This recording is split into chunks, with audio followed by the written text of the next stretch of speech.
welcome each and every one of you to the fourth edition of the Elle Parle Women's Open. We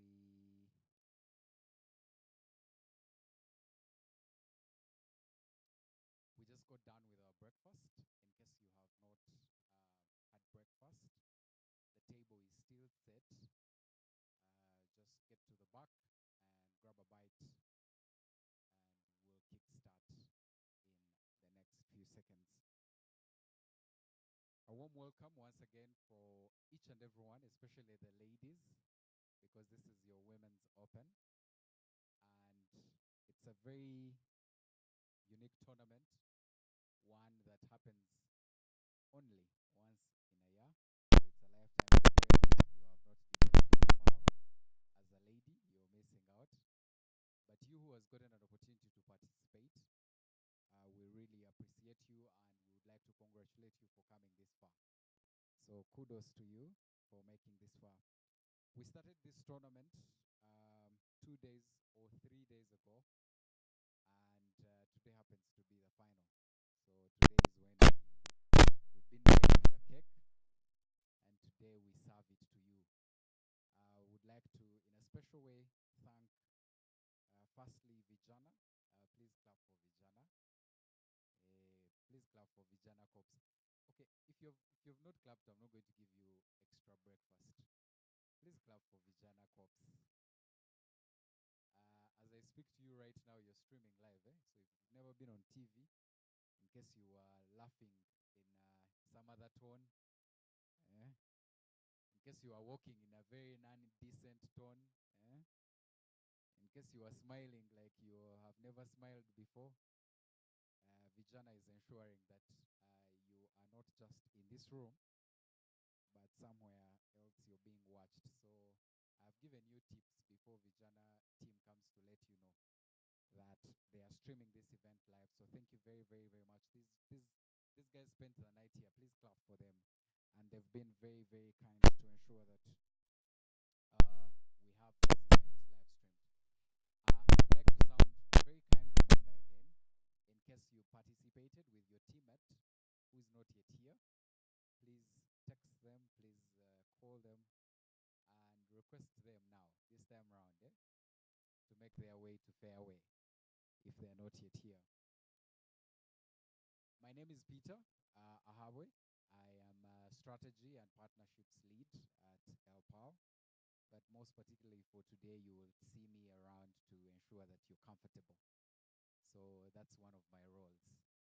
If you're not, then I am not, right?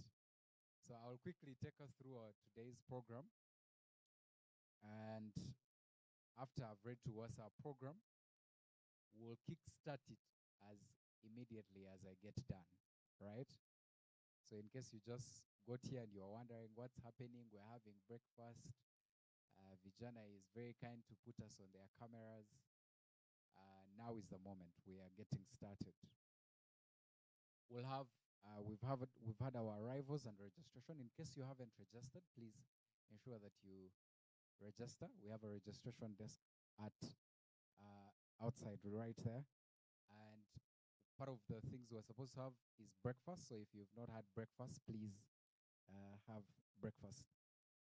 We're going to have an opening prayer, and we'll also have, because this event is very official, we'll have just one stanza of our anthem, and then we'll have opening remarks or welcoming remarks from the convener or our communications lead at Elle Parle, and that will be none other than Miss Danita Turiho, who will welcome us to this very place. Danita is right at the back there. I will welcome her briefly. Then we'll have finals of the public speaking track. Are we excited? Are we excited? Wonderful. I've been told this public speaking track has been the most unique public speaking track. And the CA was telling me that she would like to recommend that some of these finalists do not just speak here, but they speak even like at pans And then some of them even get to join clubs like Toastmasters. Please clap for that. That means these guys were very illustrious. Madam CA, thank you for the work well done. But I've also been told that the judges who are judging the finals for the public speaking track have been flown all the way. Some of them are, I've been told one came from Mauritius this morning. Yeah, wonderful. Please clap. Yeah, yeah. She's right at the back there. She flew in. Her flight got delayed, but I had to make my way to the airport at 6 a.m. Yeah, that's none other than Sarah. And so you will see her. She has a very detailed CV. I can tell you, I'm not worthy to even introduce her. But today she graced us with her, out of your very busy schedule, Sarah. Thank you very much for considering Elle Parle Women's Open 2024. Please clap for Sarah. You're going to clap for her again. Thank you very much. Then we'll accord prep time. I have been told prep time is very important for people who are going to speak on the finals. So we'll have prep time accorded to the debaters before we have the grand finale. So we'll have a grand final. Please, somebody tell your neighbor, grand finale. If you've never been at the grand finale, now we are seeing you. That mango is that you have on your throat is going to swell if you've not debated at the grand finale. Yeah. But I've also been told that the students or the participants that made it to the grand finale have been very excellent at their debating. And also the panel that is going to adjudicate the final or the grand finale is quite very, very, I think, for lack of a better word, very, very gracious. Everything that you see here and it's set up. Andrew, I've been told that the only thing you haven't given us is Wi-Fi, but it is coming and it will be, in full bandwidth. So Wi-Fi is coming very briefly. I'm going to write it somewhere there. But please, thank you very much, Fairway. And so we'll have a break session, a tea break from Fairway, which is ensuring that we don't go hungry. Do we want to go hungry? Somebody just joined us. I think there's somebody who walked in. Have you had breakfast? She has smiled, so she's going to have breakfast. We'll have a panel discussion. Somebody say panel discussion. People don't like panel discussions, but we like them because we discuss these things in detail, because the debate is usually very tense and we don't get to discuss. So we'll have a panel discussion, and that panel discussion will be moderated by none other than Danita Torrijo. And the topic of that panel discussion will be Sankofa. I think you've been watching the documentary, right? If you've participated in the tournament and you're wondering what Sankofa is about, that panel discussion will help us dissect that discussion in its very detail. So the topic for the panel discussion is recalling our history, reclaiming, reaffirming our commitment to amplifying women's voices. So we're trying to play back, because Sankofa really is going back in history, but learning from our history, and we project to the future. So we hope that in that panel discussion, we are able to learn in detail about Sankofa and why, as Elle Parle, we chose that very theme of Sankofa. We have also invited an illustrious panel that will be able to discuss in detail this topic. And we'll be joined, as you might be aware as of now, we'll be joined by Andrew Chamagero, who I think some ladies have very controversial opinions about him. Others have very interesting opinions about him. But the reason why we invite some of these gentlemen is we want to hear. We can't amplify women's voices without the gentlemen. So we want to hear the contribution of some of these things. And the school of thought which I attended, they say that sometimes you need not only hear what you want to hear. Sometimes you want to hear what shocks and offends you, right? Because every time people keep telling you that you're smart, you're smart, you're smart, you also need to hear somebody who tells you that today you're shabby. But in this room, I can assure you that none of you today is shabby. So you need to clap for yourselves for that. So we'll be joined by Andrew Chamagero. Yeah, I am very sure that none of you is shabby. In case you think you are, then that is on you. But me, I can assure you that I have been told that none of you is shabby. We'll be joined by Andrew and then Portia Uwera, Miss Portia Uwera, who works with an organization called Because of Her. She's a co-founder. If you guys have checked out some of these Friday quiz, they also started it. You can check it on your X. They run that history. If you've also seen, they have a month where at the National Museum they display some of the women who have done so great work. So we'll also be hearing from her. We'll also be joined by Sarah. Sarah works with Mempro. Please don't attend this event and not check some of these things. Some of you keep hearing Action Aid, Vijana Corps. Now you Google them. By the time you leave here, when you exit, by the time you exit this hall, you tell somebody, I know Vijana Corps. I can even go and ask for a job. Because me, I've already told them that some of these events where I like being behind the camera, so they need to employ me. So please check them out. We'll be also joined by Sarah. Sarah is from Mempro. The last member of that panel will be, we'll have Andrew, Sarah, and then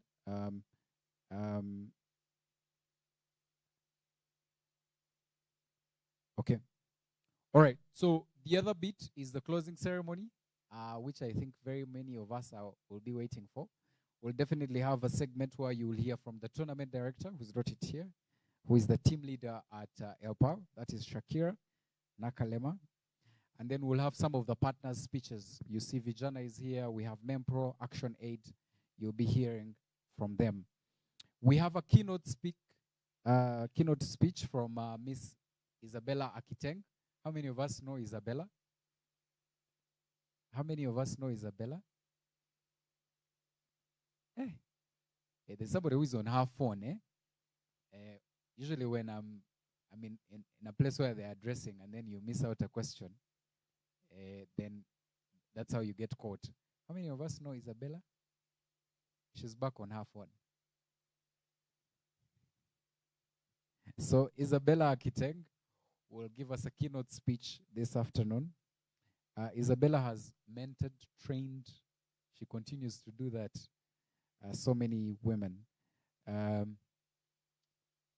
thought they had projected Isabella, but we'll definitely hear from her. Then we'll have a speech from the guest of honor. That is Mercy Munduru. She works with Action Aid. A very, very, very amazing lady right there. Then we'll have a moment to announce to you who takes the day. And these gifts are for us to share. Yes, right there. Please clap for Isabella, even in her absentia. So we'll also have an awarding ceremony of these very, very precious gifts. They are for you to share. They are not ours. So in case you didn't compete, you might not be able. But I'm very sure. I've been told that the people in this room are the ones to take these awards. Are you ready to take the trophy home? Okay. There's my good friend. She keeps winking at me. Very, very well. Yeah.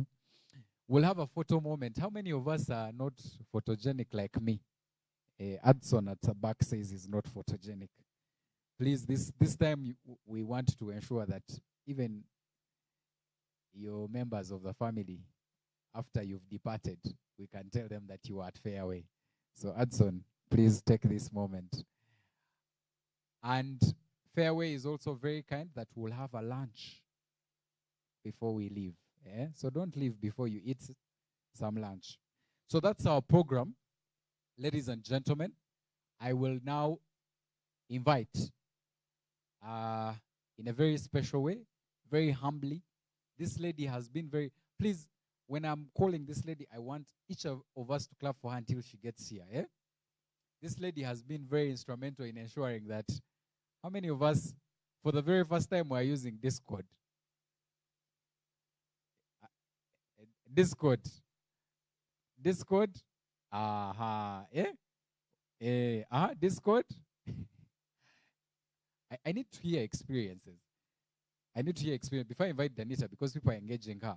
There's a mic here. I want to pick one or two ladies about Discord. I need this gentleman to help me. Yes, you, sir. Eunice, yes, let's start with Eunice. Discord, eh? Eunice is there.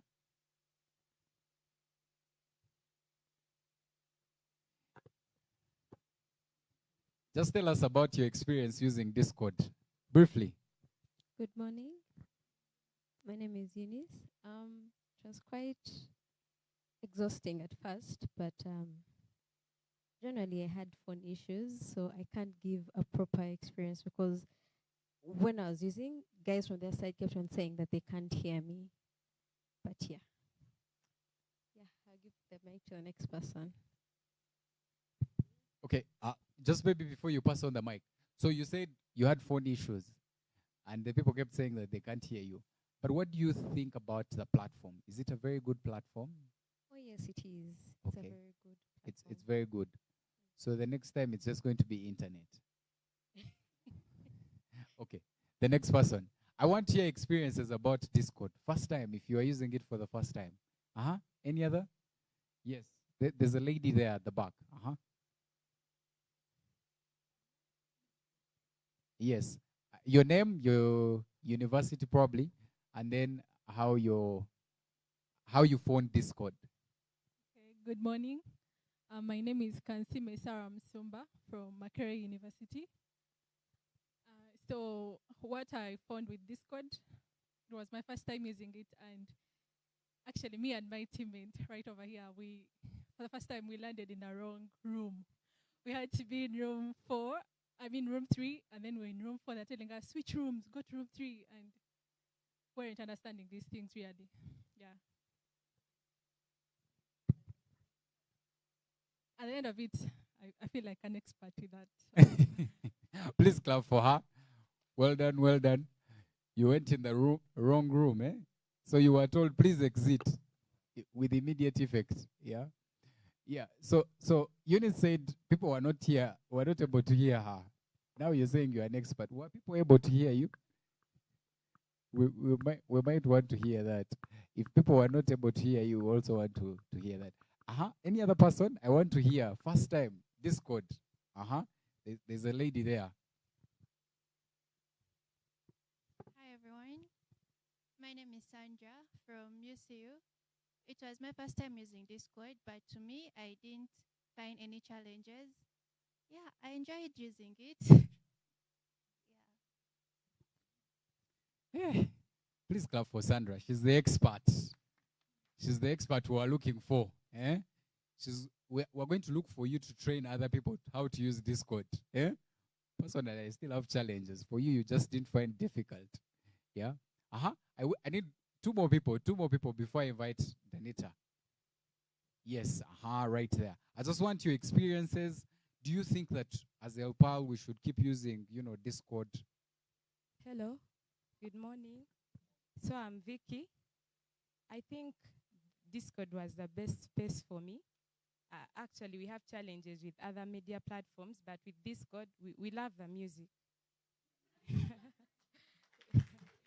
Really, I and my teammate got stuck in prep room at one point, but as time went on, we kept on getting relaxed and getting relieved of the attention because of the music that was being shared.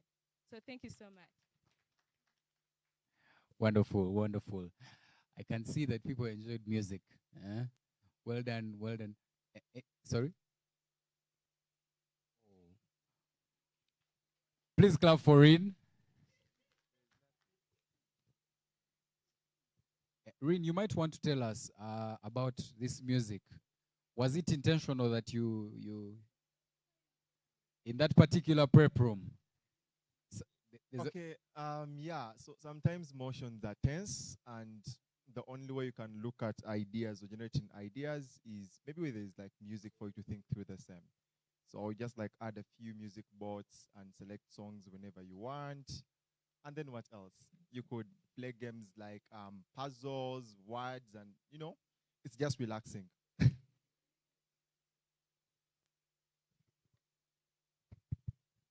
Rin, I still have questions.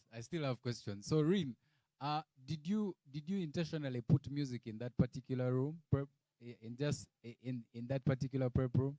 Okay, so I think there's a mix-up on the prep rooms and then the stage.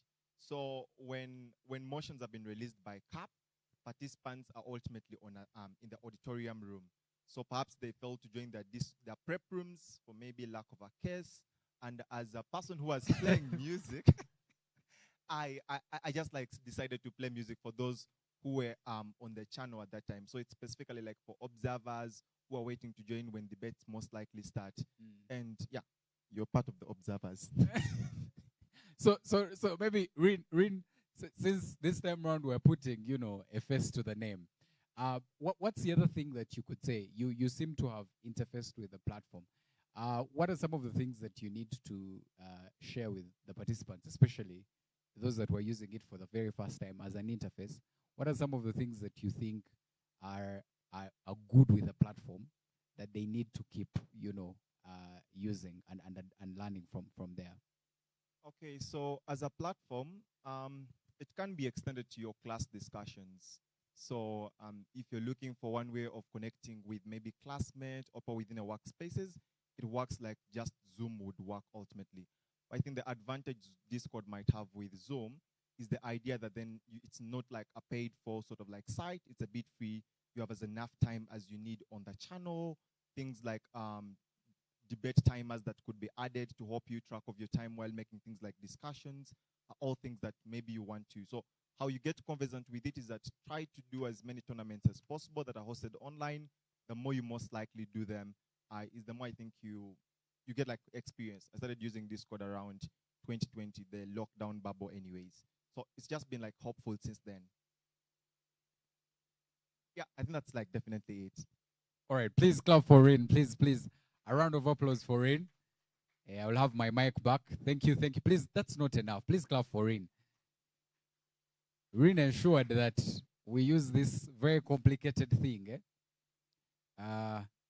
Thank you, sir. I will send commission. Please, Rain ensured that we have timely, set up.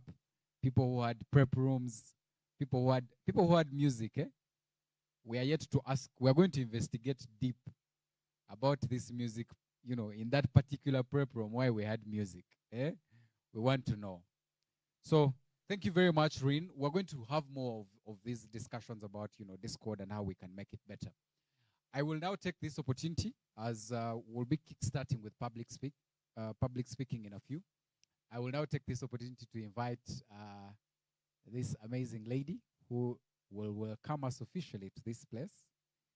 And after her remarks, I will be back to read to us the teams that have made it to the finals for the public speaking track and also introduce to us judges. I've already told you that one of the judges just flew in this morning. Yes? All the way from Mauritius. Please clap for her. Hey. Whoever is not clapping does not know the price of an air ticket.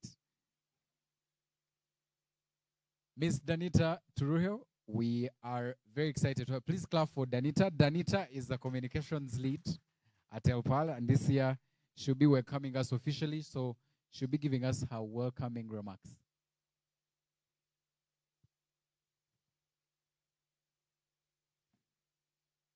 Thank you, Peter, for those very, very, very, very, very detailed entry remarks. Thank you so much, everyone, for coming. I am very grateful to have you all here. We are very grateful as Elle Parle to have you here. My name is Tureho Danita. Like Peter introduced, I am the communications lead at Elle Parle. I think I've interacted with most of you via our platforms over the last few days. Thank you so much for coming again. Thank you for maintaining time. We apologize for the delay. This is our 4th edition of the Elle Parle Women's Open. Elle Parle is an organization built on a history of empowering women, but not just empowering women through their voices, through communication, that for every thought you have, you're able to articulate it to get to the next step. Then from that, we shall progress to the panel discussion, as Peter already said, and then we shall have the closing ceremony. Like I said, Elle Parle is a safe space. Elle Parle is a space for women, and it is a space for voices. And for you all to be here, it is an honor. We are grateful, and we hope that you enjoy this day. It is going to be absolutely amazing. So, ladies and gentlemen, we have officially kicked off this year's Elle Parle Women's Open Finals. Thank you so much. We shall be progressing to the rest of the event shortly. Just give us a few minutes to settle in with our judges, and you guys will hear who has our breaks. Everything is going to be announced shortly.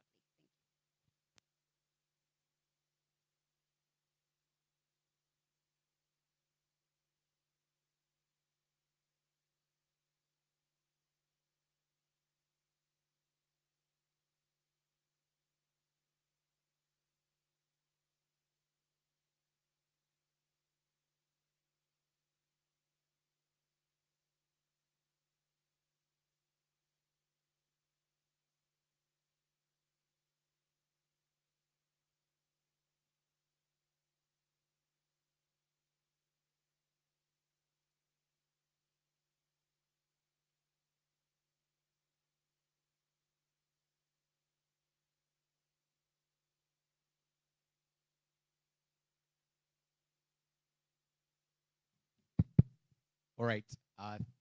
Please clap for Danita again. Some of you are not clapping for Danita. The people who are not clapping, maybe you've not had breakfast. And also, please clap for me. Wi-Fi is coming. Please clap for me. The people who are not clapping, you have monthly data, eh? Hey. Okay. Laika, eh? It had to be Laika. It had to be Laika. Yeah, it had to be Laika. Well done. And so we are setting up. We are getting in for the public speaking track. But before we do that, the chief adjudicator, please, when I say chief adjudicator, please clap. Woo! Has requested me to, some of you are wondering, what is this public speaking thing? What is it about? Eh? So I am going to invite a wonderful lady. She has done this track before. She has topped the track before. Recently, she has been globetrotting about this public speaking track. So drum rolls for none other than the chief adjudicator. I am going to read to you her CV. You will know why she had to become the chief adjudicator. The guys on this side are the people who don't use Wi-Fi. This side, the energy they have. Because the people who are this side are waiting for the Wi-Fi password. That's why you're not paying attention. So I would like now to invite our chief adjudicator for the public speaking track. She's been very diligent. She's been excellent and meticulous at her role and her entire team for this track. We would like to thank her. We continue to even thank her. But before I invite her, I would like to tell you that she's just not knowledgeable about public speaking, but she is the real public speaking expert. It is now my honor, my singular honor, to invite to you, and who is going to speak to you before we invite the finalist, our chief adjudicator, Miss Atwine Sabrina. Please clap for Sabrina. I know people who are not clapping. They didn't get the African print. Thank you so much, Peter. Hello, everyone. This thing is so tall. Let me just be here, or else you won't see me. I'm super excited to be the chief adjudicator for Elle Parle 2024. If the English changes, it's just the microphone, guys, the accent. It usually does those things. Yeah, but it was really, really exciting to be part of that team. I had a very phenomenal team that I worked with, that I've been working with, that I'm still working with, to make sure that we deliver the best for public speech. I don't know about what Peter is saying about me winning awards. I have not done so much, I can say, and I would also really love to learn from you guys. And I'm excited for the finals. So the experience so far has been most of the speakers that we had were actually first-time public speakers, which was very interesting. Watching their journey from the first round to, even breaking to semifinals, but even those that didn't break, I really believe that they have done like a great job. Yeah, so there's this particular motion that we had at, I don't know, Peter, how long do I have? 3 minutes, eh? Okay, so there's this topic that we had that was very, very interesting that I would like to hear what you guys think in just like seconds on that topic. What would have been like your position if you were given that topic? So the topic was, if it were not because of colonialism. Have we got that topic, guys? If it were not because of colonialism, proceed from there. But I'll give you like the context a little bit. Yes. Oh, okay, sure. Okay, thank you so much. So some people, let me know if you have something you would have like, what would have been your position? Do you think you would have argued that, oh, colonialism is amazing, it has helped us in women empowerment? Or would you say no? Oh, I was going to use a bad word. Yeah, sorry about that. Colonialism is not, it has done the worst like for women empowerment. I want to hear people who are not public speakers. People who are not public speakers, do you think colonialism has contributed so much to women empowerment?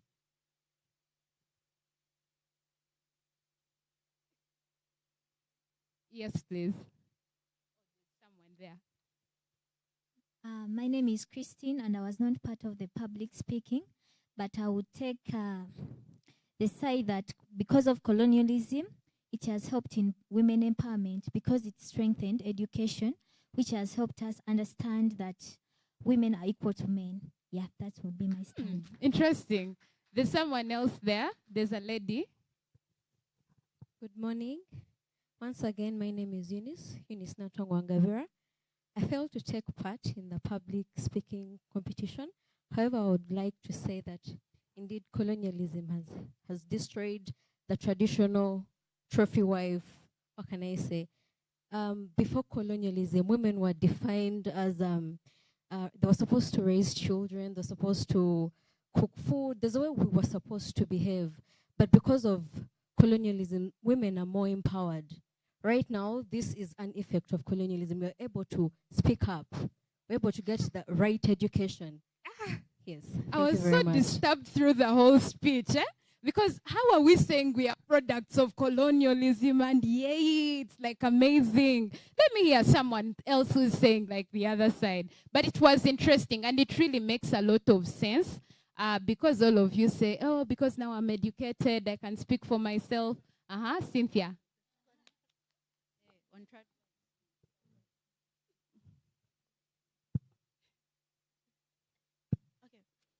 Hello, everyone. My name is Apili Cynthia Esther. So not necessarily that I'm controversial, but I don't think that we should actively applaud colonialism because I think there is an interconnectedness of the world that would still draw relation when it comes to feminism, aside from colonialism. I think the worst effect we could have is the controversy that exists between Western feminism and African feminism. I think to that extent, we ignore the choices that people make. I think Michelle was talking about the traditional wives issue, and this is where I have a problem. Because of things like colonialism and how controversial it is to feminism, people now think when you make a choice to be a traditional wife, it's a bad thing. If we are breaking that sort of continuous tradition on gender roles, we still need to make sure that when you as a woman make that independent choice, you're applauded for it because that is what fulfills you.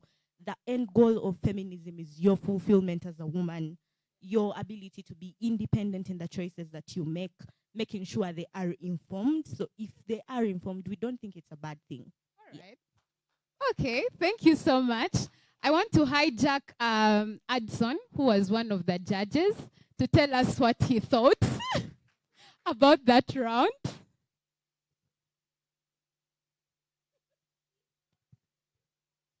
Oh, guys, cheer him. He's a little bit shy.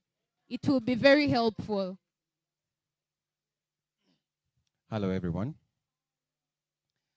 I think that the skills of balance when it comes to the conversation about colonialism are more in a gray space and less of black and white. While there are things that we do fault for what went on in that period, there are things we also give credit for how they helped us navigate the future. In retrospect, I think that there's things that helped us, at least steer the conversation into what it looks like now, or at least shaping the forum or the ground for things and the work we're doing right now for advancing the agenda. Thanks. All right. Thank you so much. So basically, that's like a sample of the topics that we had in the public speech track. And we also had others that rotated around, the speakers telling us a history of women that they feel have like impacted them. I remember our first round topic was, I come from a long line of irresistible women. And we had like different kinds of speeches of people telling us what they think the women in their lives have contributed to their growth. So it was really, really interesting. We had a total of 13 speakers. 3 or 2 didn't manage to make it to participate in the tournament. So we ended up going with 9 speakers. Then 6 of them broke for the semifinals. And in a few minutes, maybe 1 or 2, we will, or 3 or 5, according to Peter, we will announce those who break to the finals. So it was really an interesting round, an interesting experience. I loved it so much, and I'm super excited for the finals. Yeah, cheers to the people who are going to win.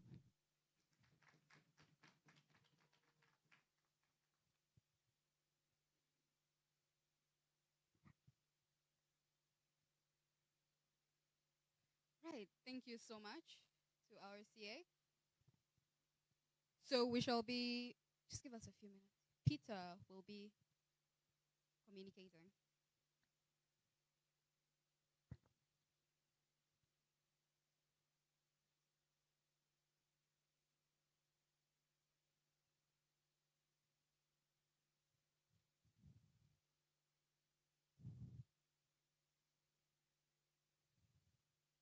Please clap for Sabrina. Haven't you seen that Sabrina was meant to be our CA public speaking track? Eh? Well done, Sabrina. I will now take,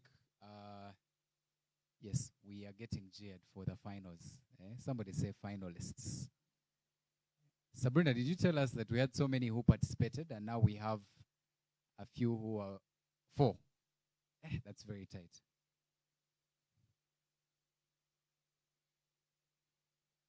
All right, so I am now going to read to us that the members of the panel who will be judging this year's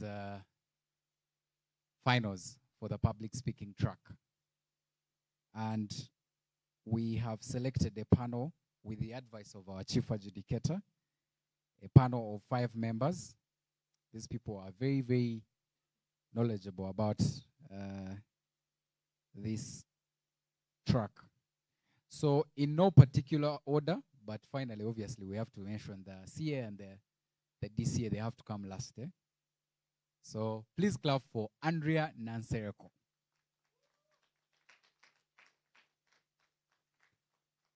That will be, please take up your seat.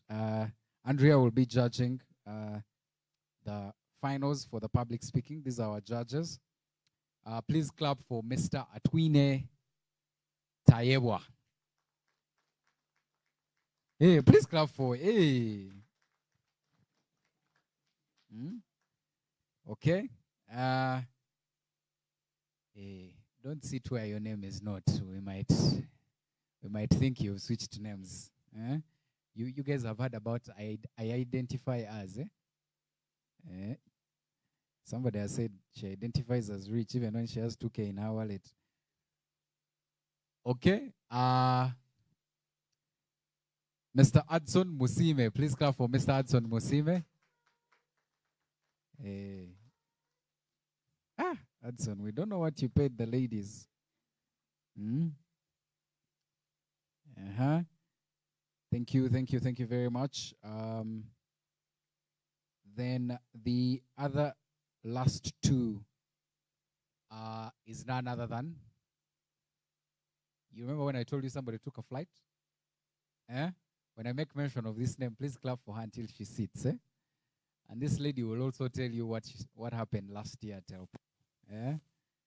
Yes, so please clap for none other than Sarah Anzoa, all the way from Mauritius. Please clap for. These are people who don't know the price of an air ticket. Huh? Sarah Anzoa has been our deputy chief adjudicator for the public speaking track. Thank you very much, Sarah. Sarah has previously won this track. She has spoken and wowed judges. The last time she spoke, I asked her if she could do me a favor to sign an autobiography.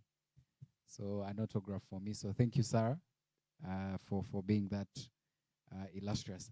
And finally, please welcome with me the chief adjudicator, none other than Miss Sabrina. Drum rolls. Please clap for Sabrina. I have requested Sabrina to write a book. If she doesn't write a book, I'll help her write the thesis of the book. Eh? You had gifted it to me. It's okay. And she's holding a very expensive phone. So thank you. Please clap for our judges. And I have been given permission. Do I have your permission? All right. I'll just read to us the top 4 finalists. And after I've done that, I will hand over to the members of this bench.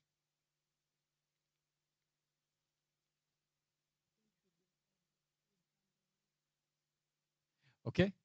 So I shared this with our team from Vijana Corps. You know, everything today is digital, eh? We are live streaming, eh? Not the other things where we first mention of your name, then we write on a board. We're going live, everything. So if I mention your name and you're on the final and you see yourself on a 97,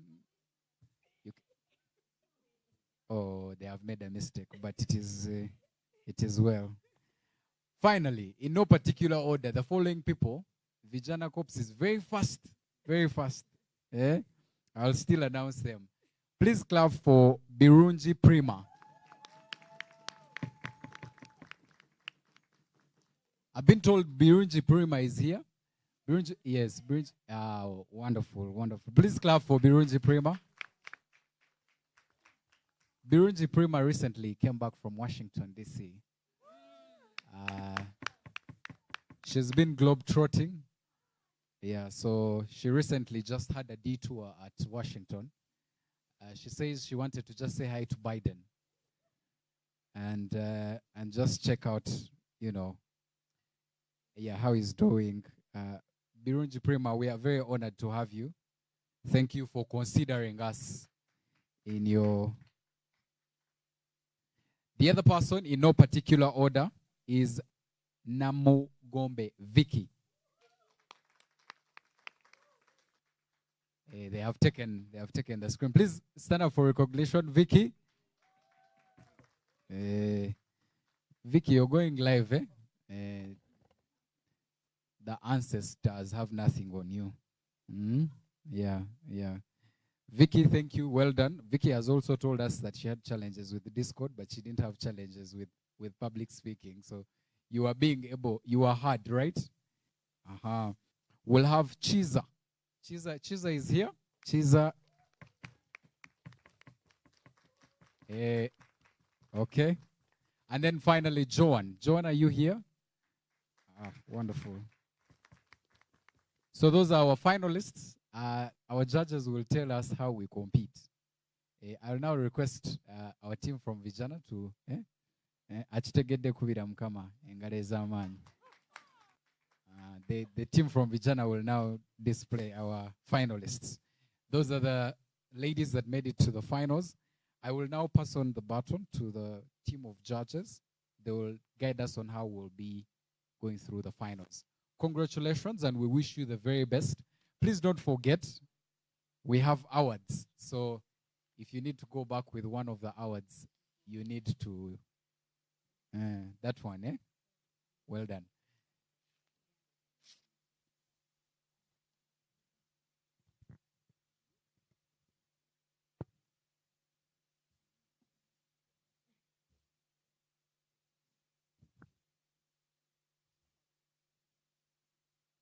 So what we are going to do, you're going to come, the finalists, and you pick for us to choose how you're going to follow each other.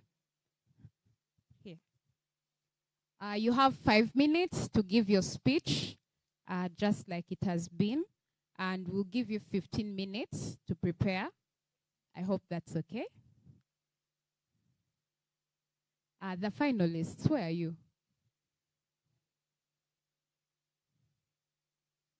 DJ, don't want to give them a song. They are winners. Eh? And let's clap for them, guys. Let's clap for them.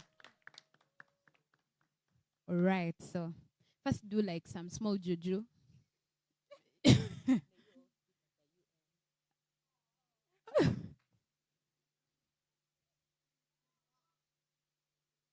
Okay. So you will help us write their order. Okay, tell us your speaking order. Prima, number 3. Then Joanne. Joanne is number 2. Vicky, number 4. Number 1. Okay. I'll have Adson read the motion for the finals. Thank you, Sabrina.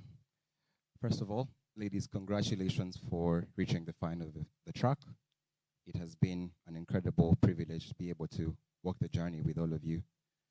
So for the finals track, this will be the assignment for the public speech final. You can write it if you'd like, but I'll try to repeat as many times as you would like me to. Environmental change as a nexus to women empowerment. Intersecting paths for a sustainable future. We repeat, environmental change as a nexus to women empowerment. Intersecting paths for a sustainable future. You will have 15 minutes of prep time, after which you will present yourselves in your speaking order. Miss Millie Andrea will help us with the timing of the round. You will each have 5 minutes of speaking. And when the round is done, she will alert you when said time is done. Good luck and all the best.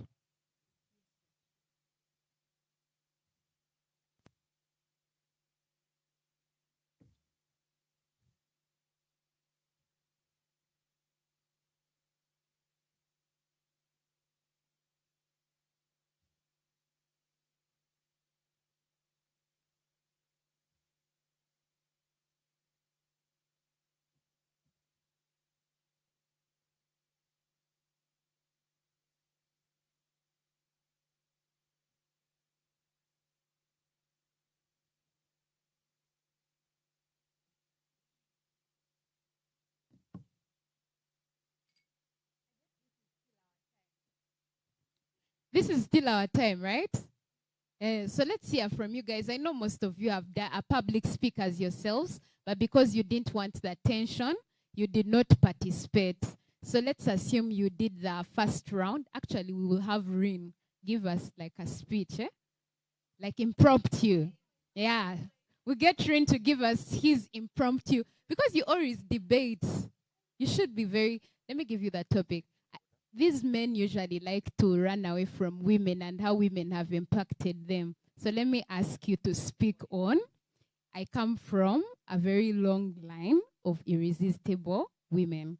That's the first line you should start with, and tell us the women who have impacted you. Actually, all the gentlemen in the room are going to do that. Henry, where are you? Henry, you're coming next. Even the photographers. Yes. Rin here. Rin, here. Just like how you like to say. Here.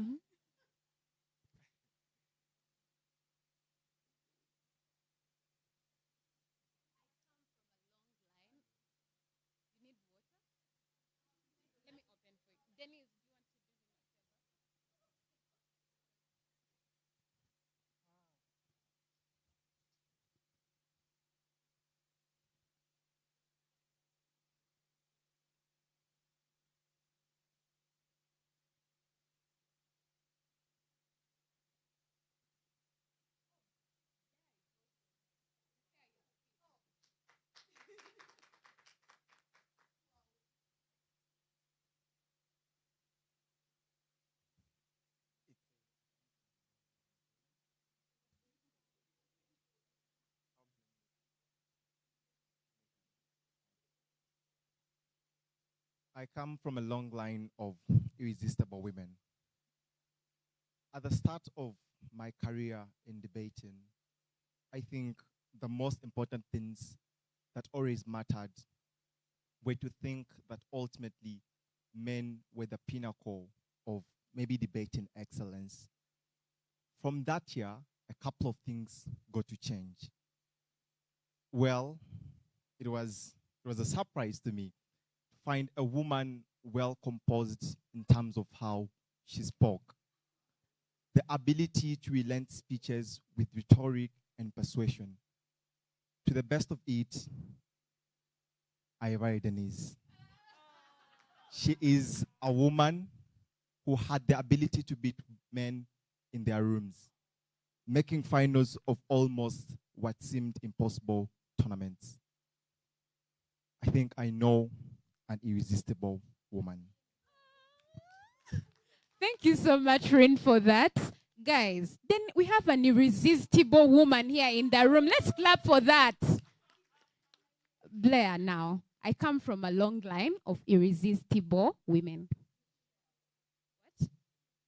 My heart now says you're the one to come next. Hi, guys. Good morning and congratulations to making it to the final day of Elle Parle.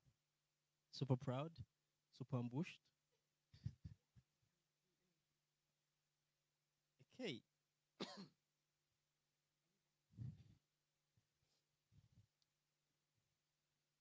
So it's interesting how men like Shaggy sing about the strength of a woman. There's a lot that goes on in the composition of song. There's a lot that goes on in thought process about what constitutes, the lyrics. But there's little that is really known, or there's little that is celebrated about the actualities of what informed the song. So I'll tell you something about Shaggy. From the deep terrains of Jamaica, nothing known about women's contribution to music.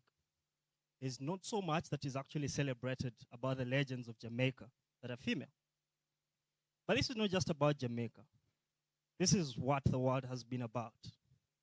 How we have resisted, how we have ignored, how we have, in very many ways, downplayed how much the women shape each and everything that we do.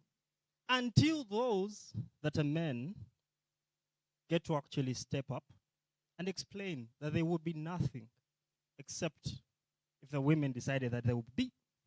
So it would be so much shocking that Shaggy's songs, of all the topics that is sung about women, which all centered about how much he loved them, or how much he loved to sleep with them, or how much he really enjoyed the look of the shapes of these women, he decides that his number one top song forever will be the strength of a woman.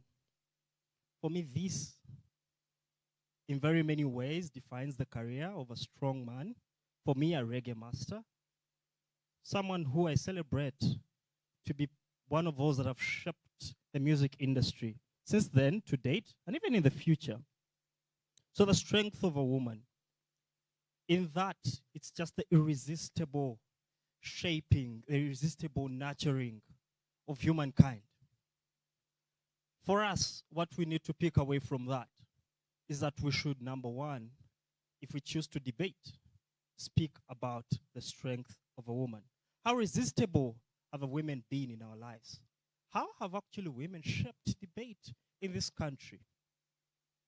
How have they made sure that regardless of the much suppression, regardless of all the suffering, regardless of how much the erasure has happened in history, they always stand out? Today is a perfect example of how irresistible that shaping can be. That regardless of whatever the history will say about women, Elle Parle will happen. That regardless of how much suppression might be on the streets, regardless of how much silencing of the voices will happen, women will always say what they have to say. So irresistible, the resistibility of women should not be seen from they fighting to be heard alone, but also they celebrating the journey.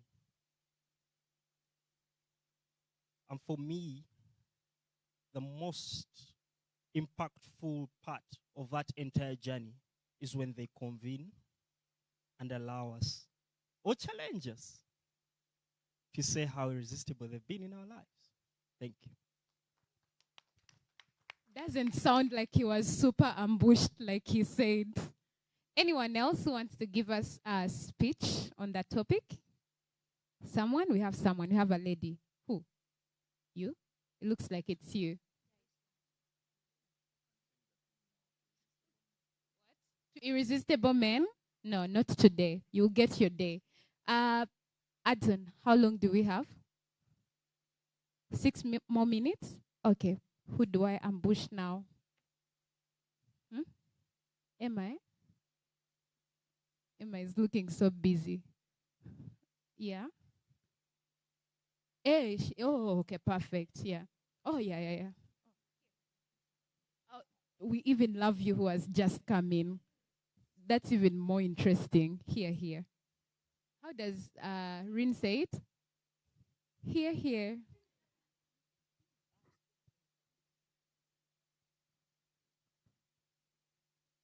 Let me talk to my cameraman. Tell us about women that have impacted your life.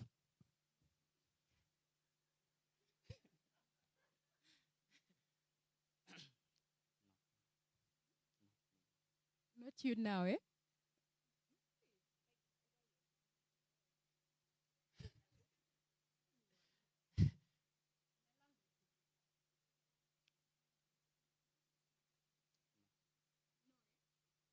He has thought about it and he's like, no, I'm coming to you next. I'll hold the microphone for you. Okay. For me, when it comes to women, my superhero is my mom. Yeah, she laid herself there for us and everything to reach this age where we are, what we have achieved in life, it has all been that journey. Our mom. Thank you so much. Let's clap for him, guys. Oh, the DJs. These ones meet so many women. Let's hear from them what they think. DJ number 1. Tell us your stage name, though. DJ what? Oh, DJ T. Guys, let's listen in from DJ T.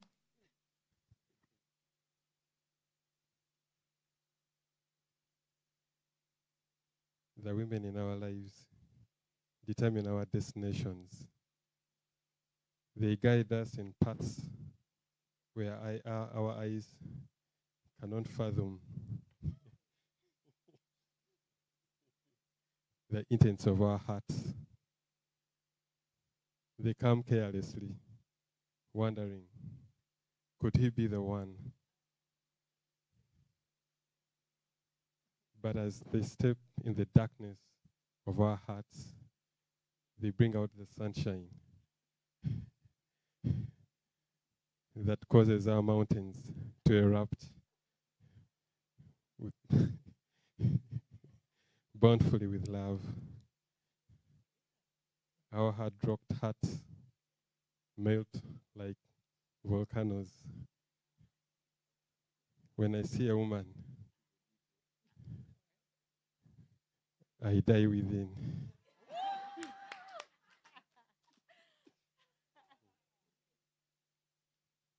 That's God's greatest creation, is a woman. Let's clap for him. Thank you so much. DJ number 2. He's looking so serious, like I'm going to let him go. Your stage name? I love women. He loves women. Adson, are we 1 minute? Judges. 1 or 2? Okay. Yes. Oh my God, yes. He always, Kato, Kato, Kato. Kato is going to tell us about women that have impacted his life, as I call the public speakers to come in.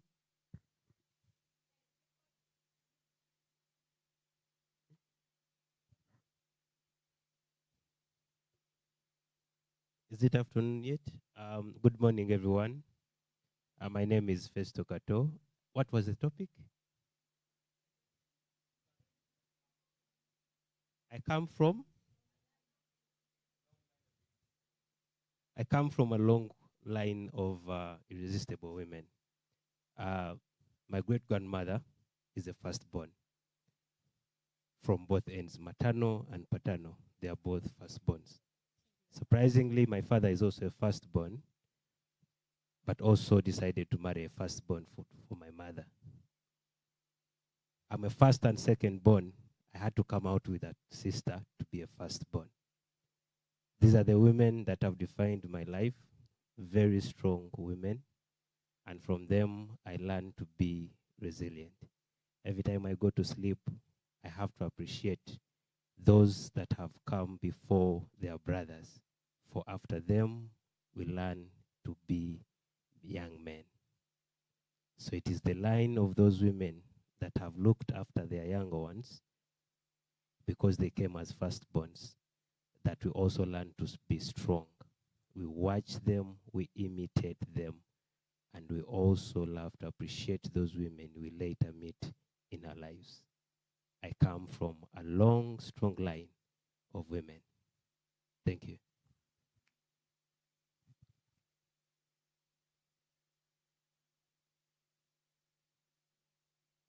Who's in charge of the microphone?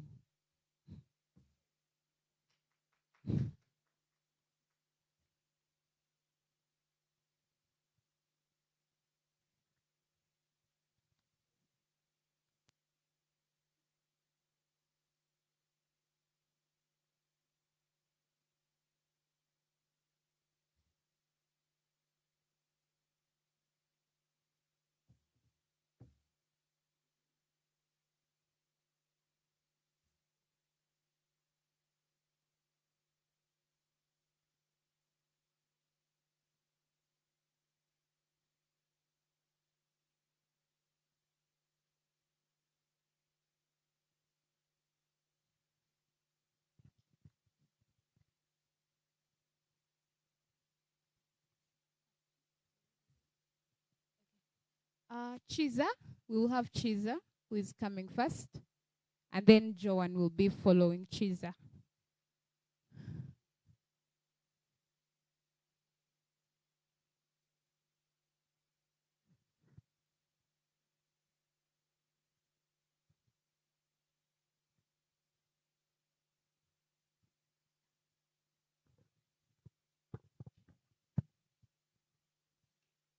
Good afternoon.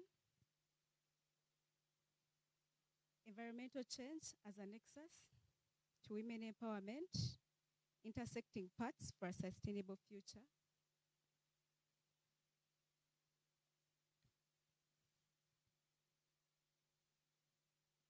So when you are left with about 5 seconds, I'll just raise my hands and run them down. So you can start in 3, 2, 1, go. When we look at environmental change and women empowerment, we may all think these are two distinct things or aspects. As we gather today, we should all know that there is a connection between the two. Just look at the African tradition. We've had women engaged in various activities. Women have engaged themselves in farming, agriculture, and that is the position we've known women for. It's the women that go to the garden. It's the women that are meant to ensure that actually we have something at home to take care of the home and have something on table. But again, when we see climate change comes in and it has various effects on women. And I want us to know that when you look at climate change, it affects women in various circumstances. But however, women are sometimes ignored, and we do not mind if they are affected in any way or not. As we gather today, we need to know that just as we know women in that position of looking at agriculture, farming, and all that, so I agree that climate change affects them. And if it affects them, what happens? How about if we bring these women on board? Instead of neglecting them, putting them aside, let it be decision making. If it is decision making, let's put them on board. How? How about if we increase the representation of women? I can tell you, when you look at climate change and women, women are highly affected. And if you do not bring them on board, what will happen? What will happen? So we need to put that at the back of our minds. In case of decision making, how about if we put them on board? I can tell you, the person who is mainly affected by a problem is the very person that can easily know how to come up with solutions to that particular problem. My appeal today, as we are all gathered, ladies and gentlemen, how about we shouldn't just focus on women empowerment and climate change as two distinct things. Let us put the two together so as to create a sustainable future. Thank you.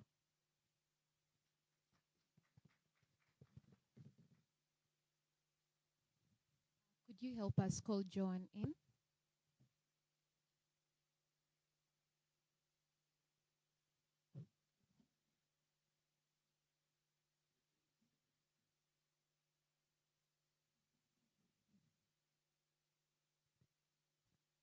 Joan, you have 5 minutes, and Judge Atwine will let you know when you can start.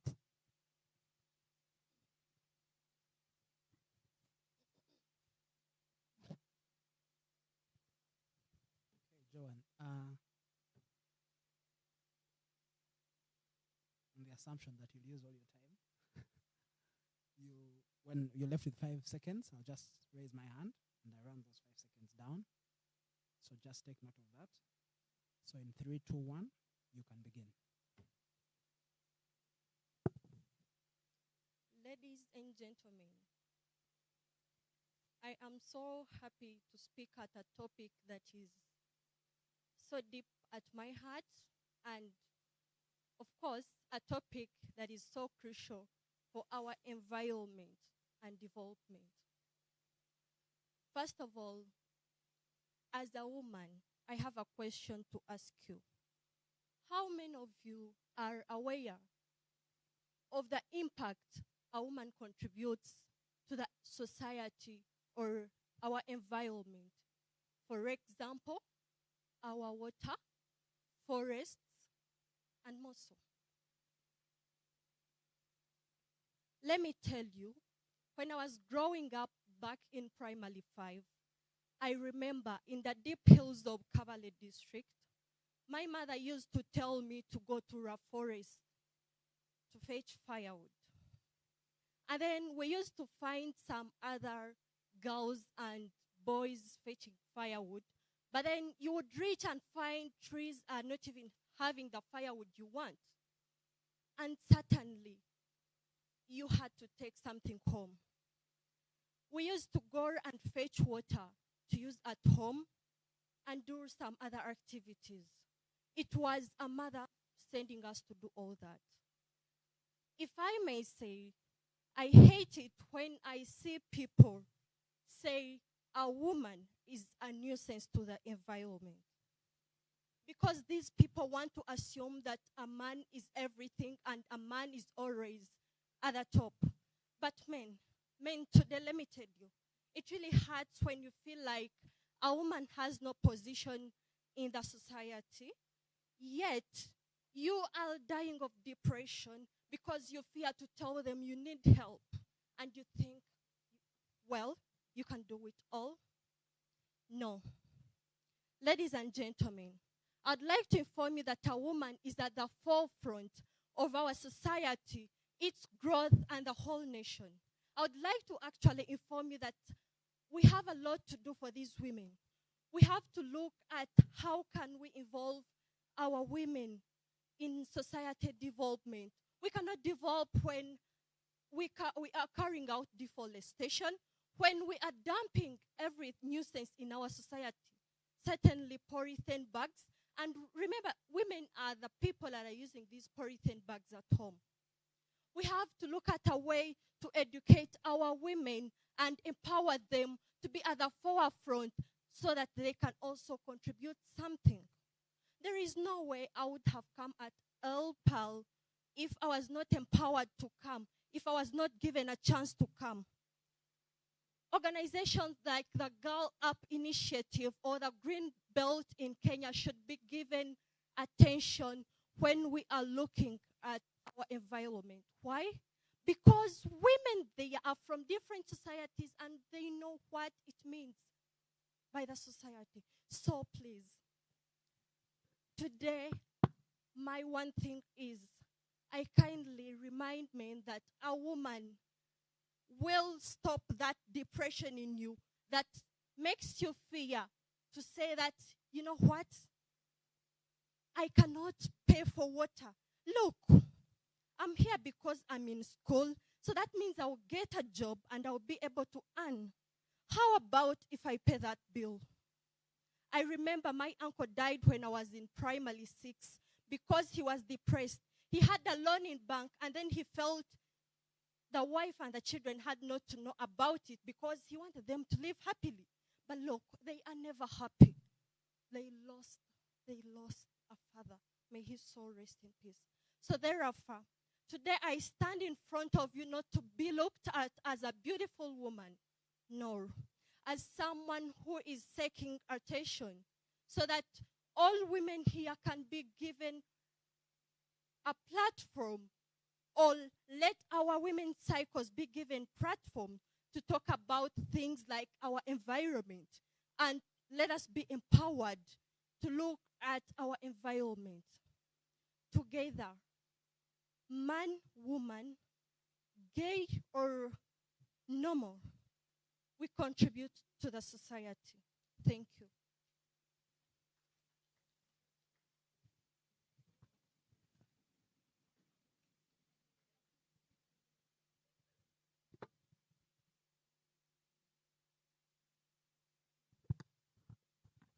Let's have Prima.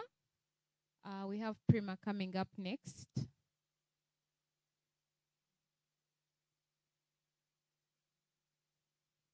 Guys, let's cheer her.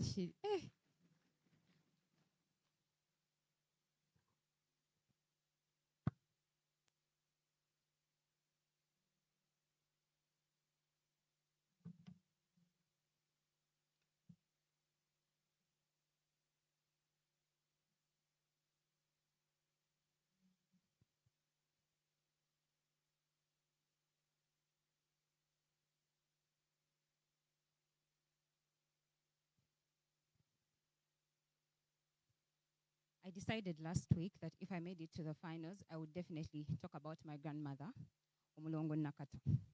She called me last week and she said, I feel something good coming. I'm sending you some money so you can buy something to wear. And so I'm wearing what I'm wearing today, courtesy of my grandmother. And this is really an ode to women like her. And so when the theme was announced that we were going to do an Ankara sort of theme, I said, well, why not? I might as well honor my grandmother like this. And this story is particularly important because just like me, I know that there are women who profoundly speak in your life because when the divine feminine speaks, the world listens. Like you, I know that many things would not be moving in your life if it was not for a woman who spoke casually into your life. Women have the single most ability to significantly hold magic in their hands that is usually very easily overlooked. You see, currently, the rise of single mothers means there are more women on the streets who are hawking food in buveras, and no one ever sits to calculate how much that could affect the environment. But you see, it has also been discovered that currently women make up about nearly half of the agricultural labor force, especially in developing countries. It's also been found that when women are given the same resources to work on the environment, they increase the agriculture yields by about 20 to 30% more than men do. Because again, you see, women have the profound ability to hold magic in their hands. And because when the divine feminine speaks, the world must listen. And perhaps the most important question we would be asking ourselves is why then include women in conversations about the environment?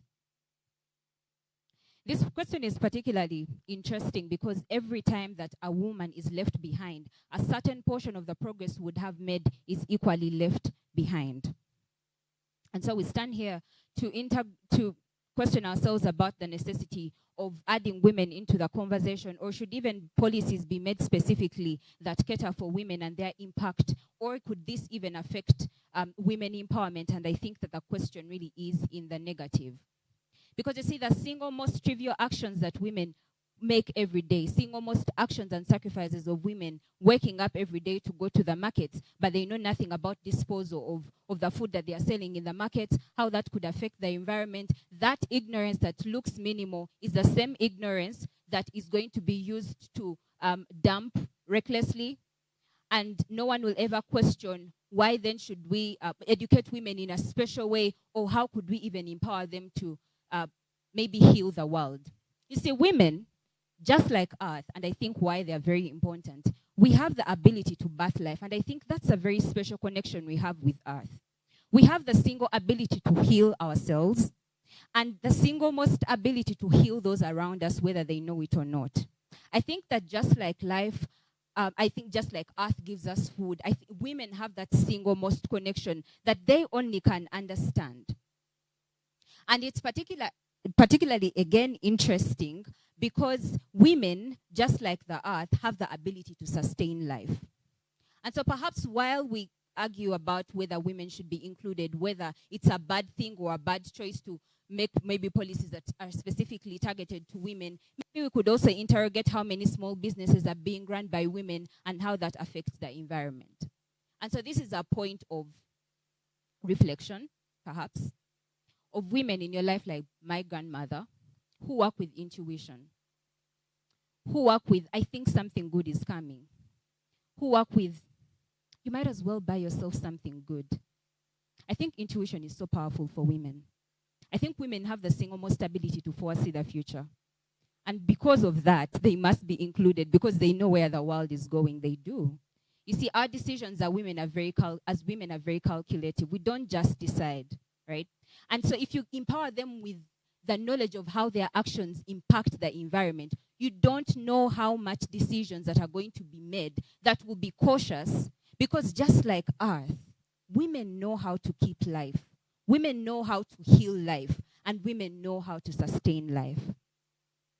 Again, I know there are women, and it will not always happen with men, but there are women in your life that will speak so profoundly that you must stop and listen. Wangari Maathai said that she doesn't know if she can do so much, but she can plant a tree. And that's really revolutionary how women are.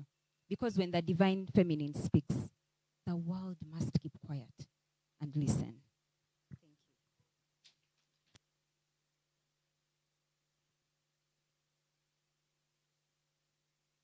We'll have a last speaker, Vicky.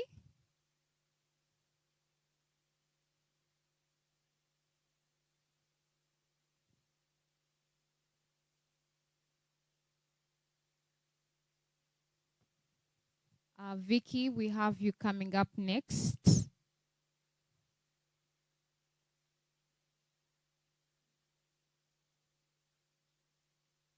Okay.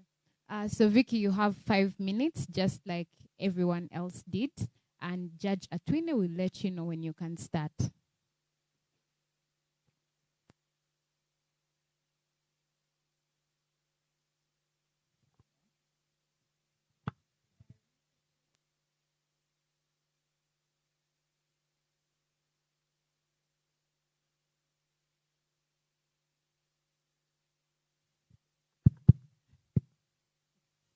Environmental change as an access to women empowerment, intersecting path for a sustainable future.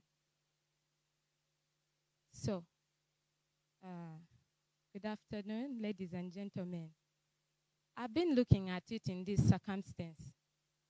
I take an example. Initially, in the Asian society, we considered nature. And what did we consider nature? We thought maybe nature was Mother Nature. And this is how we looked at it.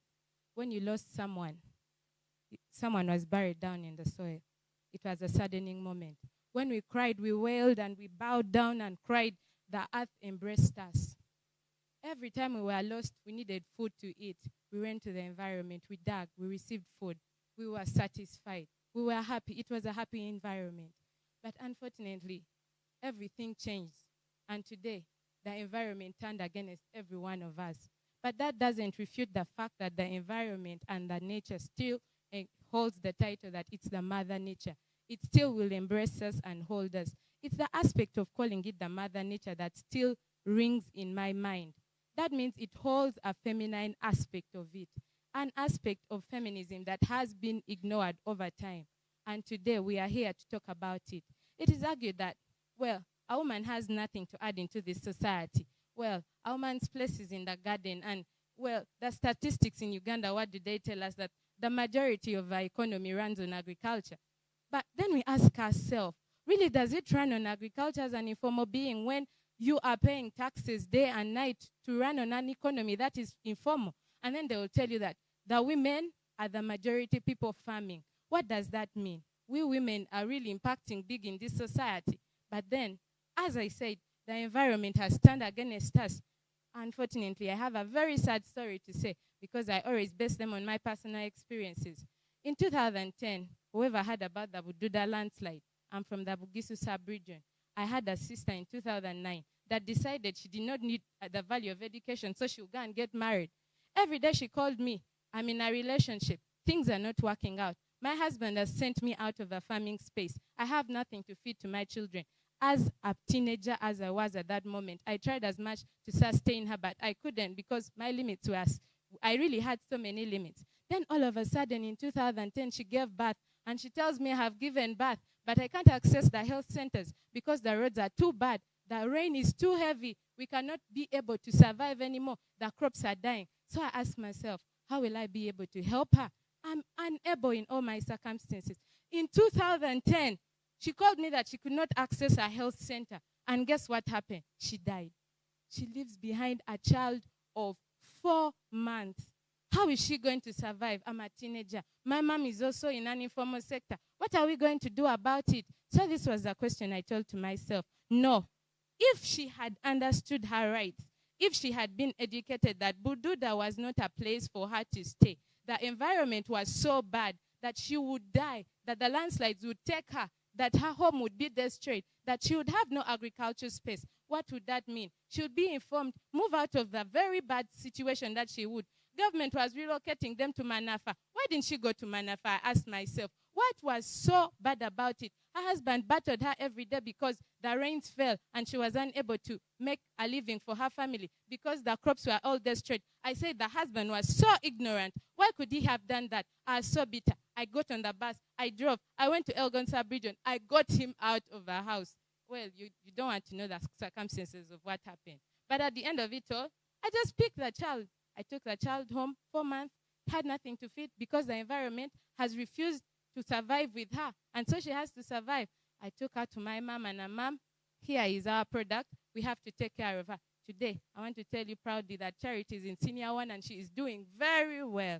But I kept on telling her that Charity, I will not tell you the history of where you are, but the environment is where you sustain a living from. Therefore, whenever you see a session concerning environment, engage yourself because our background, this is where we come from. Every time you advocate and grow up, talk about it. Be a political changer. Occupy political spaces where you're going to advocate and legislate policies that are going to be able to help you, probably help the generation to come to better the environment that is around them.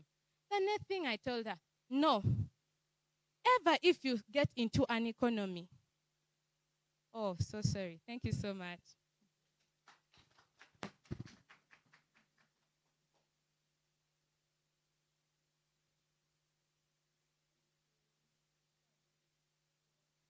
speech finals. The judges will go and deliberate, and hopefully you get the results anytime from now. Thank you so much for listening in, and thank you to the speakers. Let's give them a thunderous hand clap.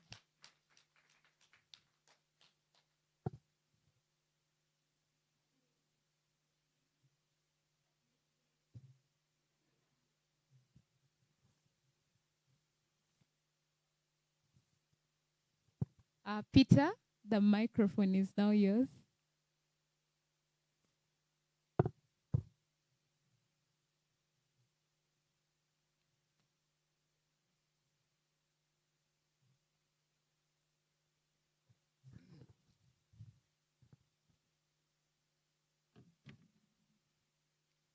A round of applause for our finalists. You can do better than that, please. You can do better than that. Please clap for our judges too as they make their way out to deliberate. In case you just joined us and you're wondering where we are, we're at Fairway Hotel. Hey, I just needed to remind some of us. You might be here and you get summoned. You forget that we're at Fairway. So we're at Fairway Hotel, and this is the Elle Parle Women's Open Grand Finale. Thank you very much for taking off your time, your very busy schedules, and accepting to be here to attend this event. What you've just witnessed are some of the classical speeches you'll ever hear in your lifetime. These two ladies are in class. Please, I need, the way they clap, I need you to match up. Please, please, guys, let's go. Please clap for. I already said those girls, those ladies are not using our Wi-Fi password. In case you've just gotten here, those ladies are using their monthly data bundles. So this side, I think we're still using Wi-Fi passwords. Yeah. So feel free to, in case you're running out of data, your friend is not yet here, or you need to also text a colleague, and let them know that you're at Fairway. You need to tweet. We have secured you Wi-Fi, and it is very fast, very, very fast. So thank you. We've just had our public speaking track. I will now, next on our program, in case, again, you just joined us, we've had our public speaking track. We're now getting in for the grand, somebody say the grand final debate. These people at the front are in class. Somebody say the grand finale debate. Drum rolls, drum rolls, drum rolls, drum rolls. Wonderful, wonderful, wonderful. These two ladies are going to earn gifts from me before we leave. I can assure you. Yeah, I think because some of them have been traveling a lot, I'll probably award air tickets. I would like in a special way to recognize the following people. Team from Action Aid. Team from Action Aid, please clap for them. Ivan has been here, but he just stepped out. Ivan from Action. Oh, yeah, right there. Yes, that gentleman, Action Aid. Please clap for Action Aid, Vanange. When I get a job in Action Aid, I remember people who clapped for us. And those who didn't clap for us, I'll ensure that you don't see the gates of Action Aid. Oh, yes, very, very important. Very, very, very, very, very important. I would like to recognize also a very good friend of mine who, when I was even still at university, no, high school, I looked up to her. I still do, yeah. That's a very interesting question. Yes, but don't ask how old am I, then you look at her age. Don't do that. She's still very young, very, very young, extremely, yeah. And she's been very pivotal in amplifying women voices. She's very knowledgeable, yeah. She's very humble, yeah, even in her witness, you know, a level of having. Many there are people who are very knowledgeable and then they're just show-offs. They want to be seen. Rin, these ladies have issues with you. You need to recall the music you played in that prep room. So I would like to recognize, please clap for this lady. She'll be speaking to us a little later. Miss Jamila Mayanja.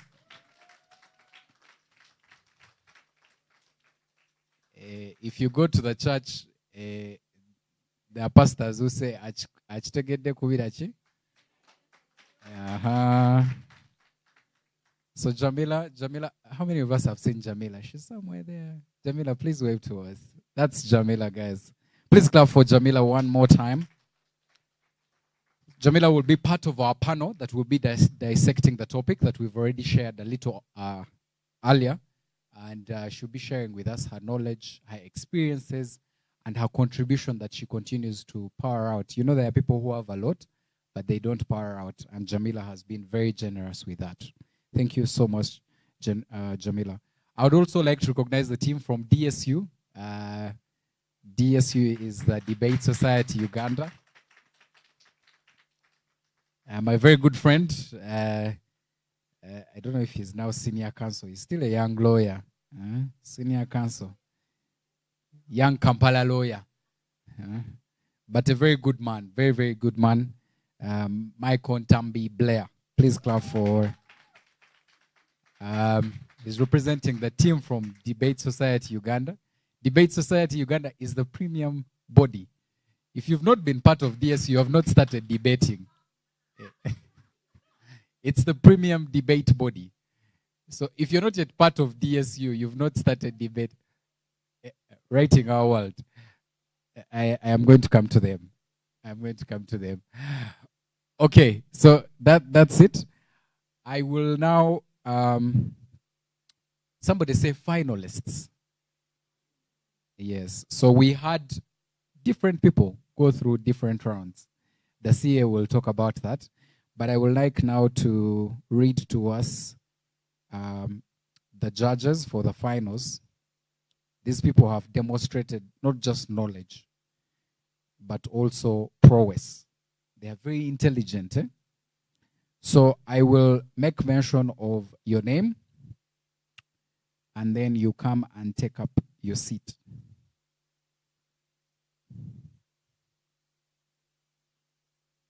Our panel is constituted of 6 members, and we'll have just one extra person who will be timekeeping for this round or the final. And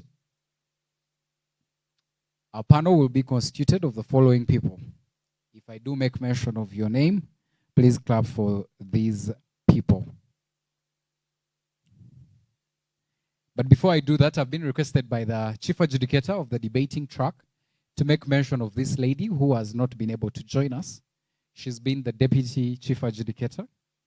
I will just read to us her CV and a few things that she has done. And at the very tail end, you will clap for her. Please, in her absentia, please clap for Rachel Tafumba.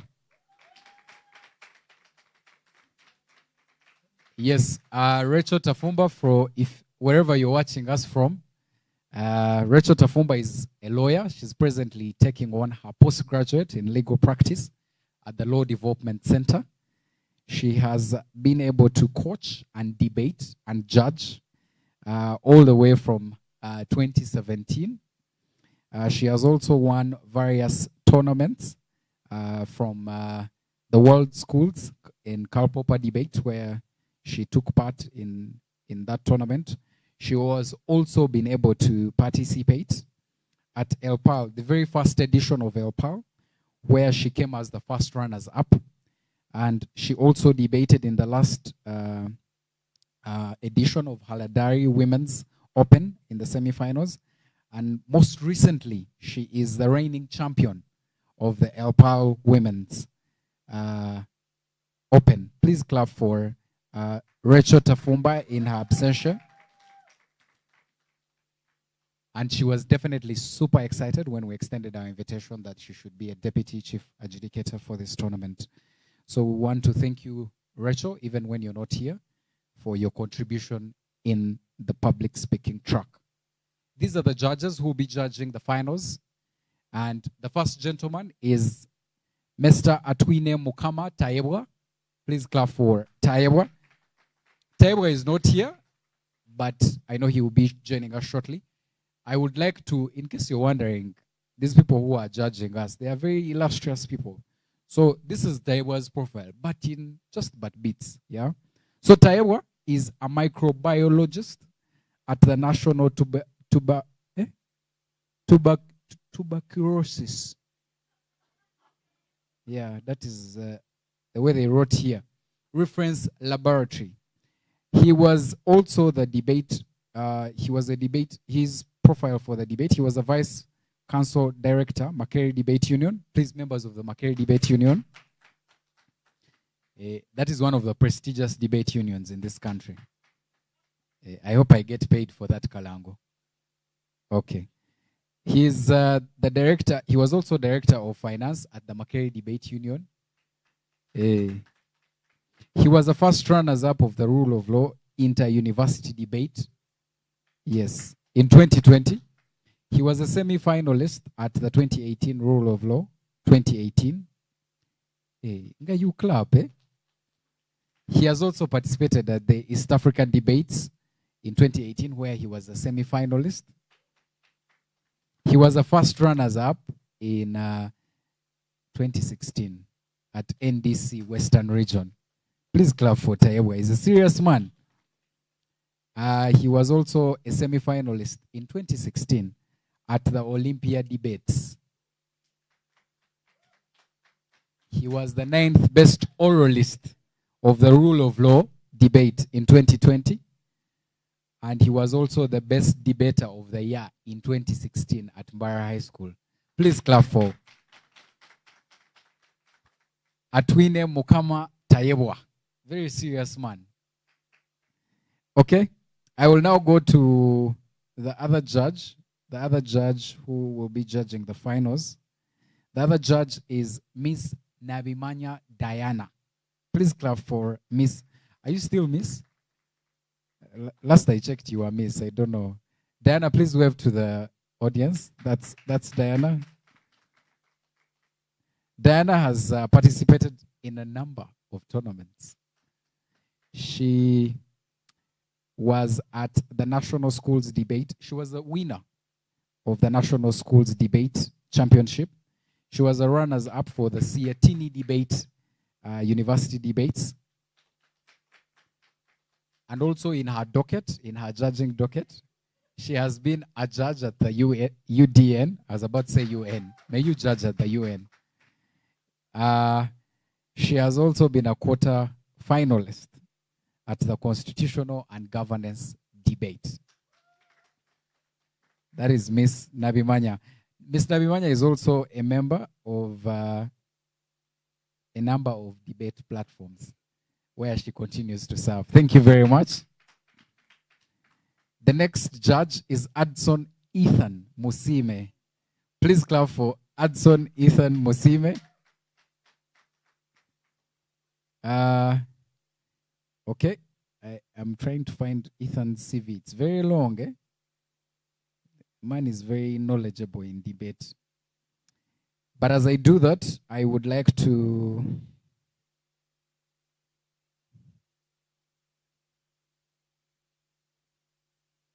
okay. So okay. Let me just read for Rin. Rin will also be part of the finals judges as a timekeeping judge. Rin is a telecommunications graduate. Please clap for Rin. Now I know why Discord was not a problem.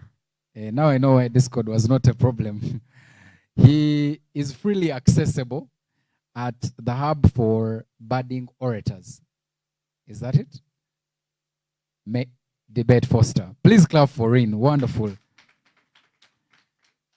Yeah, so for now 5 years into civic 5 years, civic years of debate. Yes.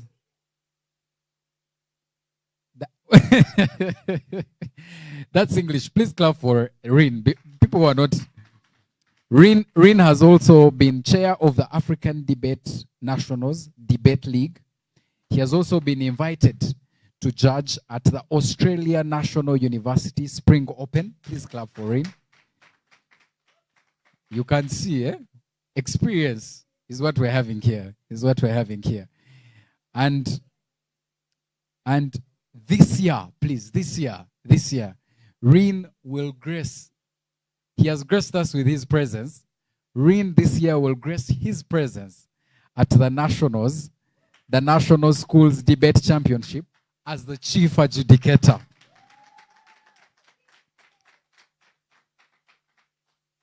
Reen, we're not worthy to be in your presence, but we are grateful that you have accorded us time to be with us this afternoon. The other judge that we'll have on the panel is a lady that I am very excited to introduce to us. She came from, how many of us know the Hakuna Matata land? East Africa, East African community. Hakuna Matata? The people who are only talking are the ones who travel. This is her CV. She has debated at the Mashuja schools. She has been the chief adjudicator 2024, Strathmore University. She has been at the East African World School Championship as the deputy chief adjudicator, Arusha 2023. She has been at the Athena Women's Open, CA 2023. She has been the second best adjudicator at Olympia Invitational, Cavendish University. She was also the best adjudicator at the Mashuja 10th edition, Strathmore University. And this is her speaking track. She has been a semi-finalist at the International Women's Debate Open 2024. She was a runners-up at the Elle Parle Top 10 Speakers 2023. She was a quarter-finalist at the PAUDC Strathmore University 2022.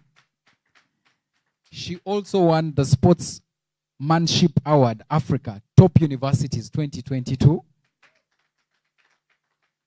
And in terms of organization like this, because we are calling upon experience, she has also been part of organizing the East African Universities Debate Championship in 2024. She is the convener. Please clap for, continue clapping. She has organized the Nairobi Opens, the first to the third edition, even this year's 2023-2024. She has also been part of the Oxford Cambridge High School Championships 2023 in organizing them. Please clap for her. She's been part of organizing the insurance debates that happened in Nairobi, Kenya in 2022. She has also been part of organizing the International Women's Debate Open, Discord 2023. Ladies and gentlemen, welcome with me, fresher Diana, all the way from Nairobi, Kenya. Fresher will be joining the team, and she's been our deputy chief adjudicator for this year's tournament. Please clap for Fresher. Thank you very much, Diana, for accepting our invitation and being here with us. Finally, somebody say CA. Somebody say CA. Our deputy chief adjudicator has been part of a number of tournaments. She presently serves at the Debate Society Uganda, the premium debating body in Uganda. Yeah. She has been a DCA at the Kampala Debate Series. She's been a DCA at the Elle Parle 2023. She's been at the PAUDC 2020. She was the best adjudicator. She has been a judge at the Siatini. She has been a judge at the Pre-Olympia 2020. You're not clapping for our chief adjudicator members. I might not get paid. I might not get paid. You're coming. Pre-Olympia 2021 to 2022. She has been at the Uhuru Worlds in 2021. She has also judged at UDN from 2020 to 2022. And this is her speaking track, which is very, very illustrious. She was a quarter finalist at the PAUDC 2019 in Ghana. Hey, we are bringing all the way from the world. Eh? She was the best female speaker at Siatini in 2019. She was the first runners-up at UDN in 2019. She was the second runner-up best speaker at UDN 2019. She was the first runners-up for the COVID debate open in 2020. Even in COVID, we were debating, guys. We're not wasting time. She was a semi-finalist at in 2019. She was a semi-finalist at Siatini debates in 2019. Please clap for our CA. She was also at Haladari Open in Nairobi in 2019. She has spoken at that tournament. Please clap for our chief adjudicator for this tournament, and that is none other than Michelle Mawanda. Wow, wow. Well done, well done, well done. I will now invite the team that have just read to us. Please take up your seats. Starting with our chief adjudicator. Our chief adjudicator, who is Michelle Mawanda. Please clap for the team that will be adjudicating the finals. Fresher Diana, please make your way here. Tayebwa, please make your way here. Nabimanya Diana, please take up your seat. We are kickstarting Adson Musime, and Rin. Rin, quickly, quickly, quickly.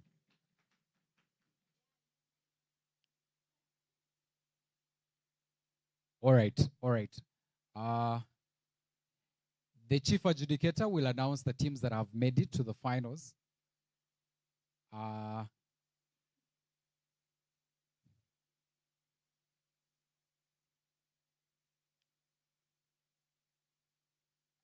don't know who has taken our. Okay, as we wait for the chief, yes, is our chief adjudicator here? All right, Madam CA, we'll request you that you now make your way here and announce to us the teams that have made it to the finals.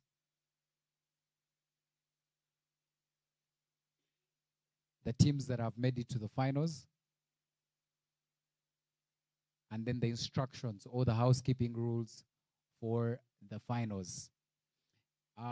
Before we kickstart our finals, in case you've just joined us, this is the Elle Parle Women's Open final. And we would like to, in a special way, warmly welcome you for this event. I would like to recognize people who have just joined us. Sarah from Mempro, please. Yes, please wave to us. Thank you very much. Please clap for Sarah. I will later on tell you about the illustrious nature of Sarah.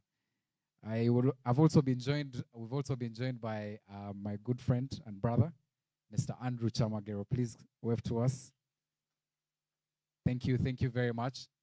And we've also been joined by my big sister, mentor, and friend, Miss Isabella Akiteng. Please clap for Isabella. Ivan, I had recognized you, but you are outside the room. Please clap for Ivan. That is Ivan. Ivan is from Action Aid. I've already told you that if I get a job in Action Aid, those of you who are not clapping for Action Aid, I'll make sure that we don't come back again, right? Don't we have a deal, Ivan? We have almost. I need to get very convincing. So welcome with me the chief adjudicator, Michelle Mawanda, who will read to us the teams that have made it to the final. You're about to witness something you've never seen in your lives. So if you've heard about this thing called public speaking and debate, you're about to witness it.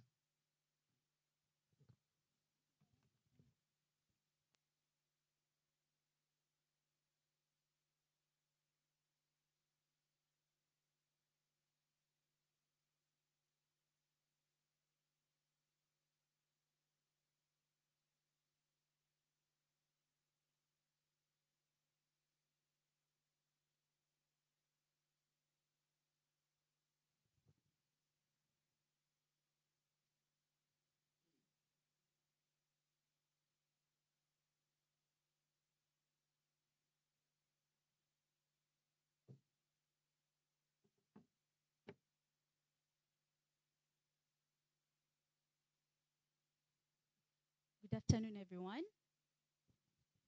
You're almost welcome to the grand finale of Elle Parle 2024. My name is Michelle Mawanda. I have been chief adjudicator for this tournament, and I'm so excited and happy to see all of you here. I recognize all the protocol, our partners, our sponsors, the judges, the participants, and everyone who's here. Thank you so much for coming and making it to the event today.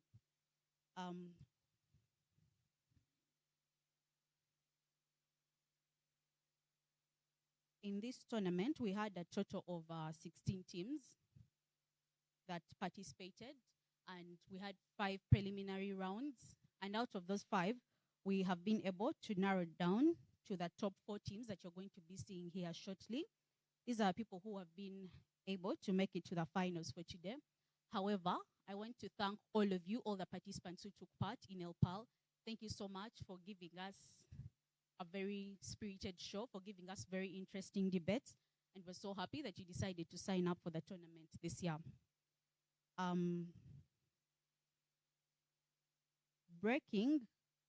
Before I announce the breaking teams, we also had some swing teams, and they're also part of the break, so I'll just be giving honorary mentions to them. They are not eligible to come for the finals, but they did well, and that is why we had some teams being pushed up to the final, because now the swing teams could not break.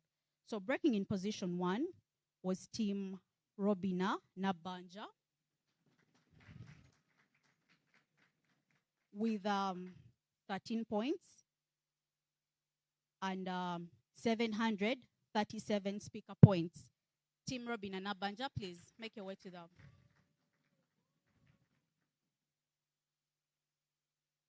Prima and your teammate. Guys, be proud. You broke first. This is a big achievement. Drum rolls. Let's clap for them until they get here. Denise, please hurry.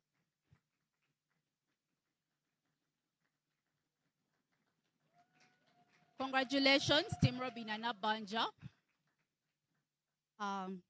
Coming in position 2, which was a team that was ineligible to break because it was a swing team, is Team Anna Juko with 11 points. That's Cynthia. With 11 points and 737 speaker points. Congratulations to you. Thank you so much for taking part in the tournament.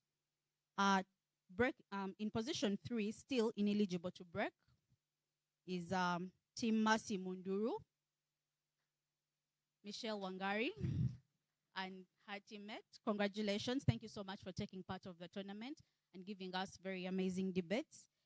They still had 11 points and 599 speaker points. Congratulations. Let's clap for them in absentia. In number 4, still ineligible to break, is a gentleman who also doubled as a tab master, Mr. Rin. Congratulations. Thank you so much for taking part of the debate and always being available on call to fill in whenever people are unavailable to join us or having challenges with this squad. Now, the second team coming to today's grand finale, drum rolls, with 9 points and 726 speaker points, is Team Akiteng Isabella. Very proud because Isabella is here with us. The stakes are very high because today you're representing Isabella. And that's not a threat, but congratulations to Team Akiteng Isabella. Breaking in position 3 with 7 points and 708 speaker points is Team Patricia Bawiha. Team Patricia Bawiha, congratulations, you're breaking 3rd. This is the 3rd team on our finals today. And the last, but definitely not the least, it could go either way after the round we're going to have. Team breaking in 4th position and the 4th team joining our final today. Drum rolls. Is the 4th team on the final today is Team Prima Kwagala. Team Prima Kwagala. Congratulations to you. So these are the 4 teams that are going to be breaking to that have broken to the final. Kindly move forward so that you could choose your speaking positions. Kindly move to that.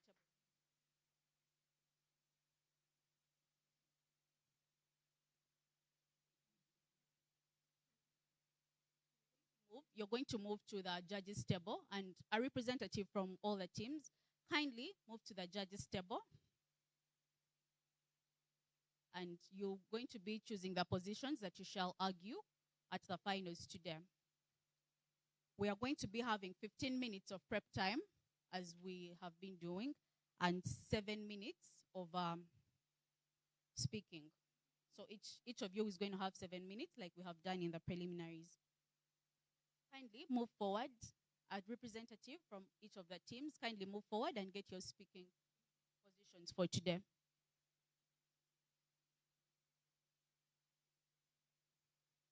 Congratulations again. Congratulations for making it to the finals of Elle Parle 2024.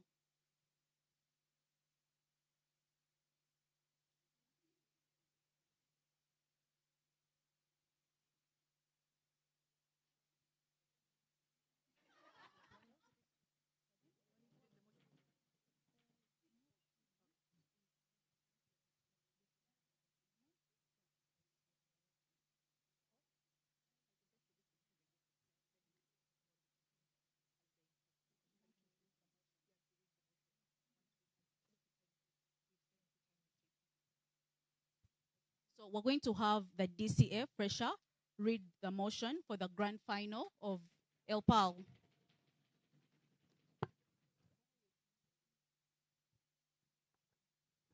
Which team is going to be arguing opening government?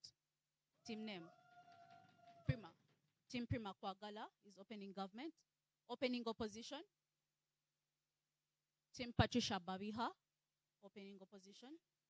Closing government? Oh, closing government is Team Robinana Banja. And closing opposition is Team Bella, Isabella Kiteng.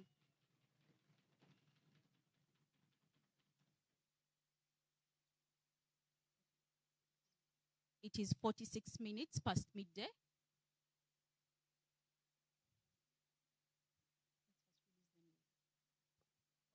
The motion. This motion has an info slide, so pay attention. The info slide reads, it will be displayed, so don't worry. Yes. The info slide reads, ecocide is the intentional mass destruction of flora and fauna or poisoning of atmospheric air, water resources, or committing other deliberate actions capable of causing ecological disaster.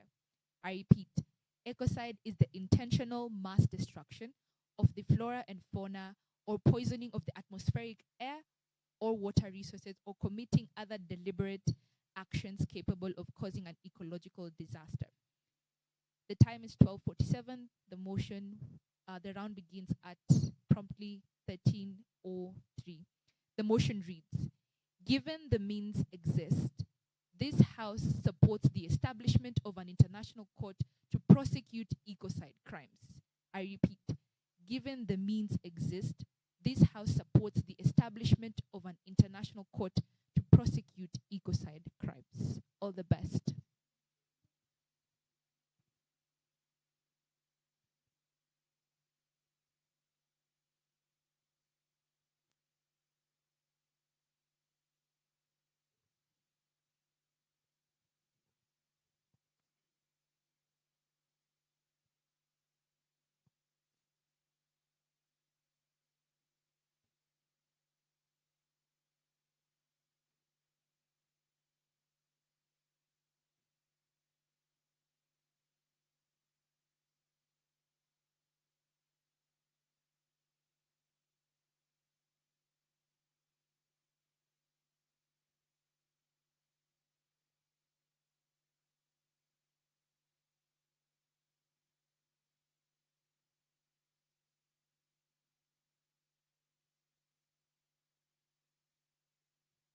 I've also shared it in the speakers group. Kindly feel free to step out and prep.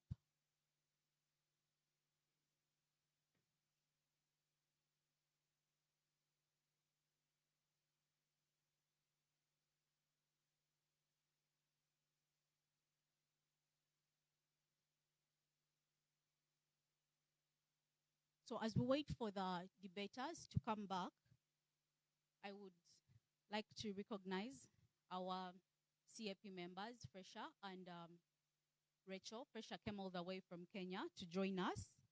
We are so grateful for the dedication. Rachel has been unable to join us today because she's sick, but she's currently at LDC pursuing her postgraduate in legal practice. She would have loved to be here, but she has not been able to make it because she's sick. The theme for this year's Elle Parle has been Sonkofa, the power of the affirming inner voice. We are very grateful to the organizers for giving us this theme because it comes very timely in a world where we have so much exposure, so much media, and so many people having all the kinds of opinion about things. It is important for you to find your voice, to find your rooting, to know who you are so that you don't have the world defining that person for you, right? So during the course of this tournament, we had 5 preliminary rounds where we had the debaters engaging in various topics from climate change to affirmative action,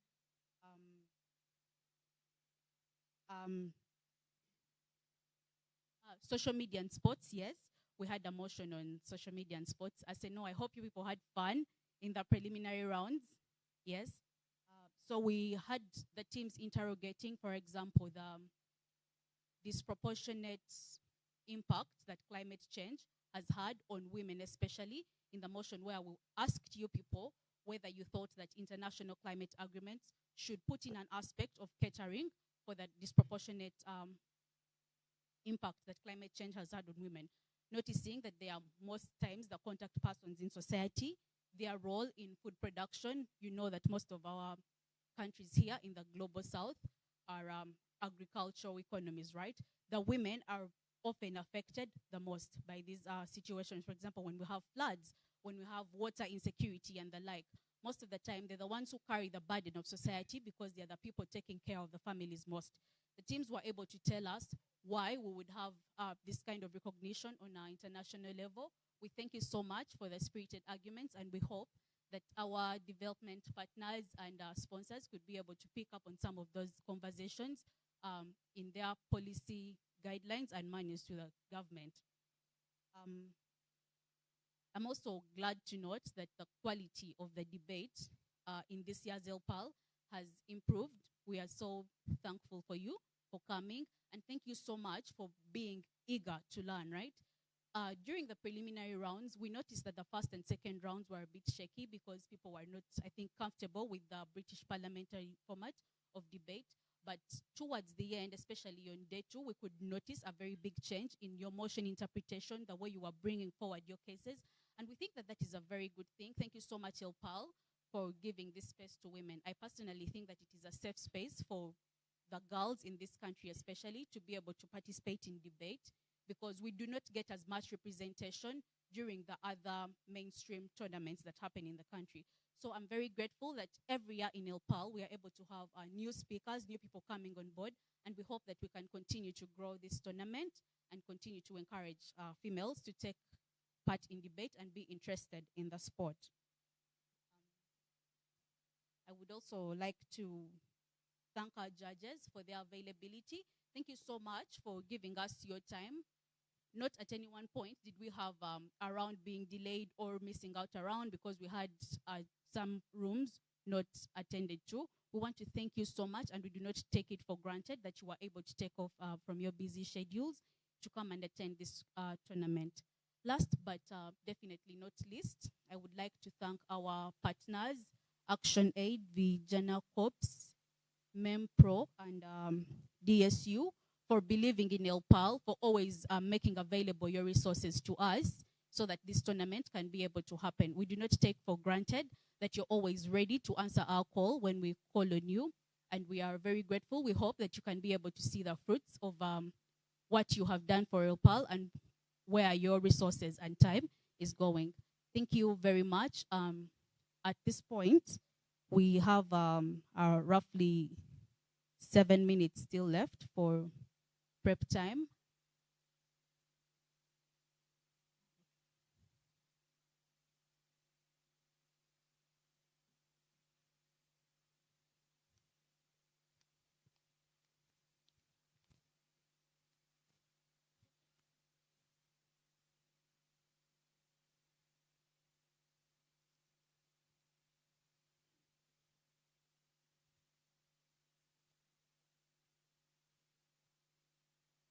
We still have some time for prep time left. I would like to invite Peter Ahawe,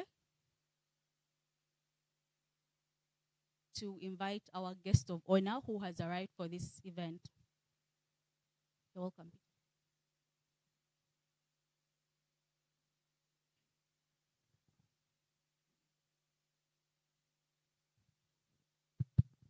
Please clap for our chief adjudicator.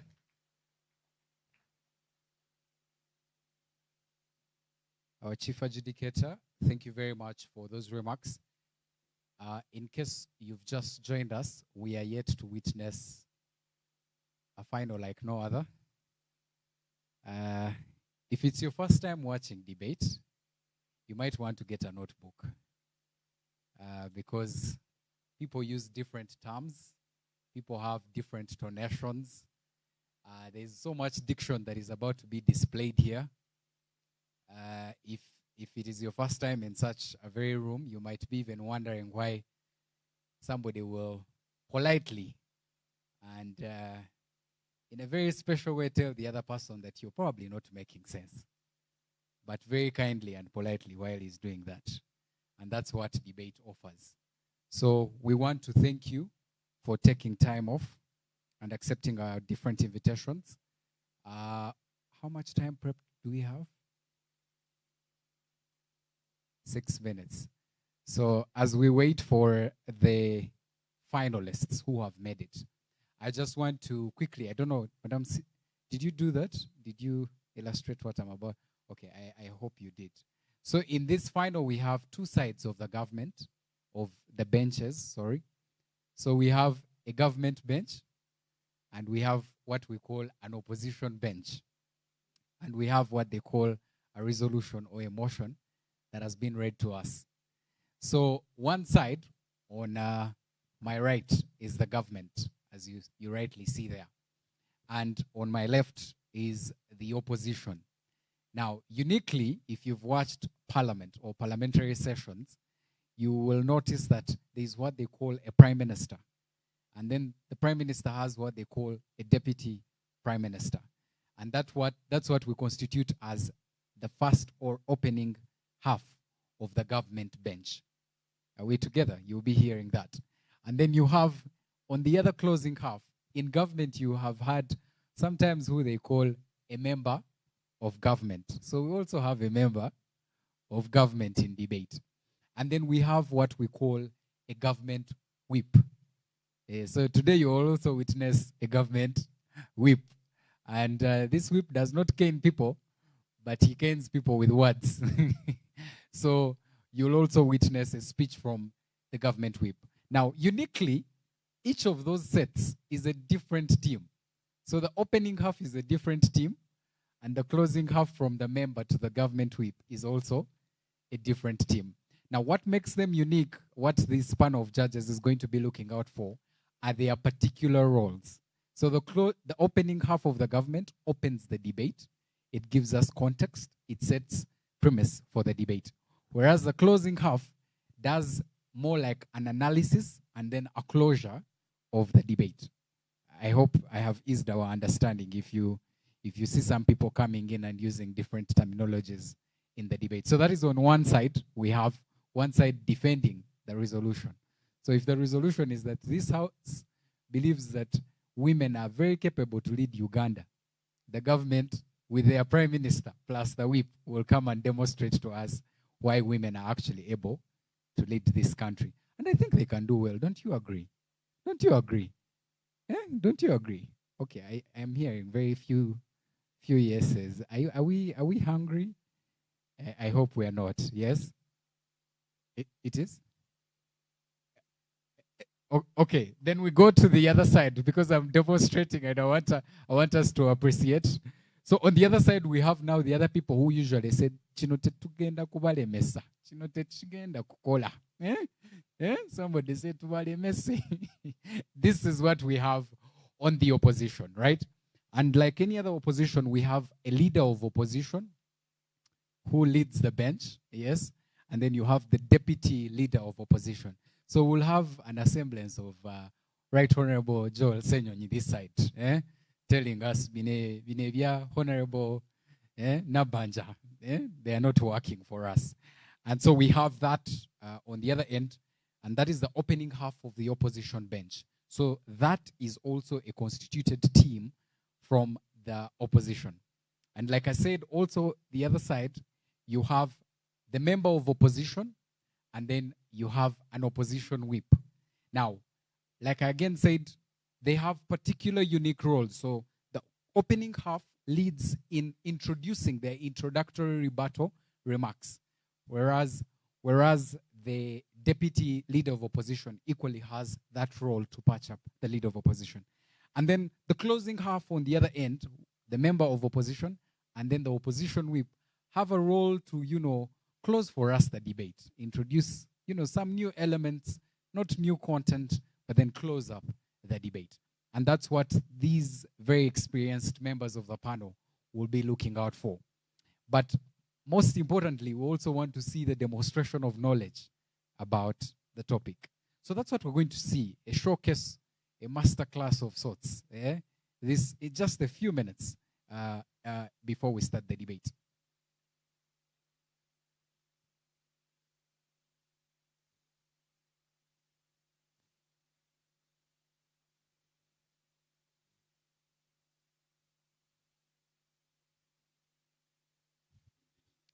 All right, thank you very much, our Deputy CA. Our Deputy Chief Adjudicator has said, please, even if you're in the audience, they have read to us the resolution. Please, we would like you to engage with it, not just in this room. We want stakeholders like Action Aid. They are very, very, very influential on policy, right? Our good friend Andrew Chamagero, who works with Nation Media, how they can take it up, right? Our good friend Sarah, who works with Mempro, how we can go, our good friend Jamila, how if we get back to the girls, we can use this as a policy framework. Our good friend Portia, who works with Because of Her, how can we use this to craft a policy out of this? So I hope you will pay me, because some of you didn't understand British parliamentary. Yes, some of you for the very first time, and now you know what we're about to see. So I hope you will pay me for demonstrating that knowledge. But if you fail to pay me, you should not fail to clap for me. Surely. Yeah, now now I'm energized to come back. Then I also tell you now lunch is ready. There's somebody who has understood there. Then when I come back, Wi-Fi has also been upgraded. We are now in 5G. We were at 3G. Something like that. Other than that, I would like, in a special way now, to recognize our guest of honor. Please, somebody say guest of honor. Yes. Who has accepted to grace us this afternoon. I have had an opportunity not to interact with her, but to hear about her and learn about her. So today I'll ensure that I probably take her contact. I'll also request that I can visit her at Action Aid. Somebody is saying now, what is the problem with me? If you leave this event without also networking, you're not learning. That's what our good friend Andrew usually tells us. Don't go to the place and then not get a what?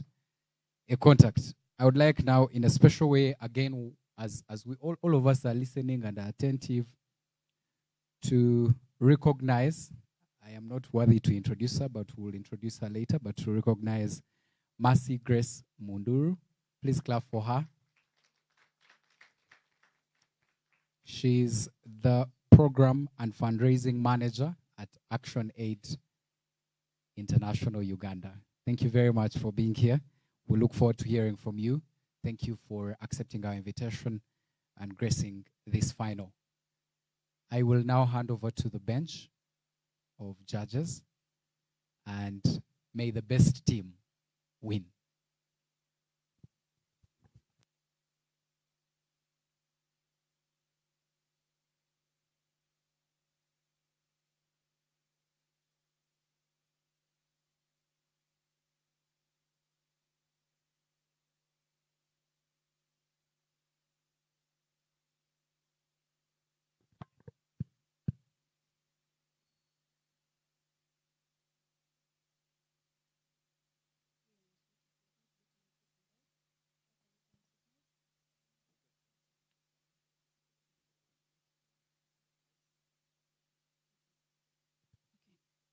Welcome back. Congratulations again for making it to the final. A few ground rules for this debate tournament.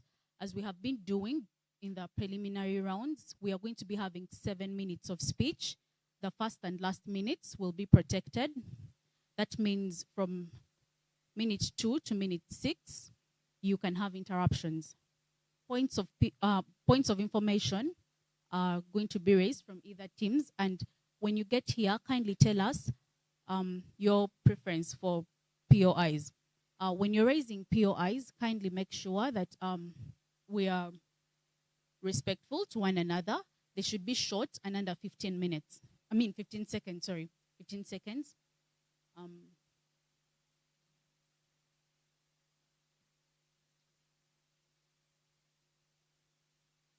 All the best to all of you. May the best team win.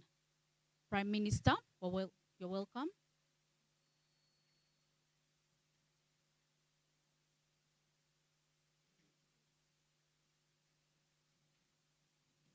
Prime Minister, we're ready for you.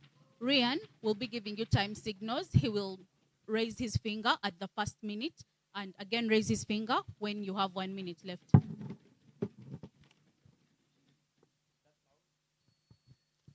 I hope it is.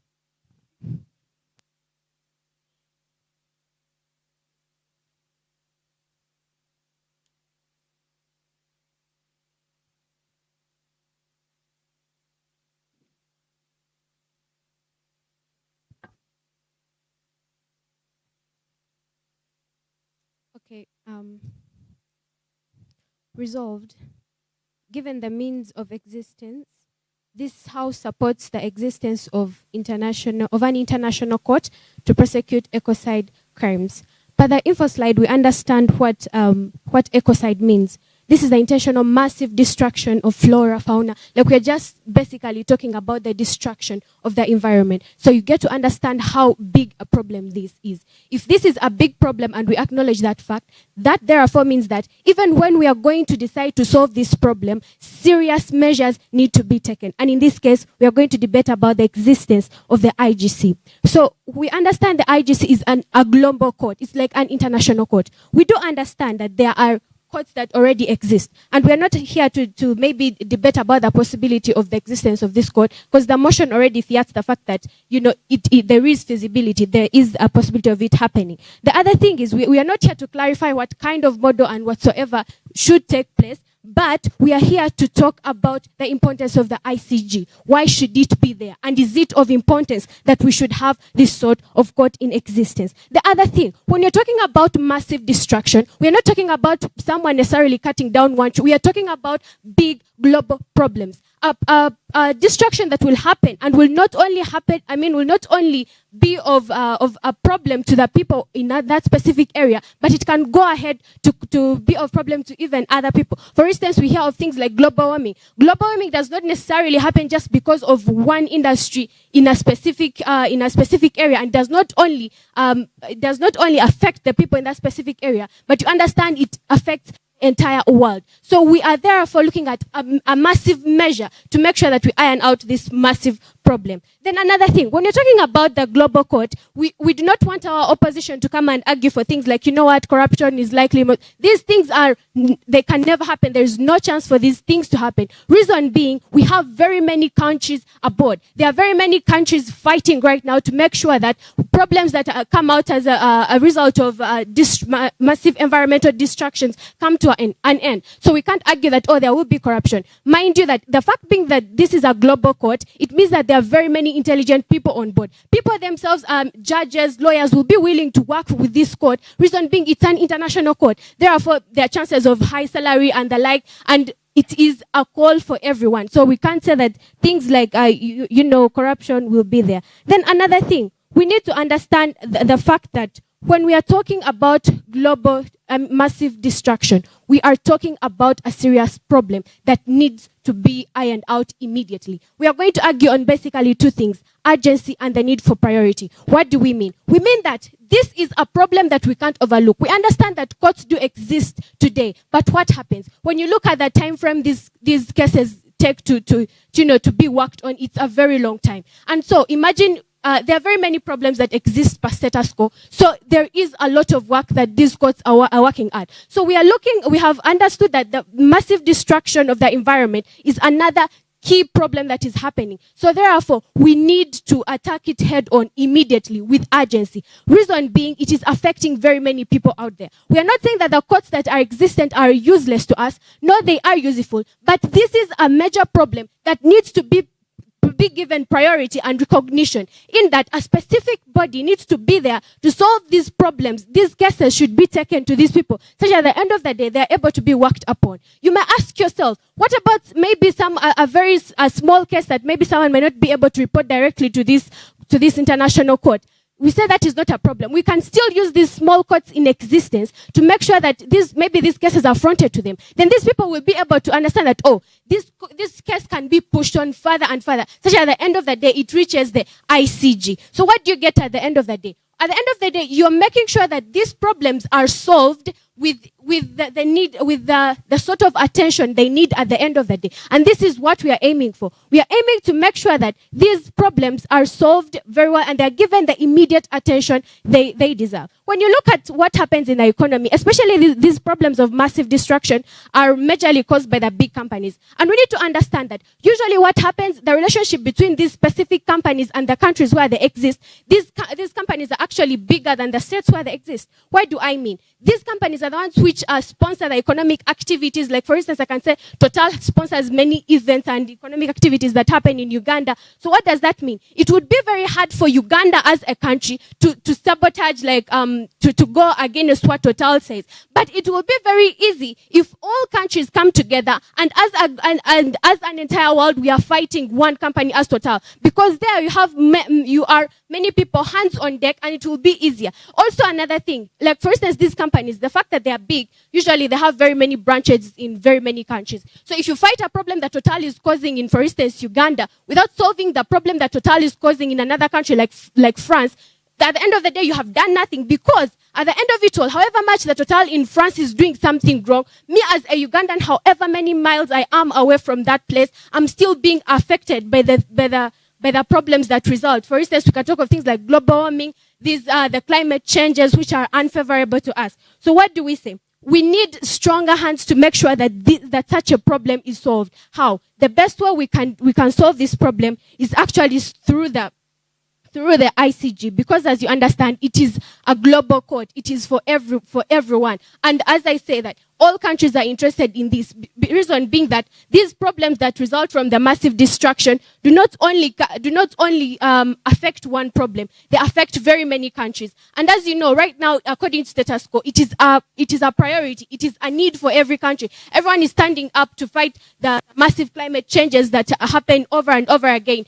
All that are caused from the fact that there is massive destruction of flora and fauna and the like, because these are the things that the environment relies on to make sure that we have stable temperatures, stable weather. But if these things are destroyed, for instance, maybe through the companies and the like, at the end of the day, we cannot have that sort of stable climate and the like. And the fact being that this is a global need, something that is very urgent, we do not have to wait for these small courts, these other courts that exist, that have very very many other issues that they need to look on. What we need to do is to make sure that we use this code that is in this code that is in question, that make sure that it is in existence, such that it is able to help us.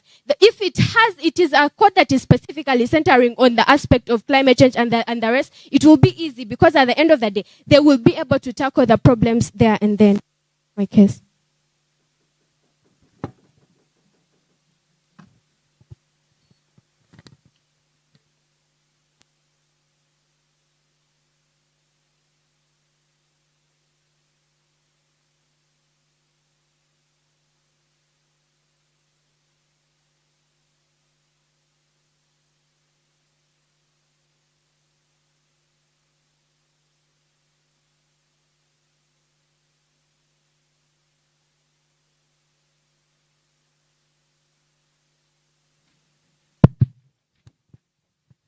Well, greetings, everyone. Let me first calm down.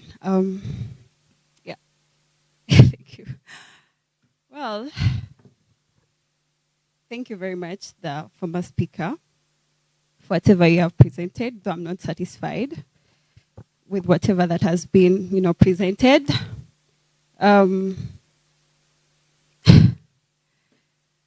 With a count of 1, 2, 3, I'm starting right. 3, 1. Sorry, I'm too much excited, I guess.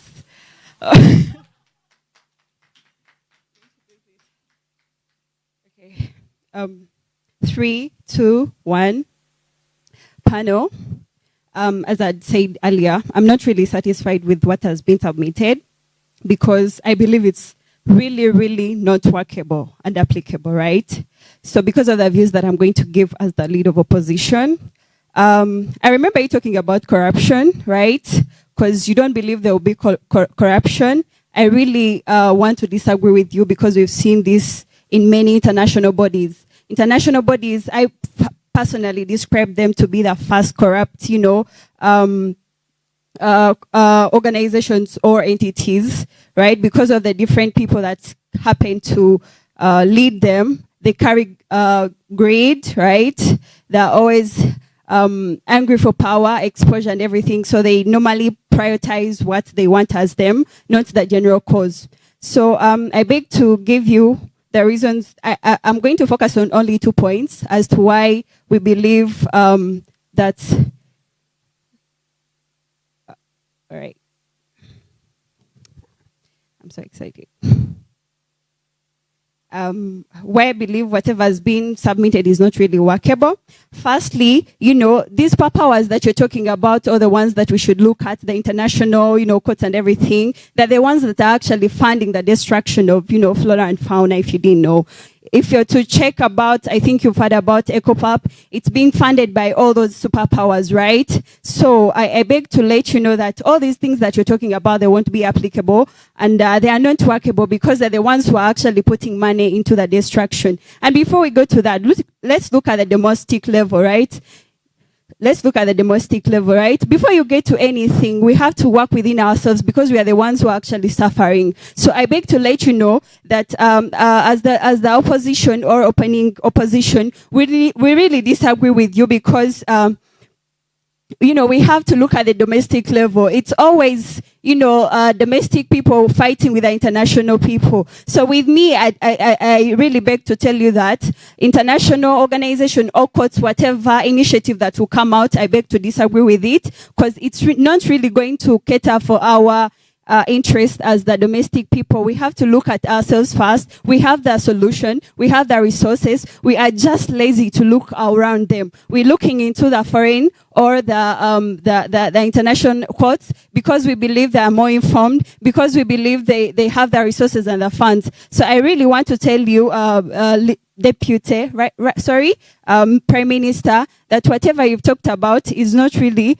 workable in our society or in our cause that we're talking about. So the other point would be the sovereign of the state, right? You see, all the states that you're talking about, they have too much power. They're so sovereign to follow whatever is happening on the ground. I beg to explain to you this point. Let me look for my explanation.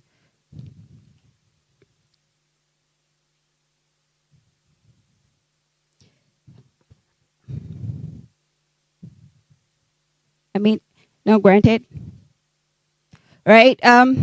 So the point is environmental policies and priorities differ significantly around the world. I think we should address that, right? So what we have as here as Uganda is so different from what Kenya or Canada, those people are facing. So it's best we look at ourselves as us nationally, the courts, and you should know we have these courts as domestically. We just need to work on their visibility, their effectiveness. We just need to improve on them in all the areas that that are supposed to be worked upon. The other point would be the existing mechanisms can be strengthened to address ecocide without creating a new court. That's what I believe as a person, right?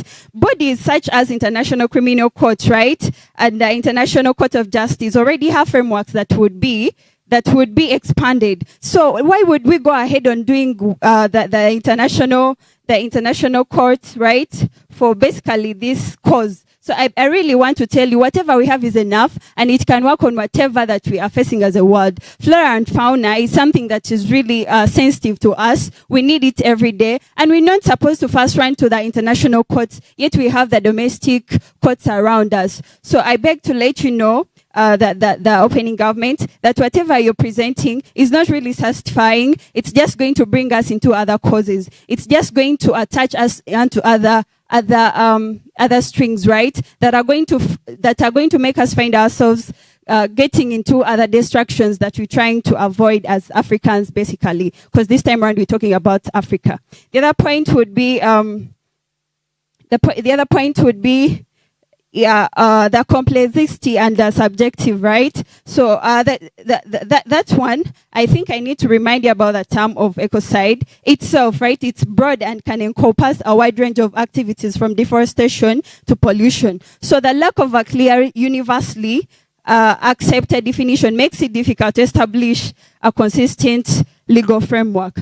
So for instance, that what constitutes international mass destruction of the threshold for an ecological disaster can vary greatly between countries and cultures. So this ambiguity could lead to inconsistent verdicts and hinder the court's ability to deliver justice. So I want to let you know, right, all those things that you're talking about, we have different things that we're facing as nations, right? So if we come about and tell ourselves that we should go internationally, yet we could face or work on solutions domestically as nations. We could find solutions as us. Is it time? We could find solutions as us. We could, put down the mechanisms, everything that we need to take. So I really beg to disagree with you that whatever international courts you're trying to work upon or bring on board, it's really not going to implement or to bring out the effect that you want as the government.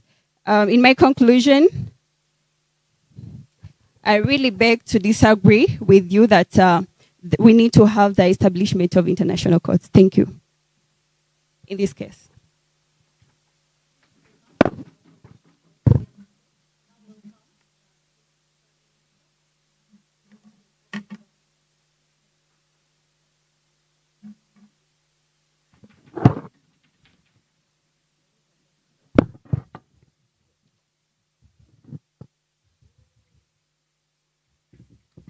Okay. Am I audible? Yeah, shout out to my partner who carried me for this tournament and to the kids family. I appreciate. Okay, I'll begin my speech in 3, 2, 1. So, what does OO come and argue? OO argues about the workability of this kind of independent courts. They argue about how corruption is still going to exist in this kind of courts and all that. But what we come and tell you in the first place, how we kind of frame this kind of motion, is that the motion already fears things like the workability and feasibility of these kind of things. What we want to show you in the first place is that there are very many different countries that are going to be part of this kind of international courts and all that, whereby if one country feels that a specific injustice is being done, they are going to call it out. So it is not a matter of one person that because one country has more power than the other, they are going to be able to do what? To like take over the whole ICJ thing. But what we also want to show you is that the whole point is they're coming and telling us about the existing mechanisms that are already existing. This is not what the debate is all about, but we are talking, and okay, let's also take them and say that, yeah, it's about it. It does not address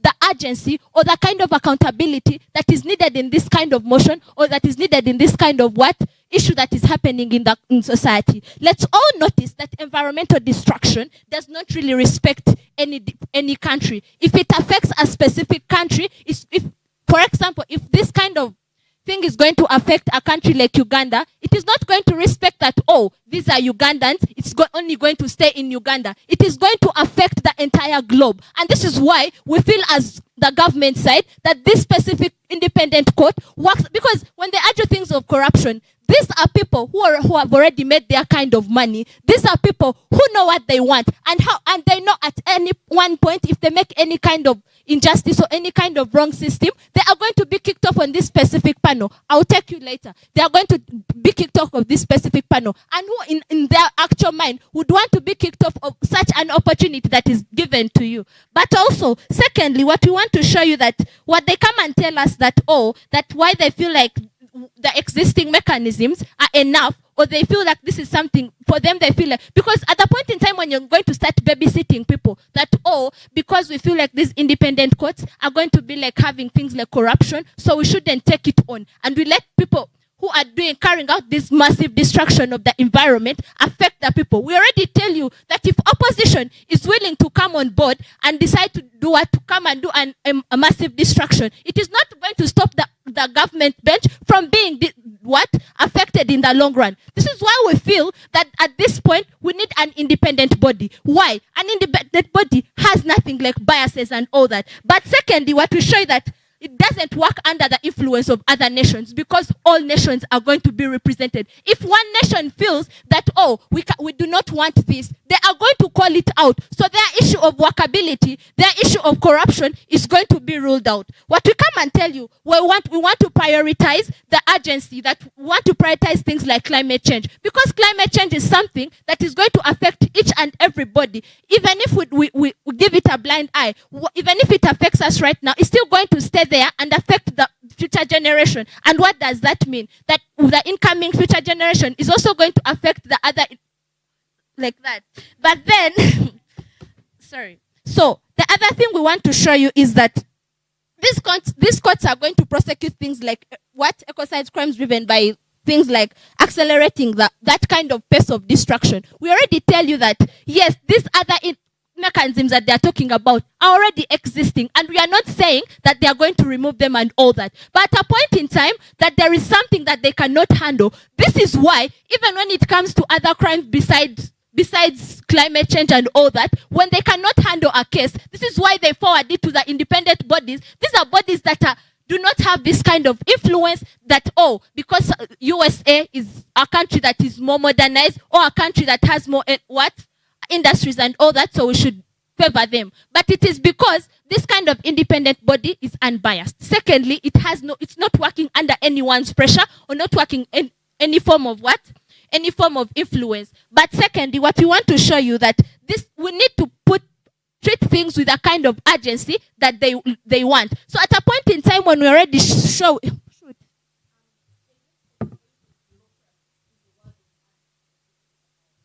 No, the issue is opposition. You just have a mindset of you want to stay in the current system, whereby you already see that in your system you still have things like corruption, and you feel like because you have those things that are happening in your system, you feel like they are going to happen in this kind of system. But we want to show you that those are the things we are trying to fight on our side. We do not want things that are going to affect the community. We do not want things that because USA has a bigger role to play, it should actually, because if it has many industries, that kind of pollution of water and all that is not going to only affect them. And that is why we are telling you that already those local things that you're talking about are still going to be handled by the local courts that are there. But at a point in time when this kind of injustices are going to happen, this kind of massive destruction, mind you, the motion is not talking about the simple things of, oh, I'm going to go and cut down a tree and they're going to take me to this kind of court or this kind of independent court. What happens then is if you are caught by things like you're doing massive destruction, this means you are going to be forwarded, because this case cannot be handled in small or local courts in these specific countries. And that is why we tell you why we need this body to be there. It is because it is a globe. If these kind of things are affecting a specific sovereign state, it is not going to only stop there. It's going to affect the entire globe. And this is why at the end of the day, we feel that this kind of court should be there because it has no bias and it addresses the urgency of these kind of things. With that, I rest my case.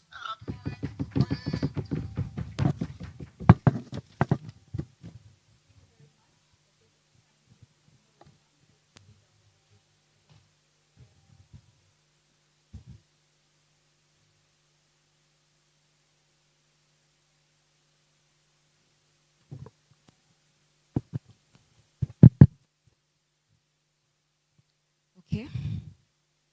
Hello, everyone. Panel. So I will start by reading the motion to the government side. Given the means exist, this House supports the establishment of an international court to prosecute ecocide crimes. So when the government side comes and tells us that bureaucracy is a fallacy, and we are remaining in this system and we want to be in this system, the motion clearly tells us that given the means that exist, not given a perfect system. So I'll come and say that state sovereignty is one of the points that the lead of opposition gave, and I would explain it in that political manipulation is real. And in the case of Nicaragua, America was given a ruling, and America came and told them that America listens when it wants to listen. So when you say that you're creating a specific body for them to be brought in court and to be ruled. So when America comes and says it will listen when it listens, so when you create another body, it's going to listen then. So I don't think so. So I would give the recommendation of just extending the jurisdiction and making a wider coverage. The ICC already covers different crimes. So if you could add ecocide on that list of the crimes that it covers, then I think that would be a workable solution. And she had earlier on trashed the workable solutions, yet we are giving workable solutions right now. Instead of imagining a perfect world and a perfect system, we want things that are going to work on right now. We want things that you're going to say that let's create an international court and it shall be created. First of all, creating a court is not something that we wake up and say, let there be a court. No, systems policies are put up, systems are made, and then the judges are chosen. The judges go through an election, and that needs resources. So you're first going to put a budget for creating a court, yet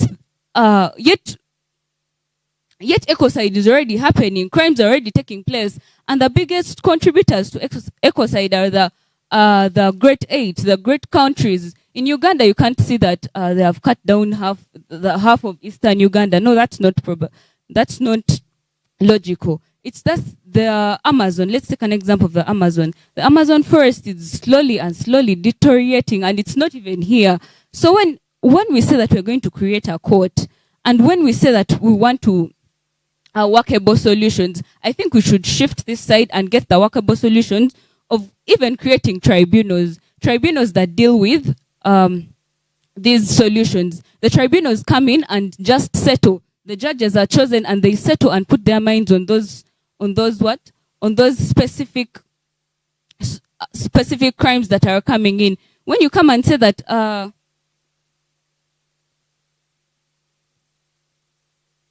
because Saudi Arabia has very many industries and it is releasing very many fumes and all that, does it mean that the effects of Saudi Arabia are going to only stay in Saudi Arabia, or Ugandans are also going to feel the effect? The effects are going to be felt, but we have a solution for that already. There are workable solutions that if the amount of emissions that you make every day, the amount of emissions that you make per year are calculated and you pay for that. There are systems that are there that are, when you make certain emissions and all those, when you read inside, you know that when you make emissions, you pay for those emissions. So, and when we come to the nationals, we can't say that we are going to take all cases to the international court. How many countries do we have in the world? There are so many. So if you're going to come and say Uganda's problems we take to the international court, East Africa's problems and other countries, we take to the international court. That's going to actually cause case backlog. You're going to have so many things to be looked at, so many things to cover, and that would take us back to the instances of these courts that we already have. The courts that we already have are working on them, but then they have other matters that are handling. So if we are to create one court that is going to handle all these matters, I don't think that is workable. In Uganda here, the High Court is already working on environmental issues. Take an example of the case of Nyakana versus Nema. Nyakana was sued by Nema, but the case was handled in High Court. So if Nyakana was to wait that the court is to be established and then he takes his case, how long were we supposed to wait? Because I think this case is like 2017. Yes. So how long are we supposed to wait? So if you're going to come and tell us, let's get a court to do this, you should come and lay down the steps on how we are going to manage this, how we are going to take us through the steps on how we are going to move until the court is formed. Don't come and just lay on us a vision that you maybe woke up and say that I think we should have a court to deal with this. So, and in international law, first of all, is a weak thing. International law is not something that is it's not something that holds juries it's not when a judgment is made, you cannot come and rely on that judgment when it was made on international law. First of all, they look at very many different sides. But in Uganda here, when a judgment is made, someone can come back and quote the case that, as right now I'm quoting Nyakana. But when I go back and quote Nicaragua and I give the facts there, I'm not going to hold so much water as someone who came and quoted that case, because that law is something that was for that country. So if you're creating a court and the court is going to make judgments, but the judgments are not going to hold water, so how is that of use to us who are going to sit in the court and wait for our issues to be brought up? So I think we should look at the workable solutions, the workable things, the things that are at hand. We just disregard the perfect world, because there is no perfect world. We're not going to wake up in the morning and say, let there be no corruption. No, that's not possible. We're going to look at the things that are going to happen, because I think even in Uganda the anti-corruption court was put up because there will be corruption. Things are going to they're going to set up budgets and there will be corruption. So that court is going to help them that court is going to help them. That court is going to help them, and the judgments will become. So I think the opposition should really look through their case. I think the government should really look through their case and get workable solution, and then come and debate. Thank you.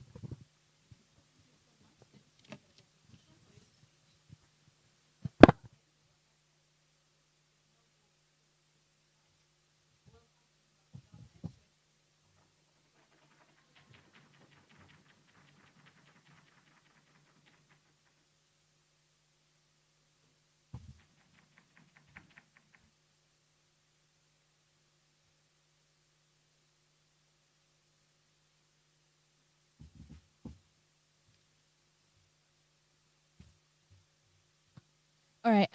Shout out to everyone, and a second appearance at Elle Parle. I hope I win it again. Yeah. And a shout out to my partner who has carried me throughout this. As you can see, she's dressed like she's going for an African summit. And shout out to Henry and Cynthia, and to all the MOOC teams in the debate and other unions and the other unions. All right. So I'll begin in 3, 2, 1, and go. Panel.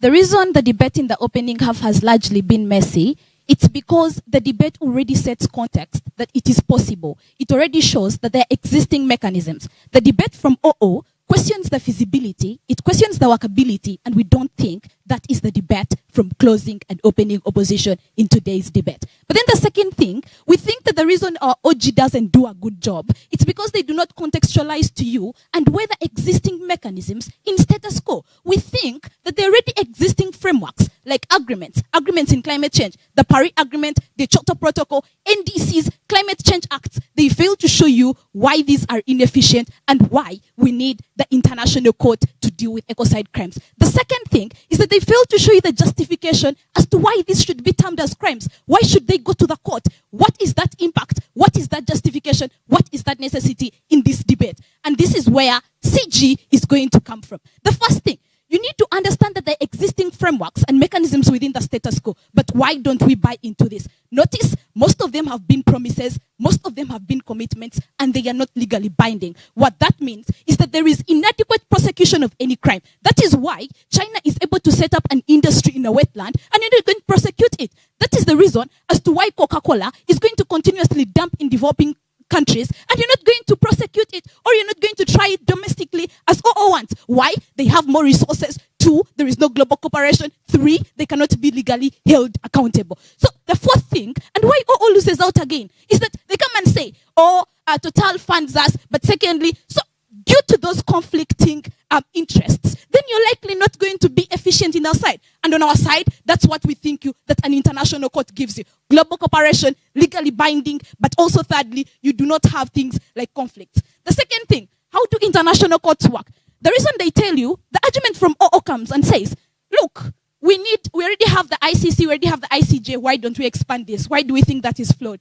The reason why states are tried in the ICJ and people are tried in the ICC, it's because they recognize the difference that exists in them. That's the reason you're not going to take maybe these crimes to an international court, ICJ or ICC. Why? Because they are determinant on war crimes. So if you want to take them there, then you have to say, this is a war crime. How do you do that? That becomes largely problematic, bureaucratic, and it's not possible. So the second thing is why an international court is important. Notice the reason as to why agreements, the reason as to why commitments have continuously failed to work, it's because they have low bargaining power. Africa, Latin America are living in a world of perpetual emergency. Today you have COVID, the next day you have a drought, the next day you have floods, the next day you have landslides. That is perpetual emergency. What it means, our OG tells you, it's urgent. They don't show you how urgent it is. The reason as to why it's urgent, when you have a drought in Somalia, Turkana, Karamoja, individuals are starving. Individuals within Africa, Latin America, cannot adapt to things like starvation. They cannot adapt to things like indigenous communities being washed away. Their cultures. The reason you're having increasing refugees, climate mobility, not being recognized, it's because you do not have an international court to try these individuals that are largely causing the crisis. And this is why our extension then comes in. So, why then do we need an international court? Countries that have continuously polluted the most look like the US, look like China. What that means is that they have a large bargaining power. If you wanted to take US domestically, Uganda has a climate change act. How are you going to hold US for pollution, or how are you going to hold Coca-Cola for pollution when you do not have an international court? When you have low bargaining power, as an African bloc, you go for an agreement, but you cannot even argue for what is best for your country. Why? You don't have resources to, you don't have anything you can do to them. The thing is, when you have an international court, there is global cooperation. All countries, whether Iran, Iraq have oil, Saudi, UAE have oil, they're going to agree with you that we need a court. If they pollute, then it's likely you're going to take these individuals to court. What you do is deterrence. Coca-Cola, if Coca-Cola and Dove know that they're going to be punished legally for polluting, they're not going to do it. Why? There is deterrence. There is legal action. They're going to pay hefty fines. And these corporations are largely profit-oriented. And that's why our second extension comes in. Why do we think that? Governments, corporations, individuals have continuously prioritized economic gain over environmental sustainability. Even when you have existing mechanisms to ensure no deforestation in Mabira, Amazon is almost gone. Lake Chad is 75% of Lake Chad is now dried up. Why is that true? In Lake Victoria, you're having sand mining going on. Why? Individuals are prioritizing economic gains. Then how do you make these individuals, corporations, governments not prioritize that and create environmental sustainability? By holding them accountable. And how do you hold them accountable? If there is an international court, there is a legal action. If there is a legal action, there are fines. If there are fines, there is deterrence, and they are largely not going to pollute. I'll take a POI. Great. So, the reason as to why then our OO and opening half do not go there, I already show you. Why should ecocide crimes even be put in there? Like an international court. 2, why the international court? What is the marginal benefit? That's where our third extension comes in. Justification on ecocide crimes and necessity of why you need this. From the floods in Bangladesh, high temperatures in the Horn of Africa, pollution, whether it's plastic or even air around the world, we agree it affects humans the same. But who are the most affected? Vulnerable communities, women, children, are likely the youth. 65% of IGAD's population are youth. These are individuals that don't have resources to combat this. These are individuals that cannot adapt. They don't have resilient communities. When a flood hits, they're likely going to die. Schools, education is stopped. The economy is hit. When you go to buy something, the GDPs of these countries are hit. We do not think there is largely a justification that tells you, as people being violated human rights, but then two, economies being misled. But then the third thing is that because it knows no jurisdiction, what our OO tells you. The third thing is that largely on climate justice. Why do we think that the issue of the court becomes a climate justice issue? We tell you, one, is that developed countries are telling you, do not use coal, do not use oil. But they're the ones opening up new coal mines in Norway. They're the ones opening up new coal mines in Germany. So how do you hold them accountable? Because with your laws, you're not going to hold them accountable. So we think that even when DRC has the largest uranium or minerals that are needed for things like a just transition, they're not getting this just transition. Who is taking them? China takes them, makes EUVs, they come back expensively. How do you hold these countries accountable for the pollution? How do you hold them for the ecological destruction they are doing? Only an international court can grant you that justice. Three things that you get from CG. One is about largely why this justification and necessity. We show you how human beings are being affected. The second thing is deterrency. The third thing is climate justice. Proud CG.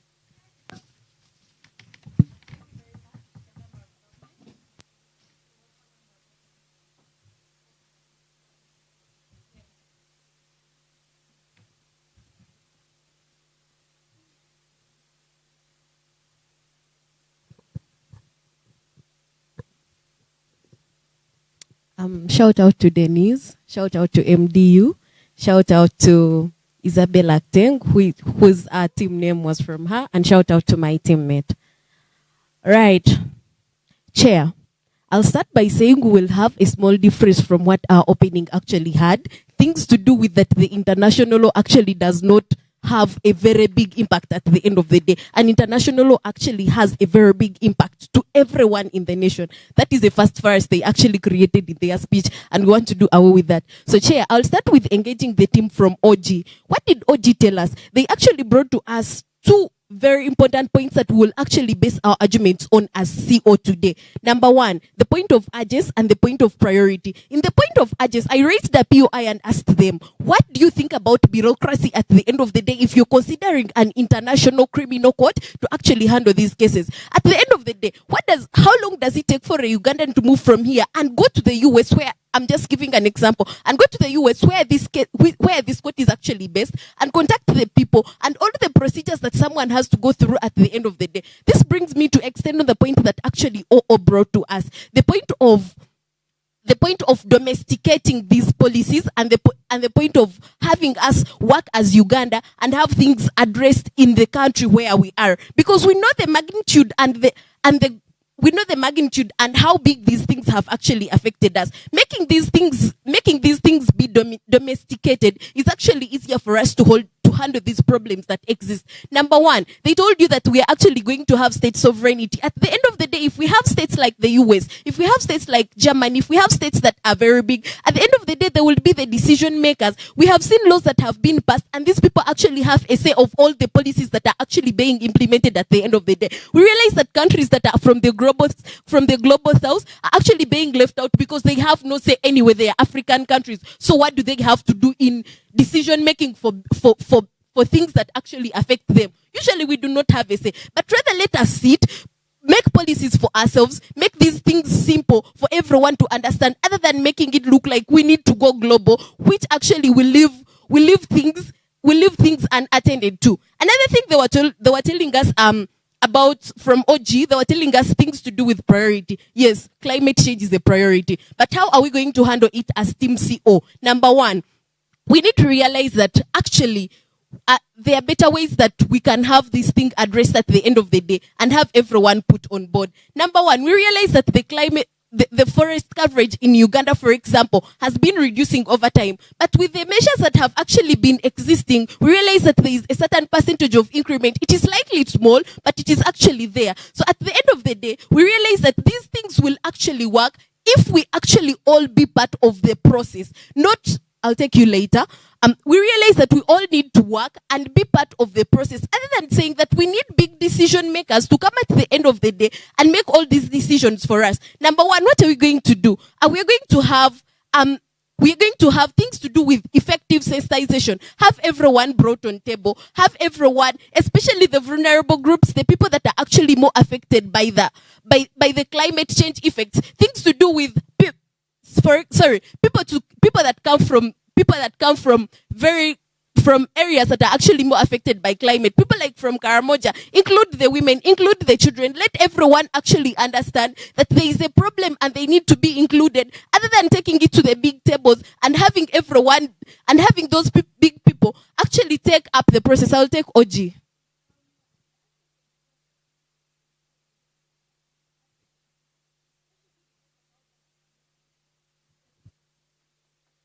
Yes, thank you. So the question of efficiency still comes.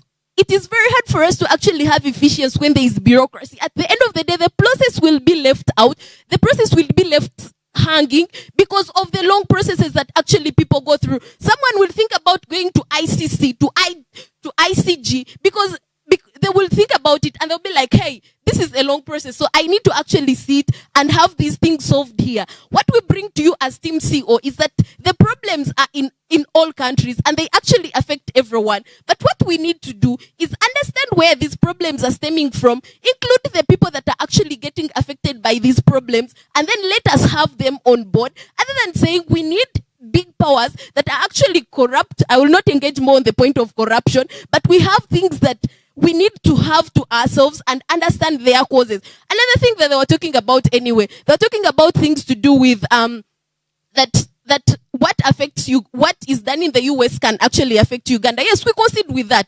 But yes, after understanding that what you do actually affects other people, sit and find a solution to that problem, other than trying to engage people that are not part of the problem that actually affects you. Let everyone be responsible for the problems that they actually cause at the end of the day. So what we bring to you from Team CO is that, number one, there are challenges in implementing these things that actually the ICG possibility of creating the court is there, but the problems of implementing these things is actually going to be hard at the end of the day. Another thing is that there is going to be difficulty in actually measuring the extent to which someone has actually damaged the environment. At the end of the day, you realize that measuring the pollution that someone has caused is very hard. Yes, global pollution is happening, global warming is happening, but yes, it is very hard to say that someone who actually cut a tree here caused this amount of environmental destruction. So at the end of the day, it is very hard for you to take this person to ICC, to ICG, because of an environmental effect that they would have caused at the end of the day. So engaging CG was telling us that there are existing mechanisms that have actually failed. But at the end of the day, Chair, I brought you in my first minute or second minute, I was telling you that these things have actually worked. The forest cover that we had as Uganda is actually deteriorating, but we realize there is a slight increase at the end of the day. So we realize that these people are actually getting educated, are actually getting sensitized and understanding the problems that are affecting the country, that are affecting everyone. And we see that engaging with everyone is a better way to go, other than addressing issues that will go global and will not be attended to at the end of the day. So from OG, another thing they were saying that issues to do with using the existing, they were talking about, OO was telling us about existing courts. Telling us that existing courts can actually work for us, but we realize that existing courts also have their own problems to handle. Usually it is to do with crime and other things. So at the end of the day, we realize that better mechanisms could come up and we would have things, especially sensitization, advocating for a green world and having everyone understand the problems that the world faces so that we can have a better society. Thank you.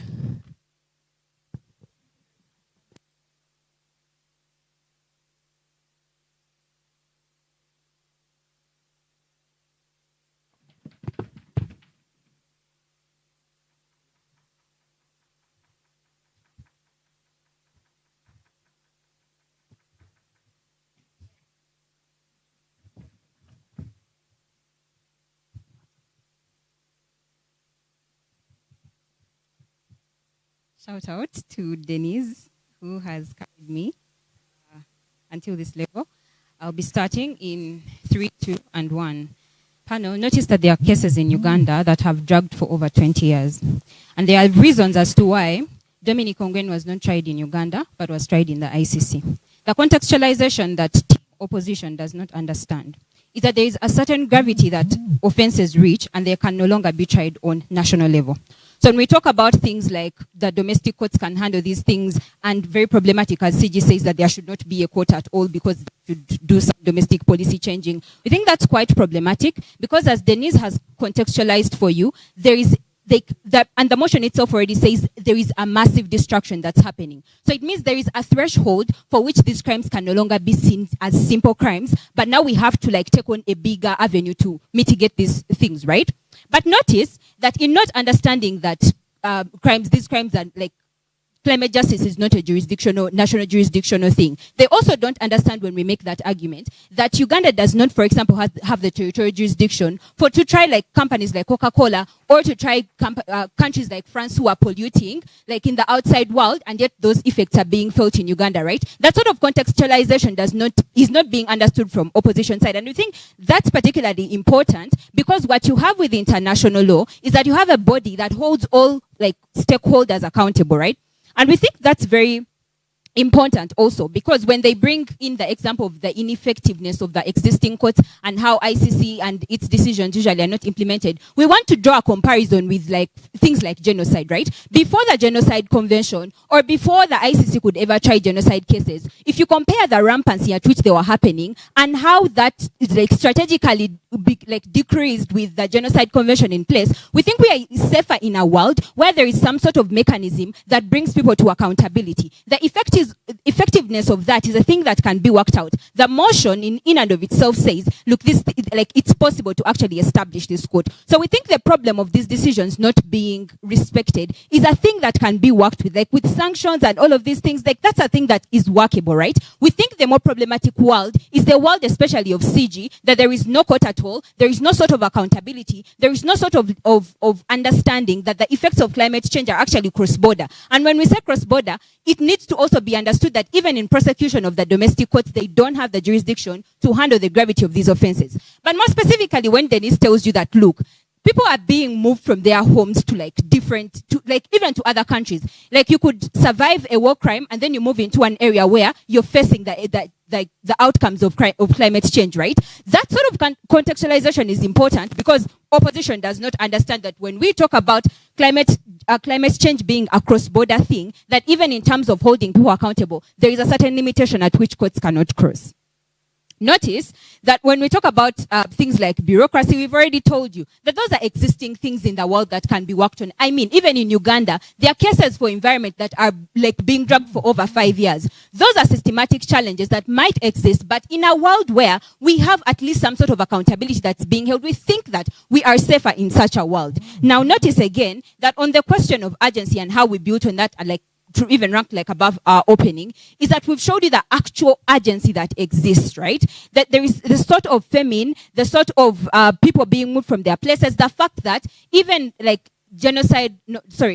things like the Refugee Convention does not cater for refugees that come out of climate change. You see, there is some sort of specialization to these crimes, which also brings us to the argument that has not been tackled by CO, even OO, that look, we could expand the existing courts to handle these cases. I think Denise, and as a sort of response to that, we show you that there is a reason as to why the ICC was put in place, and there is a specific reason why the ICJ is in place. There is a different subject matter that these specific courts handle. The ICJ specifically deals with state conflict, while the ICJ deals with human individuals. And even the context of those crimes that are handled in those courts is specifically war crimes. We think that at the point where this is a new set of crimes that cannot even be litigated, I promise you, there is actually sort of accountability that has been, they've tried to bring climate ecocide under the ICC, but it has not been workable because the definition of crimes, as you see under Article 8 of that, and I don't even want to take you to be very legal, but you see that crimes there are genocide. They're very specific crimes, right?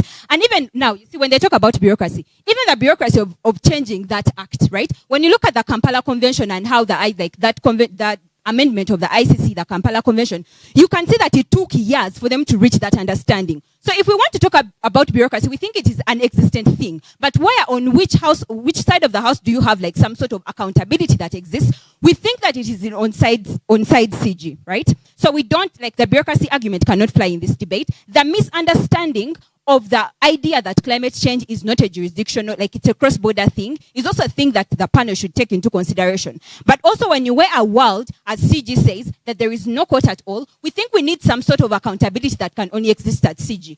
To the extent that the current local policies, and because you see, like Denise told you, the way countries operate, even if they want to mitigate climate change, is on a very individualistic level. And even when we talk about sovereignty, they're always going to do something that is in their favor. So even when you talk about policies, like France will not hold itself accountable unless there is some sort of court that will hold it accountable or place sanctions or command it to act a certain way, right? We think that even things like corruption cannot fly in the debate. Because, I mean, if you have judges such as Julia Septinde on the highest courts of the world, we think neutrality can be like a thing that is established in this, because that is not a problem in the debate.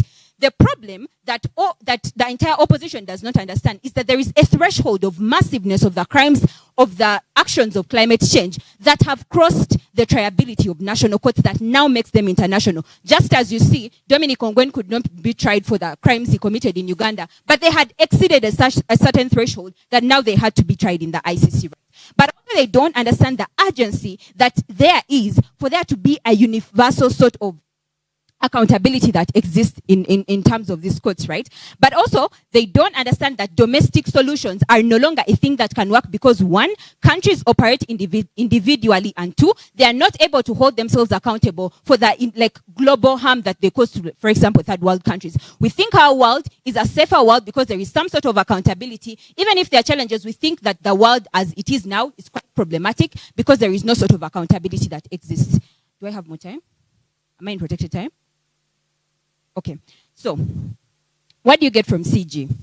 What you got from CG is that climate change needs to be tackled from like an understanding that this is a cross-border thing that needs universal contextualization, but also like the sort of vulnerable groups that are included, and the fact that the existing mechanisms cannot deal with this. We think that we are safer on side CG. Proud to CG.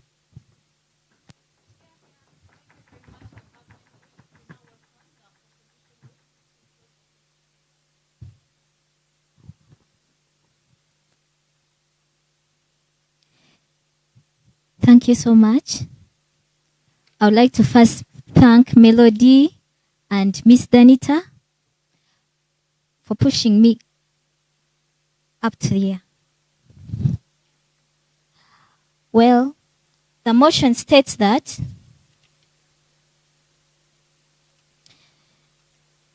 given possible existing means, this House supports establishment of an international court to protect ecocide crimes.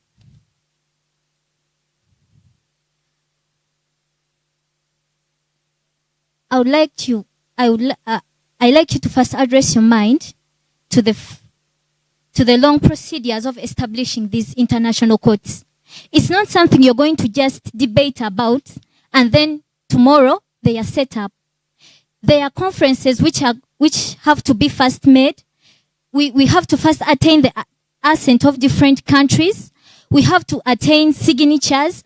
That process is going to take a lot of resources, which resources would have been used to pay actors, comedians, teachers, and different media personnel to sensitize people about the dangers of ecocide. So as the opposition, we believe that sensitization is the main solution to the problem of ecocides. If we go talk to each and every person, they get to know the danger of endangering the environment, then they're going to stop. Let us emphasize or put our emphasis on talking to people, on sensitizing people, beginning with the children in schools, beginning with people who are always on TikTok. Let us put their sensitization programs on televisions. That's how we are going to get rid of environmental challenges than running to formation of an international court. Not granted. First of all, let us first think about the hierarchy of courts. You're not going to commit a crime and then immediately run to the international court to solve the matter, or for the aggrieved party to run to the international court. There are procedures to be followed. We have appeals. You're not immediately going to run to an international court to seek a remedy or to get justice for a person who has destroyed the environment.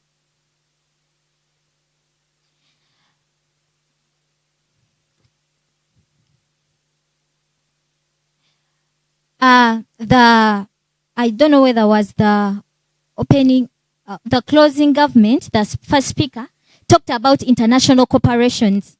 But we still have international organizations which are already promoting international corporations. We have the United Nations. Then why do we need to first think about formation of an international court in order to promote international corporations when we already have organizations which are already promoting international corporations? We have the United Nations. We have the African Union. All of those ones are promoting international cooperation. So to solve the problem of ecocides, we don't have to first run to first think about formation of an international court when we still have other things like sensitization. Even when we form an international court, it is going to be faced with a lot of challenges. Remember, an international court, we are going to employ justices from different countries. Different countries.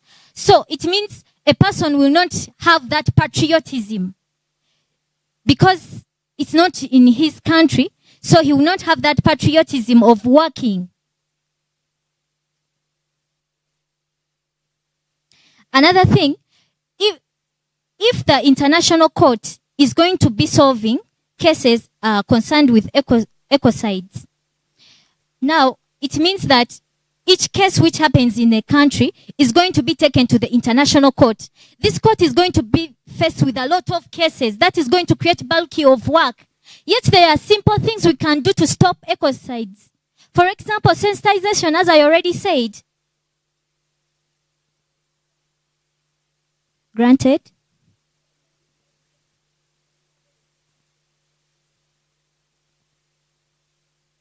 All right, thank you. If you educate them, they will not destroy the environment, so there will be no cases to be taken to the CJ.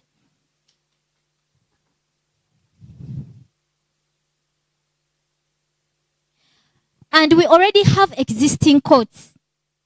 We already have legal remedies to people who destroy the environment. Now, why do we have to create another court when we already have the existing ones? If we have failed to manage the existing ones, how are we going to manage the international court, which has different people from different countries? There are a lot of countries in this world.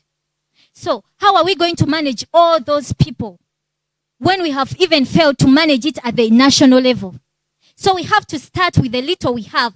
We have to start with the national levels. We have to start with solving the corruption in the courts, in the national courts, than before thinking about forming an international court, which is going to be having a wider range of corruption because people are not patriotic.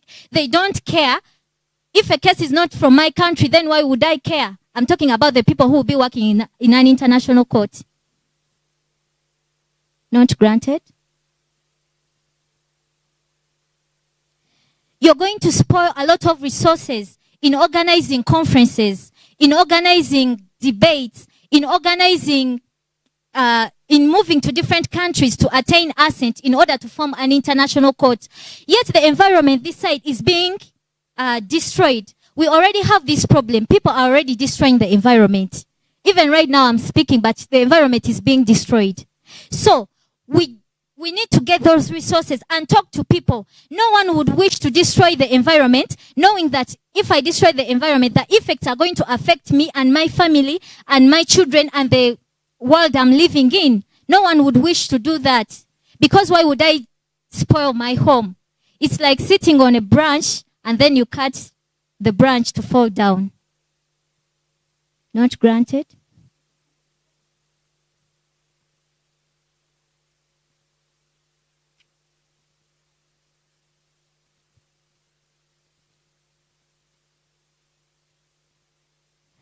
Therefore, I would like to rest my case by saying that there are other procedures we can follow than establishing an international court. Let us talk to the people. Let us sensitize the people than running to form it than running to legal proceedings. Thank you. I rest my case.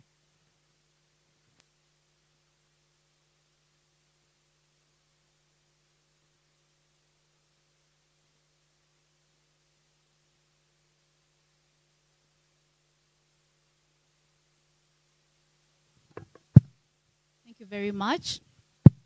Thank you very much, Opposition Whip, for your speech. That brings us to the end of the debate. The panel and myself are going to step out for deliberation, and then we shall come back with the results of how we felt this particular round went. Peter, as the panel steps out, we just want to pose a question to the audience for discussion.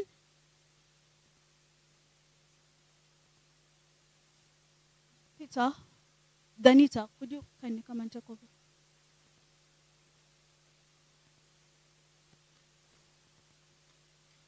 So the question we're going to leave you for discussion is, the Amazon currently is one of the countries that is facing the worst ecocide crimes worldwide, and it is shared among 8 countries in South America.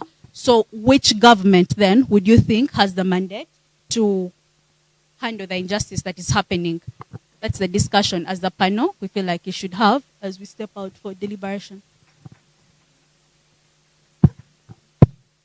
We are saying that the Amazon currently is facing one of the worst ecocide crimes worldwide, and it is shared among 8 countries in South America. So which government do you think would be best placed to tackle the injustice that is happening? How do you think they could be able to avert whatever dangers and challenges to their environment that is being faced by them currently?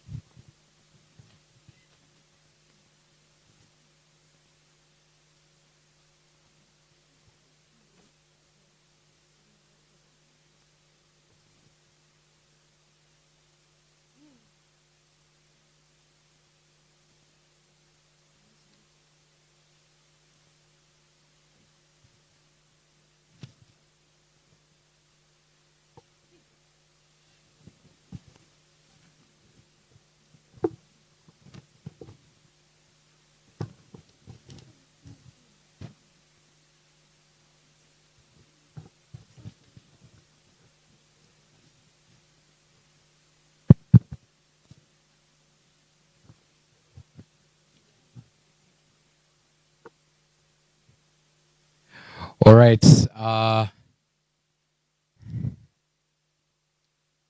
Welcome back from that very heated final. Please clap for the finalists. A round of applause for all the finalists. They've just asked me if they can leave. Yes, you can leave by the powers conferred to me. You're just enjoying. This is very interesting. The finalists do not want to leave their seats because they want to ensure that everyone takes a fair share of the awards that are on my left.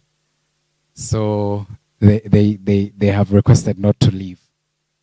I've been told that we have a topic, a very interesting topic, but I think before we do that topic, I have a very interesting more topic.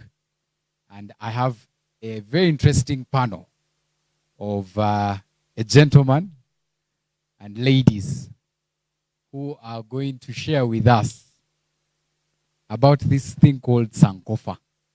Yeah? And how are we going to, go back in history and reclaim and reaffirm our commitment, remembering our history, but also reaffirm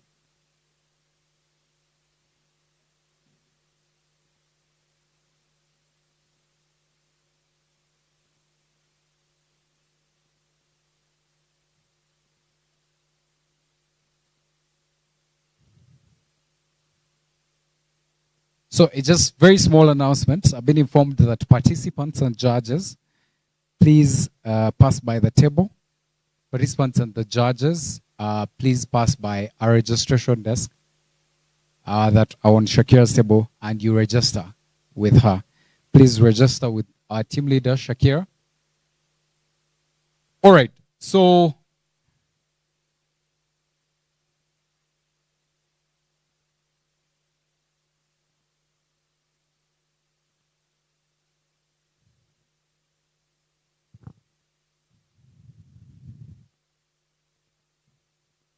okay, so once again, a warm good afternoon to you all. We'll, like I earlier said, we are getting in for our afternoon session. And like I informed you earlier, we have a panel of very, very informed panelists that will be sharing with us this afternoon about a topic or the theme that we chose this year, and that is Sankofa. Earlier, for those who came in a little late, you missed the documentary, but we'll request the team from Vijana to display that as probably we set up. Sankofa really simply means going back in history and then using that history to shape up the future. So this afternoon, we'll be having a panel discussion, and I have already introduced some of the members of the panel. I'll do that again as they join us later. That is recalling our history, reaffirming our commitment to amplifying women voices. So that's what we're going to discuss just in a few minutes from now. That panel is going to be moderated by Danita Turiho Karunji, who is our communications lead at Elle Parle. For those who joined in a little later, I will introduce to us briefly the members of the panel that will be joining Danita. The first and the only gentleman on the panel is Mr. Andrew Chamagero. Please clap for Andrew. Andrew works with the Nation Media. He's a news anchor. And part of the other things that he also does, he's a steering chairperson of a very interesting group called Man Cave UG. So, Andrew, thank you for accepting our invitation. If you have not attended that space, every Saturday you need to log on. Very, very interesting conversations. How I wish we had grabbed our good friend, Kutesa, to be here. Thank you, Andrew. Next on the panel, we'll be joined by Sarah. Sarah Nakame works with Mempro. Please wave to us, Mempro. Please clap for Sarah. Sarah is the programs at Mempro. And Sarah recently also shared her insights and experiences at the space that we hosted at the X space. Sarah is always very, very warm when we come to Mempro. Thank you very much for accepting our invitation. The other member of the panel is somebody I had already told that has contributed so much, her time, her wisdom, and also her generosity in so many respects. That is Miss Jamila Mayanja. Please clap for Miss Jamila Mayanja. She's the team leader at Smart Girls Foundation Uganda. How many of us have had Smart Girls? Yeah. This is the time where you use the internet. Wi-Fi. I am... Hey, you Google. Yeah, 5G. We upgraded. It moved from 3G. We're now at 5G. So the moment I say Smart Girls and you don't know about it, you'll be able to see her face and the work that Smart Girls is doing. Last on the panel, by no way means least, a very good friend of mine.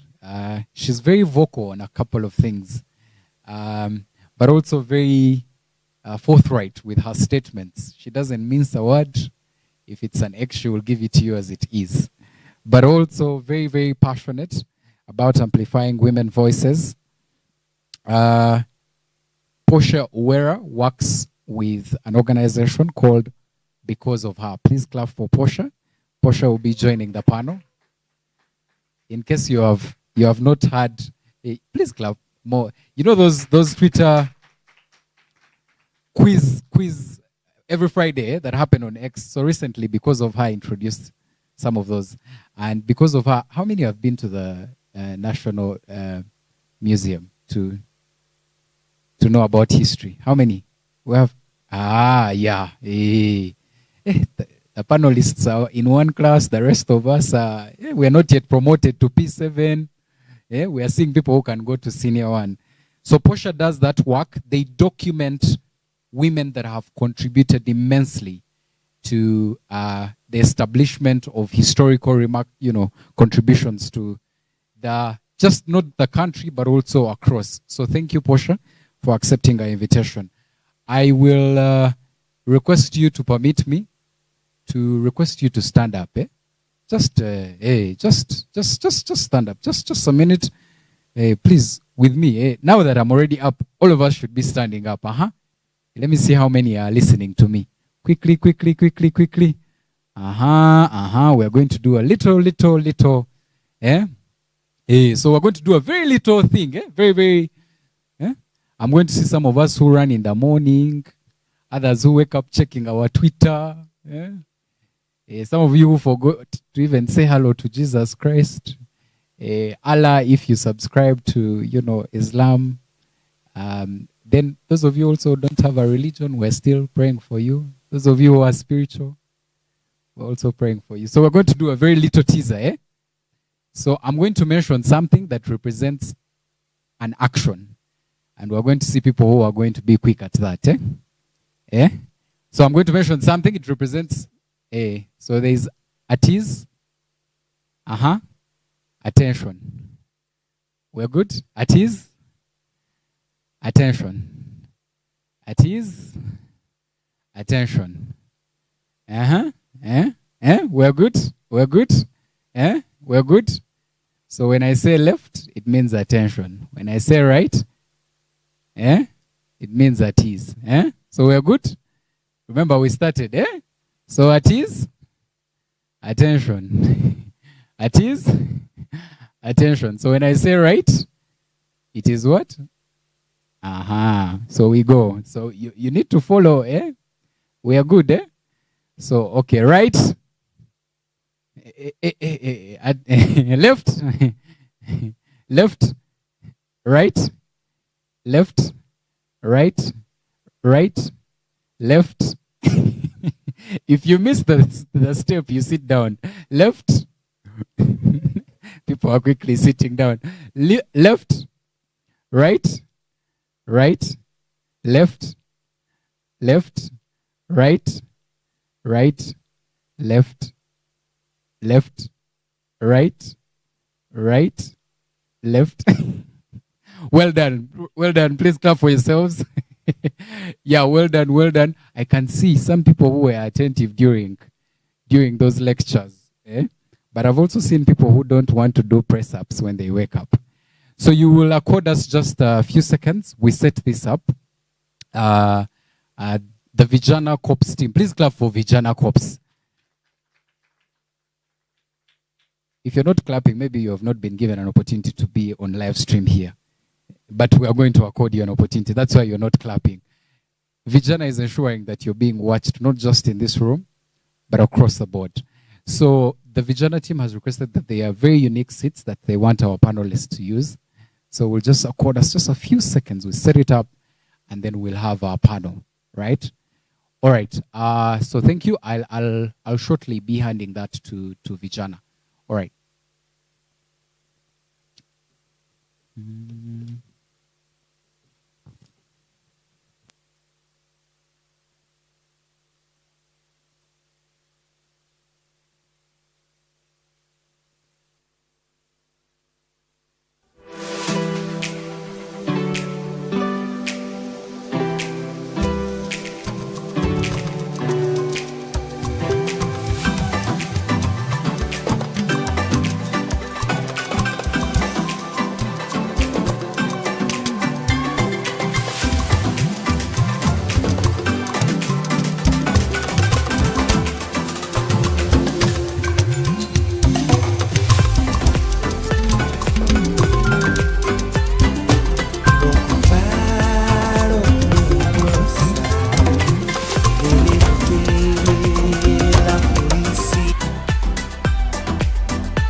All right. Can I have? All right. May I have your attention? May I have your attention? Thank you very much.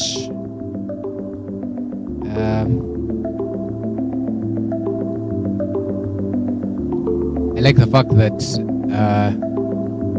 we're very adaptive. I talked about networking, and when Vijana decided to help us set up, we took the initiative. So after the panel, I'll ask you if you know your neighbor's name, if you have their phone number. But don't take it for bad intentions. Like tell them that they don't have roads to their area, that somebody has said electricity. Tell them that for them, when you send them a WhatsApp, they receive it after 5 days. Yeah. So our moderator is already here. She requested me that I do the honors to now invite our panelists. I request that we are as attentive, as engaging. I've also been told that the panelists requested that the audience engages in the conversation. So you need to listen as they share so that you can ask them questions. So once again, in no particular order, please clap for Miss Wera Portia as she makes her way. Now you know her, right? You've just been hearing me make mention of her name. Please clap for Miss Jamila Mayanja. She's a team leader at Smart Girls Foundation. Please clap for.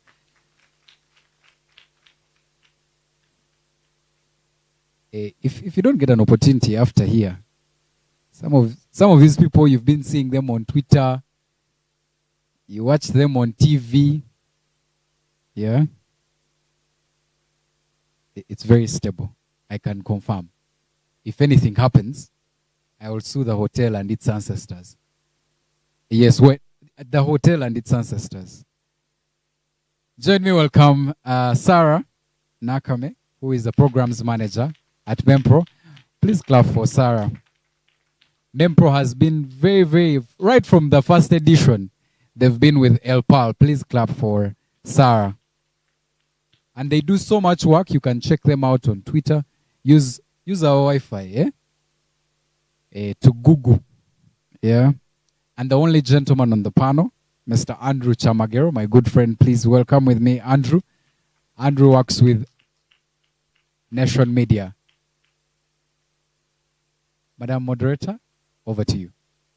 Yes, and by no way means least, our moderator for the panel this afternoon is none other than, I just need to make mention that Danita Turiho Karunji is a student of law at Makerere University. You see, she's a student at Uganda Christian University. What other thing do you do? She says she study, but she's also the communications lead at Elle Parle. Please clap for our moderator. Okay, thank you so much, ladies and gentlemen. Can I just say how honored I am to be here and to host such an esteemed panel. My name is Tureho Danita, like they introduced, and I will be your moderator for this session. So this is going to be a more interactive session. The thing about our topic is that we chose the history, to intertwine the history with contextualize it. We shall not be existing in the abstract as we engage on this matter. We shall be existing in things as they are. So the questions posed to our panelists shall be on matters that are affecting women, but not just women, because women exist as a part of society. Women are society. So it will be an intersectional engagement. Our esteemed panelists are very, very, very knowledgeable on this matter. So we shall just be jumping right into it. The lady right next to me, Portia, as an avid Twitter follower. The thing about the women's rights movement today and feminism as a blanket term is that it's such a controversial topic. So many people have different narratives around it. There's so many contexts in which it is being appreciated. What, in your opinion, is feminism as we know it? What does it look like to you? What do you define it as? And then this same question shall be posed, and then to add on to what, do you identify as a feminist? The same question will be posed to Mr. Chamagero after Portia, who will give us his insight.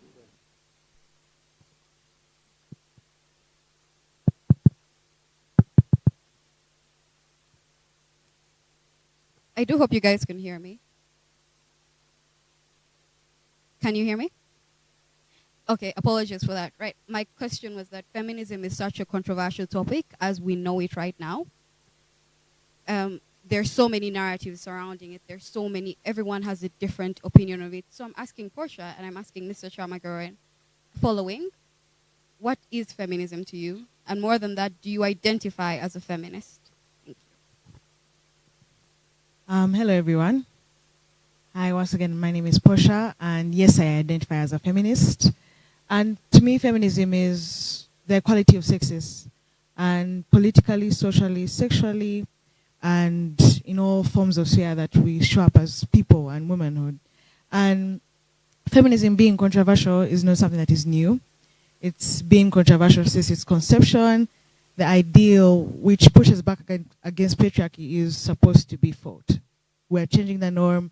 We are saying your school of thought has no sense to it, and ours, I think, is a little bit more fair and able to bring a more by and more equitable society. And what I'd like to distinguish feminism from is the bastardization that it has gone through over the years, and people trying to insert their own narratives to it without actually giving the time to feminist voices or encountering our literature. Our literature is scholarly thought. The same way you'd run into naturalism, stoicism, patriarchal thoughts, the same way you'd run into a school of thought that mixes science, politics, social experiences, mental health experiences. It is its own well-established school with its own literature, with its own academic writings, with our own papers. These are all researches that come against the existing bias that has been built against women. Our work as feminists is to critique our society till it can reach the point where women are treated as human beings. Feminism to me is the radical thought that women are human beings as well and deserving of the very same privileges that any other person encounters. And also I'd like to say I'm an intersectional feminist. I take into account people's race, class, sex, sexual orientation as well, in how these systems differently oppress them. I do not look at them in just one experience. Because let's say I'm Portia, went to all these nice schools of this level or what. My experience cannot be the same experience with another lady of a different background. So I'm an intersectional Afro-feminist. Maybe pass it. Thank you. Check. Check 1, 2. Good afternoon, ladies and gentlemen. Good afternoon. Greetings from my beautiful wife, Linda, and my children. Thank you. She's watching this from the other side. I want to... First of all, I'm sapiosexual by ideology. I'm attracted to brilliant people. And feminism for me means equity. Simple and plain. What I can do, Linda can do, even at times better. We are human beings that are gifted uniquely. Much as I'm an African man and I'm Uganda man at it, I strongly believe we're gifted uniquely. So I'm not a monopoly of knowledge. I'm not a monopoly of everything. My task on earth is to complement with other human beings and make my life worth living. That's how I perceive feminism. Our country and a couple of men in my generation have identified feminism, for lack of a better word, with a chauvinism lens. They're not informed, they don't read, and they're not exposed. Traveling is different from being exposed. You can go to Dubai, you see the Burj Khalifa, but you're not exposed to the way it was constructed, the way it was constructed. And I approach feminism with a buffet mindset. There are those that are served at the buffet but when they don't qualify to serve themselves yet. We should believe that some people in our times and age still qualify to be served, not to be given the luxury to go and serve themselves, because what they'll find on the dinner table will be too much for them to consume. Thank you. Thank you, Mr. Chamaguro. That was very, very insightful. Miss Mayanja, you are a women's rights advocate. This has been your life. This is your life's purpose. I want you to take us back to the history of feminism. Our topic today is recalling the history and then bringing it forward to empower women and affirm the voices. Have we kept in touch with the history? Have we kept true to what we started? When the feminist movement was initiated, there were so many promises made, there were so many beliefs that it founded itself upon. Have we kept true to it? Have we managed to reach where we are? Or are there certain things that we are doing that have taken us off course? Are there certain things we should be leaving? Thank you. My name is Jamila Mayanja. You said it right. When it comes to women, I will stand there. But also, I believe with you can't empower a woman or fight for women's rights without empowering the boy or the man. And I'm glad Andrew is actually here. And speaking of history, I'm not that old. Yeah. So unfortunately, I don't know so much history, but according to my work, because I'm an educator, I'm a social entrepreneur, in the line of work, I'm not going to go so far with history, but I'm going to go as far as Malala, because I'm an educator. And Malala's fight for rights of education for mostly the girl child, I would say for now, we are getting there. We are not as bad as we used to be. When you get to schools right now, some schools, there are more girls than boys. Let's agree. Even myself, with the Smart Girls Foundation, we empower 80% girls and 20% boys. Yeah? But before, during Malala's fight, in the countries that are in there, a young girl was not allowed to actually, sit in a classroom. A girl was believed, even in our own culture, was believed that she had to be nurtured for marriage. But now, even with amazing ladies that were on the finals, I'm blown away. Like, we didn't have that in history. We had just a few, Miriam Matembe, that would speak. Now, a girl like her, she even speaks more than, is more articulate than Miriam Matembe. What means we've walked the journey, the history has defined the journey, that the fight, the feminism we are fighting for, there is actually change. And we should keep on moving, because in fields like the girls that I train, in male-dominated fields like electrical engineering and mechanical engineering, you still find people who are in shock that there is a mechanical engineer at this time and day of age. You're still in shock. Like, I travel to the world and then I tell them I'm training lady plumbers. Like, how are they doing that work? So what means, as much as we've moved a step, there's still some few areas, maybe in leadership, in health, in education, in social well-being, that still we believe the equity is still missing when it comes to feminism. The equity of knowing that there's supposed to be equal pay for women and men. That what exactly Andrew has said, what a man can do, a woman can do even much better. So as much as we've moved a step according to history in a few areas, mostly in the area that are more expertized, there's still a few challenges we need to fight, starting with equal pay, equal rights in health, that we still need to work on. Thank you. Okay then, thank you so much, Ms. Mayanja. Sarah, you're very, very, very eager. Yes. Thank you very much. And I want to add to her submission. And for me, when I think about history, I believe it is proof of possibilities. And when I think about the present, it's a call to dare, a call to be courageous. How and why? So when you think about women like the Sarah heroes, the speciosas of this world, when you think about women like Sylvia, and whether it's the political, social, economic, the women who you think about, that in Malawi we have Banda, And then in Sierra Leone, we have Salif Johnson. So when you think about those women and what they were able to overcome to become who they are, in a time where technology was not what it is now, in a time where infrastructure and structures were not what they were now, but yet they put their best foot forward to become what they are, proving that history to us now should be proof of possibilities. So every young woman who is sitting in this room, and the young women that we have evidenced, without great arguments, given 10 minutes to prepare, think about the hardships, think about the hurdles, think about that those women overcame and the advantages we have now. So for me, when looking at history and the present, for me, I believe we are not here where we want to be. So, for example, the Ministry of Education says that in terms of parity at primary level, that boys are at the same, 50-50 at entry.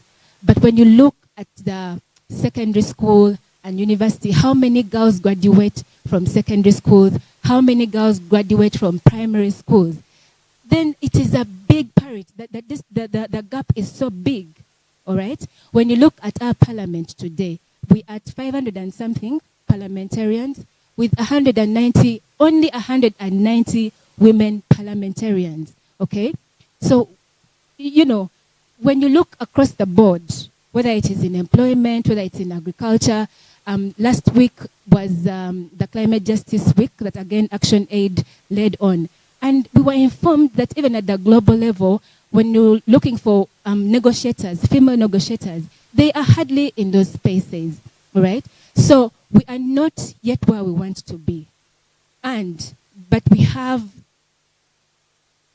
Action Aid has shown, MEMPRO has shown, Vijanaco has shown, Elle Parle Women has shown that when we empower the women, we can be better and greater than the women who have come before us because of some of the added advantages that have been achieved through the course of time. Okay, thank you so much, Sarah. I actually want to continue with you. There is something that you've mentioned about us having 536 parliamentarians, then we have 190 women. There have been arguments that have been posed that we don't need many women in a position, or we don't need exact equality in numbers. What we need is equality in voices. What we need is ladies, and you work with this. MEMPRO, I know, does a lot of empowerment of young ladies. What are your views on this? What is the status? Are we empowering women who are actually going to speak, or are we empowering women or are we actually empowering women with all these trainings and everything? How does this space look like to you? Because you are in on it. Yeah, first of all, that's a very big distraction that we should not pay attention to. If we're talking about issues of women, like reproductive health, like the environment, we can all agree that the environmental crisis affects women more. Again, because of their position in society, because of their positions in home. And so nobody can better explain the impact of social, economic, legal injustices against women than the woman. Are we together, house? Nobody can better explain that than the woman. So that is why every day I work with a mentoring and empowerment program for young women, and we are committed to ensuring that we build the agency of every girl that walks into the MEMPRO office. First of all, to believe in themselves, but also to be able to see that while I may be able to go to school, there's a girl next door who is not able to go to school because their father told them that please first stay at home while your brother goes to school because there's no money, there's not enough money to take both of you to school. Or there's a girl who is not able to go to school because she just doesn't have sanitary pads. Are we together? Or the school where she goes, they only have one pit latrine. I have been to schools in West Nile, ladies and gentlemen, where for over 3,000 students, they only have one pit latrine. You know what that means for the girls when they are facing menstruation period? It is tough. So we need to keep empowering the women to be present in every room, to be present on every table where policies happen, where decisions have to be made for them, for their families, for their community, and for this nation. I'd also like to add to her submission on how far we're going. I think it's now important that we get to the stage of having a gendered lens at a very early stage. Because when we are much younger, we are, told we can sew, you can do anything, it's on your pencil cases, it's on your pens, your teachers are shouting at you, but they're not giving you the right terminology. They're not telling you that actually there are systems put in place to set you behind. They're telling you you can lead, but they're not telling you exactly how to lead. We need to put in a gender lens focus into our education system, especially for our younger girls, because they know they're not dumb. They know they're being mistreated, but they don't see an avenue to change it. And these are the leaders that we are grooming. Even out of these 190 that you see, it's very few times that you get to see them come out on women's issues. An issue which is for women in specific, very few of them dare to go around that place because they know there's enough backlash around it. And I think, like we say, during those days, there was a lot less opportunity to speak about women's issues. But now, even with the larger opportunities, we're finding ourselves being silenced. We're finding we're not at needle point with our points. We have someone who's going to shout within the Parliament's house and call another a woman parliamentarian a slut or something, and people are going to continue with the session without the other fellow women parliamentarians standing up and leaving and saying, we'll not tolerate this. There must be a certain level of razor-level, eye-focused teaching of young girls about their position and what they need to do to get to the next step. And we also need to build further solidarity. I think we can't have any more forward movement when we're not all, in some way, shape, or form, chosen and saying, you know what, I'm going to hold my sister's hand. If she's a politician, if she's an engineer, if she's a market lady, how am I going to build community with other women to push each other to get there? Because the men can only give us so many things, but the men have other powerful men who set the limit on what they want to give us action. So now we know that there's a limit to what they can give us. How do we build outside of it? And how do we build so that we surround them out of pushing us out? And we cannot do that without a community of all women from all walks of life, across religion, across everything. So moving forward, we need our education to become a little bit more realistic about what we can achieve as women. And then also we need to build community in whichever shape that comes, whether it's a book club that you meet with other women, or it's a professional association. We need to strengthen our communities if we're to push and get to where we need to be, especially here in Uganda. Can I just supplement what Uwera says? I will use Uwera, Pan-African by ideology. I want us to face a very honest and comfortable trait in our cultures. When Jamila is educated, Jamila is told to thrive and get masters and PhDs. Sindio? But the night or the week before she gets married, she's taken in a room and she's now going to be trained by people who don't have her caliber of understanding and contextualizing of issues, and they're teaching her how to be a better wife. She has a PhD and they're telling her, Omwami wabayo gera tokolachi.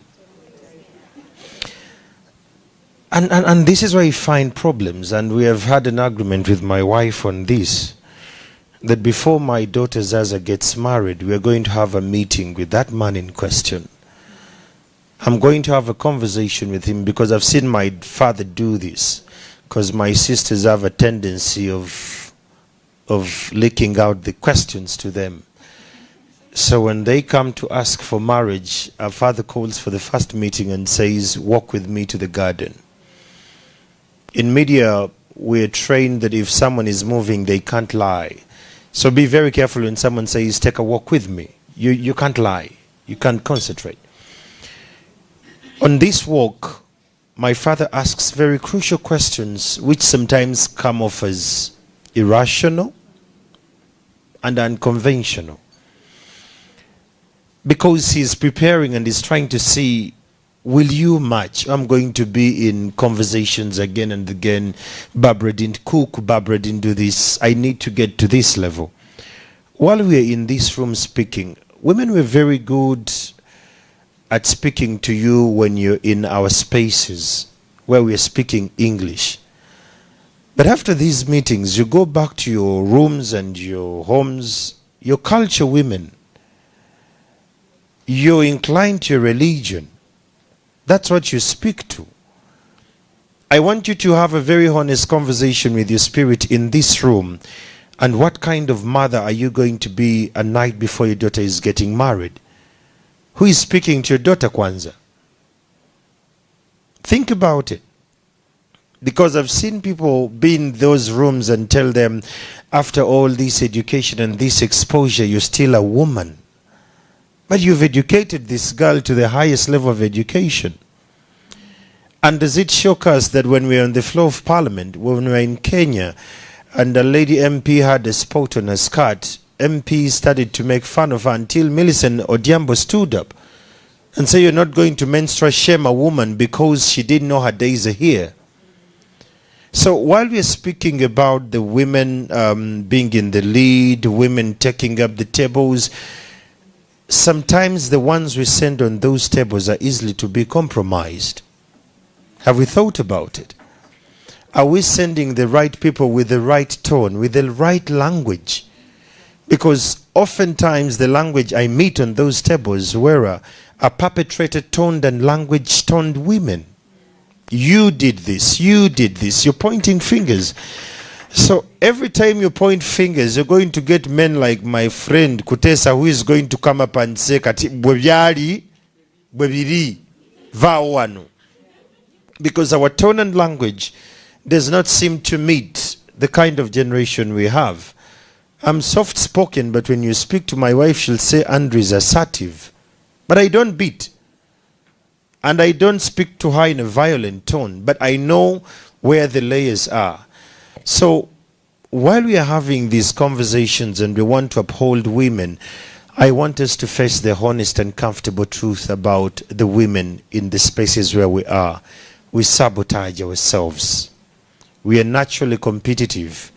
If there is a woman who has gone to a particular level where you're not, you feel that they don't qualify to be there. And if they qualify to be there, you want them to run your narrative, not their entire narrative. Can we get to these spaces and we have this reality? I'll give you an example. In media, where I sit, there is something I found designed by the British in the newsroom, and it's very disgusting. That when a woman gets pregnant and she's going to give birth, we're already planning at the strategic level. When she comes back, she's going to have baby weight. So what do? We promote her from a news anchor to now a producer. Because the portrait we're selling to the women out there, it's a petite, beautiful woman without baby fat arms. And it's not shocking that when they're giving them leave, they say, you can take a year. It's okay, we'll pay you. But while they're paying you, they're training Sarah to get in her position. So when she comes back, she has a lot of hurdles. She has immunization days, she has sickly days, mommy this, mommy that, birthday, break. It's a lot going on. So how do we put her in a candle she can't see? We give her more monies and now she's a producer. She's off air. Key element is she is off.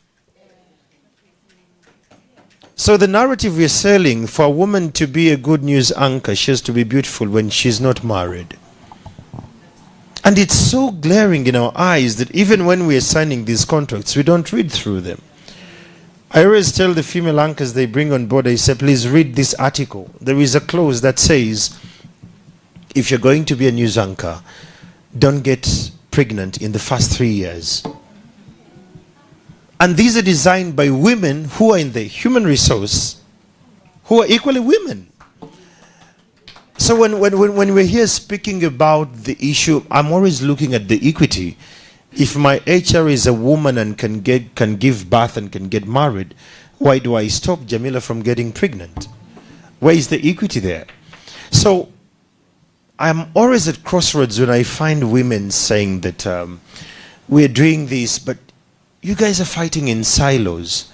And the ones you've sent on those tables where men are, they're easy to compromise. Bali muluzungu. They're speaking English, but they're not implementing what you're agreeing upon. So if we're going to have these conversations here, I want us to challenge again the men and women on these forums. Are we speaking because the donor wants to speak this tone? Or do we really want the change in our homes? It starts from our homes. Am I in position to allow my wife to go and fly further? Am I allowed to allow Linda to go in the way she's dressed and she's going for the girls' night out and she's trucking and my boys are calling me, Chamagiroli, I'm Diwaka. Madam Waliwa, I'm like, she's out. And am I in position to defend my wife because she's a different generation from me, but she's still my wife in her age? If we can have those conversations, comrades, it's a revolution just to please the donor, but you're not moving the walk. Thank you. One small thing, just to echo what he has said. Just yesterday, with the girls that I empower in mechanical engineering, a fellow woman stopped them to take up a very important job just because she did not want to add a changing room to a place where they could change their overalls. As simple as that. So when we are empowering the girls, when we are empowering you, we want to empower you to be able to speak for yourselves and not fear the powers that are over you. I told my girls, stand your ground. Don't call me. I've empowered you. I've given you the skill. As an electrical engineer, go and stand to that human resource manager and tell her you're willing, you're capable, you are valued to be in that space. Go higher than them to take that person off so that you are in the position I trained you to be in. We need equity. Yeah, I would like to speak to what both Jamila and Simon have spoken about when it comes to the lack of camaraderie between, the older generation and the younger generation of women. It was a concept that I think became better to me with Jennifer McCombie's book. I think it is which one? First Daughter, thank you. And she talked about the concept of kweluma, or known as crabs in a barrel kind of system. Like if you're all crabs in a barrel, you're all going to climb and pierce on each other to jump out of the barrel for survival. Most women treat other women poorly because of survival. And the whole instinct that, they can only be one. Because if there are more, they have to pay us more. That kind of survival of the fittest concept that now we have been groomed into. And, you come from a place of, those of us went to really traditional single girls schooling. There was no camaraderie. We were girls spending time with each other every single day. But there was nothing in our, schooling or any other talks about building camaraderie and how you build each other. And it was even worse for the older generations of women. They were competing on a whole other different scale from what it is now. We are coming into a new space where we're trying to rewire our minds out of patriarchal thinking, which you're taught from a very young age. Because most times I used to also get upset, but I no longer get upset with people the women who have turned into fellow oppressors. I just know that they haven't yet had their aha moment. The light bulb hasn't yet gone off for them to be like, what? I think I'm on the wrong side of things. Because this new wave, because feminism has been coming in waves from the first to the second to the third. In Uganda and across the world, the 70s was a big movement, women empowerment. We started getting onto television. We started writing our own names on books, And then comes the 80s, the biggest backlash. You have women's presentation going down. We are pushed into the workforce, but we're being heavily underpaid. So now we are coming back with a new digital wave where we're able to spread our information and our narratives the way we want to spread them to a certain extent. And that's how our community, again, is being rebuilt. When I meet another older lady who has, very different views than me, I just, take it as my duty to educate her and know that actually she's just missing that ideal in her mind, and that gap is definitely there. And also to just dispel the idea that all women are saints. We're not saints. You're going to encounter bad women, and that's also another part of being a human being. Some women are just going to be bad, and that is also the other same way some men are just going to be bad. But that should not preclude you from your work or moving forward or anything of that sort. Just like Jamila said, you stand up to her. Most times I've realized when you rear your head back at someone, especially when they're oppressing you, and you tell them, hey, hey, hey, they get ashamed and they back off. So sometimes you will have to do that battle, even with someone who you may consider an older sister, an older employee, but you have to stand on your ground. But then also take into cognitive fact that in this patriarchal system, some people are going to shy away and they're going to get afraid of facing the despair of being behind and being a woman. So their way of coping with that particular situation is pretending like it's not there or beating down the other woman just so that they can get ahead. Okay, thank you so much. I love the direction this question took because it covered majority of everything I would like to learn from this discussion. When I started joining the feminist movement, it was a hustle. First of all, I joined because the organization I was interning at was a feminist organization. And then I was influenced by the women there. I was touched by the stories there. There was no going back from there until I reached school. And the girls and the women I met there told me, Denise, I'm not a feminist, I'm a women's rights activist. The gentlemen I met there put me down because feminism is man-hating. So eventually I became part of the closeted feminist movement. I don't know if there are any identifiers here, those of us who identify as feminist, but in the closet. I know there's some of us here. It's okay, sisters. I was there. So one thing that I found a hustle was finding, because we're told in the movement, speak up to people or, stand against the patriarchy, find your rights as women, but they never tell us how. You never hear how. You learn as you were there. That is something I would have wanted to have known at the very start. I know there are so many young ladies here who would have wanted to know this. So I would like to pose it as before we proceed to get just two questions from the audience. How do we do this? How do we contextualize feminism? How do we become what we want to be? Because there's so many voices, but I just wanted to have known how when I started. I just wanted to have known where to go. I just wanted to have known who to turn to and how to find them. So, yes, please, Jamila. That with the dilemma I had yesterday with my girls. I won't mention the company because all of you know it. It's the fact that I've trained my girls and I've worked with them the journey of being trained in these male-dominated skills and also working with them the journey to actually get work within these skill sets. It's the challenges of equity and feminism within these works is really real. And that's the exact question we start with my team. How do we train the girls that we want to be there for them every day to be their voices? They have to be their own persons to struggle. They have to be their own person to advocate for their rights in these spaces. That if I've sent a girl, a lady plumber, you never see lady plumbers, right? If National Water comes to you, what is the biggest percentage that comes to you? Okay. The men. And then they come in with their shoes and step onto their beds. Yeah? You've noticed. So for me, the first thing I tell them, before you walk into these spaces, act smart. Because unfortunately, when we are trying to prove ourselves, we have to show that we are more educated, we're more articulate, we are more skilled than these people. So I told them, be different than the normal plumber in National Water. So that starts from the way you do your work, the way you carry yourself. When you go to someone's place, be the asset than the liability. When you meet a mechanic, what's the first thing you know about a mechanic? They are dirty. So when you meet my lady mechanics, they're going to be strictly clean. So already alone that we have fought that narrative that the usual mechanic is dirty. So if a lady is going to join them, most of them, the few you've met the lady mechanics that I have not empowered and I have not empowered that, yeah, they have stood out with their behavior, with their poise, with their skills. They're humble, they're honest, they're ethical. So alone that is going to fight that feminism.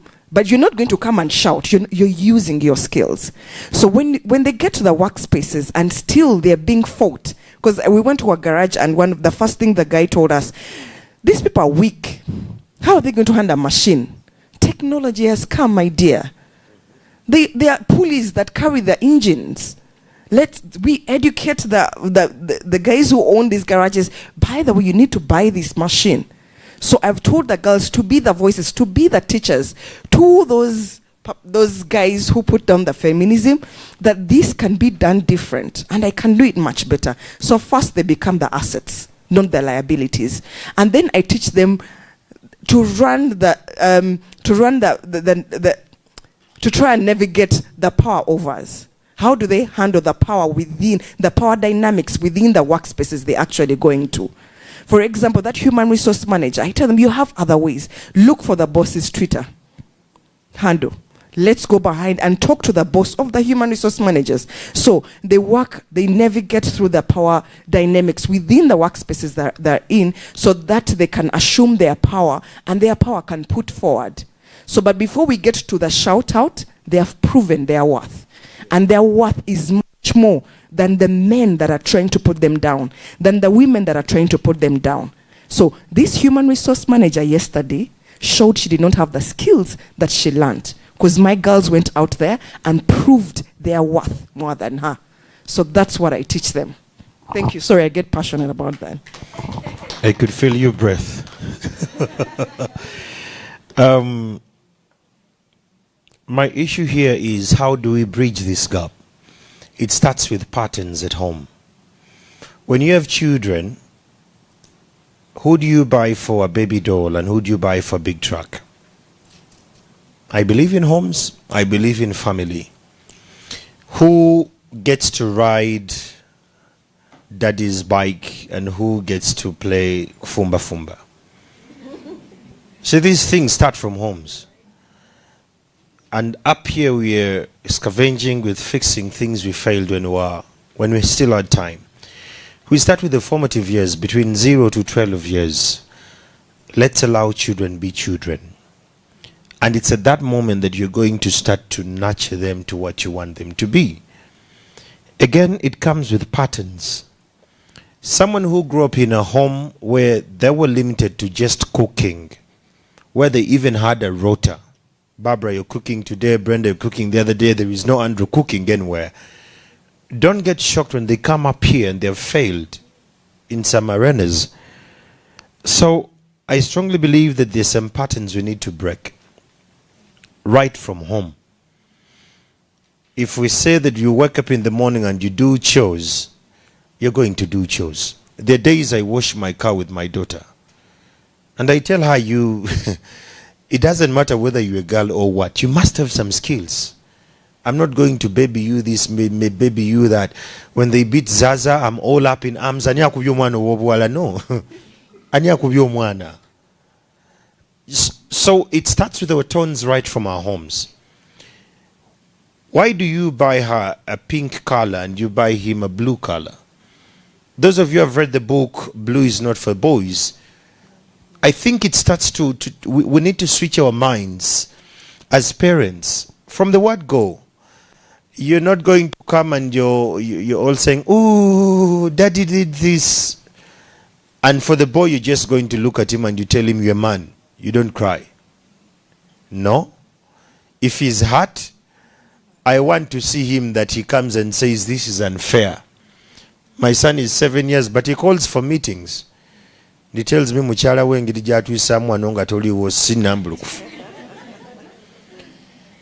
And I'm placed between a hard rock to defend my love and my children. And I tell her, "Please explain yourself." Can we start to allow to be accountable to our children? Instead of saying, "Zenyoko, tombuza." No. Can we start to have that conversation? See, we have trauma that we have not healed as adults. And we are passing this on to children. And I was talking to Wera and Jamila before, that if you get to this level and you marry someone who never attended and is not self-aware of their trauma growing up, your normal is abnormal to them. I don't speak a lot when I'm home, but if Linda grew up in a home where the father was always I become abnormal to her. She's like, "Msajja asirika nnyo. Alabika alina kyabala." But my normal is I'm going to be silent, I'm going to be quiet, and I'm going to look through what needs to be done. The same way, if a woman grew in a home where she's silent and I'm very talkative, I'm going to be insecure. Not because she's a bad wife, but my normal has met her normal and it's abnormal to me. So, first things first, while we're at home, let's nurture our children with the equity we want them to see them. Don't get scared. I see my father every say, now musabira. No. I'm preparing Zaza to meet the same wavelength with maybe Ahabu's son. That they're going to have conversations that are intellectual and they can disagree but still be husband and wife. That is one. But secondly, the communities where we are, can we just stop to allow illiterate people to talk to our children about what is right? Yeah, I know this is very uncomfortable, but I'm not going to allow my sister who ditched education, my sister who despises what he stands for, to speak to my daughter a night before she gets married. I'm going to allow my wife to speak to her and tell her what is expected of her from the culture context. But give her a latitude to choose what is right for her. You know, you could have all the rights you have, that these are my rights. But can she go at the back of her mind and say, Papa, you say this is my right, but is it right for me? Having, being a woman does not mean you don't have brains to think. I don't believe so. So, to finally wrap this up, can we allow people to think by their brains and we allow them to flourish on that path they choose? And when we meet them there, we don't speak with a perpetrator tone and language and criticism tone and language, but rather meet it with warmth and give them a chance to live. And when they leave, we'll see ourselves living in the same vein. Thank you. Yeah, and I would like to add to the question as well and say that for all the young women who are here, I know you have knocked on some doors, and I will mention them. First of all, Elle Parle doors. Can we give a big shout out to Elle Parle?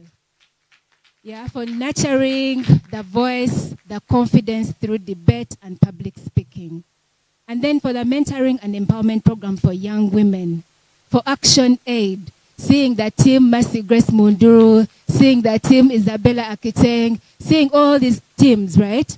It speaks to the fact that some organizations, some CSOs, some individuals are doing something right. And so we can go and knock on those doors. So when I say Forward Here, when I see Vijana Co, when I see all the organizations represented here, I am saying that we, the women's movement, it's not a single, CS organization, but there are many, and we are trying to do many things right. And so let's have the confidence to knock on the door to say, I'd love to volunteer here, or to do an internship here, or I want someone to hold my hand on this journey that I am on.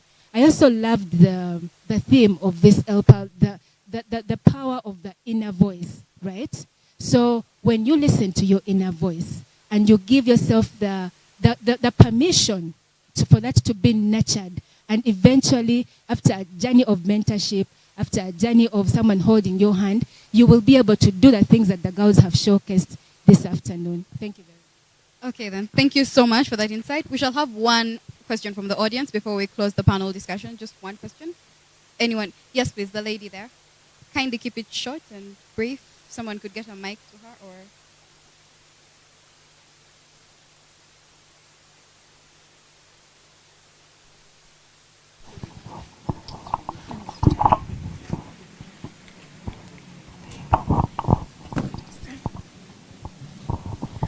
All right. Thank you, moderator, the panelists, and the audience. From the observations, it really looks like today's discussion was about the kind of feminism that looks at equal opportunities. And I would just love to pick your mind on just this kind of other feminism that I'll quote from what Pat Robertson said, that the feminism agenda is not about equal rights for women. It's about a socialist, anti-family political movement that encourages women to leave their husbands, kill their children, practice witchcraft, destroy capitalism, and become lesbians. So I just, because this other kind of feminism is also in existence, and is especially sweeping out the the young generation, us the young girls. So I just love to have your mind on that kind of feminism, besides having equal opportunities for women. Thank you. Okay, we shall have Portia and then Mr. Chamagaro answer the question very briefly.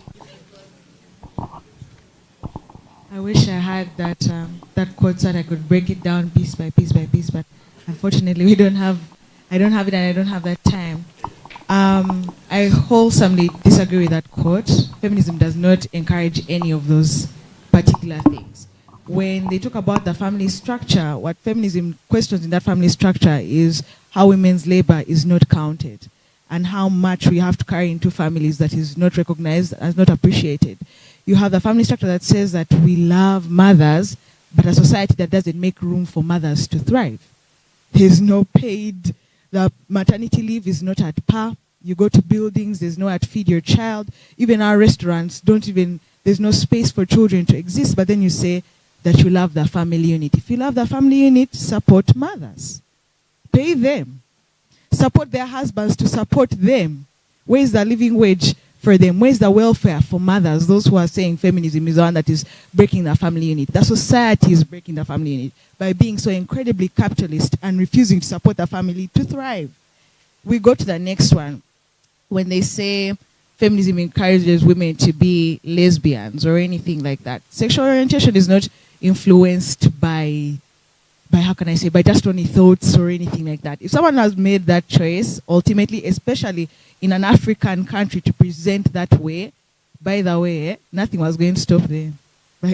Nothing, no school of thought, anything, because it's extremely dangerous. It's extremely dangerous, and it cannot be drawn down to saying feminism. We don't go into a feminist class and say, everybody, I think you should all turn into lesbians. That's, again, extremist thought, and it's not founded in anything. There are no reports, there are no studies. It's once again, people who want us to distract us from the work of women's rights. When I come and I see critiques of feminism, I want to talk to people who have, encountered our communities, have had issues with our communities, they've encountered our literature, and they've actually given us a chance. I can't have someone who has not really interacted with us come to tell us what to do, how we organize ourselves, because they're distracting us from the important work.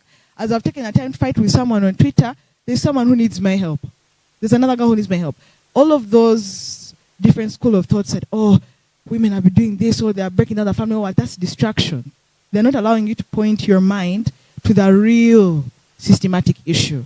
You're being distracted, basically, to go into different rants and different excuses about what's not being done. Okay, they say they love their children. Their children, what about them? What are you doing about the pedophiles? What are you doing about the culture? You've refused to take it down. You've refused to legislate. You've refused to put people in prison. You somehow imagine that these children are going to stop being vulnerable the next day. They are not. You have people who are now fighting the 1.5. They're telling us the 1.5 does not make sense, as if women are going to stop being poor once they remove it. People are distracting us continuously with those statements, and I don't take them seriously. I really don't. Feminism in itself is a scholarly thought. It's academic. It's well researched. And I encourage people to actually sit down and read. Get off the Twitter spaces. Get off those things. Go on the internet. Google is a good enough search engine. Go and read.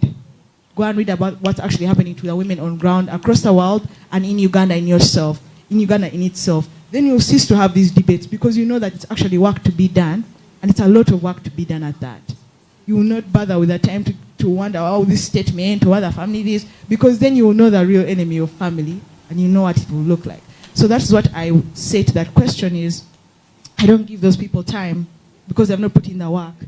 They have not been like Jamila looking to empower girls in male-dominated spaces. They are not doing it. They are not at MEMPRO. They are not, even online with the small spaces, they are not doing it. What they come to do is just to distract you, cause more problems, and make it look like us who are pushing for equity, not only for ourselves, but for even the younger women coming after us, trying to make us seem like we are vampires with our teeth out. Since when, how can I be as a feminist identified at the same level as a terrorist? Like, this is ridiculous. Have you ever counted feminist movements with even armed feminist movements? No.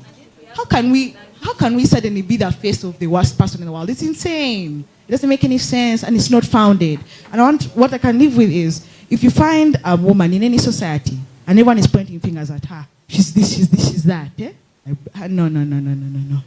If you've already seen that they've already labeled her a particular thing, just know that woman is either doing something really right and she's getting a lot of hate for it, or she's being used as some banner of some agenda of like the different incel cultures, men movements, things that are only there to distract us from the great work we're doing. Even all of us who are coming to this space to listen to these young women talk, to be a part of Elle Parle, we're doing something great and we're building a different platform. So I just ask that you further educate yourself, read more books, and enter into real feminist communities, because Uganda has one of the largest and strongest and oldest feminist communities in Africa. Look for these spaces, interact with real feminists, educate your friends, come along, move away from the online noise, okay? Move away from the noise and come to see it in real life, then you will know that whatever is in that quote was just okugambobsha, for lack of a better word. Yeah, okugambobsha, just say anything for anything's sake. Thank you. Let's clap for Wera, ladies and gentlemen. To respond to that, I want to challenge you to read a book called Sexuality by Dr. T. You can find it on Twitter. You can find it on Twitter. You scan the code and you buy the book. I met Dr. T in Thailand in a sexuality conference. See, one problem as Ugandans we don't read. And we don't research. And I'll tell you for a fact, a man or anyone who shouts that feminism is teaching women to become lesbians and hate men. I have a feminist in my house. I sleep with her. And I have babies with her. So there is no data and research that is backing this up. Those distractions in public speaking, we say that if someone interrupts you, it means you're speaking facts. Be very alert on that. I'm on the pronatalism board globally and the Population Balance International.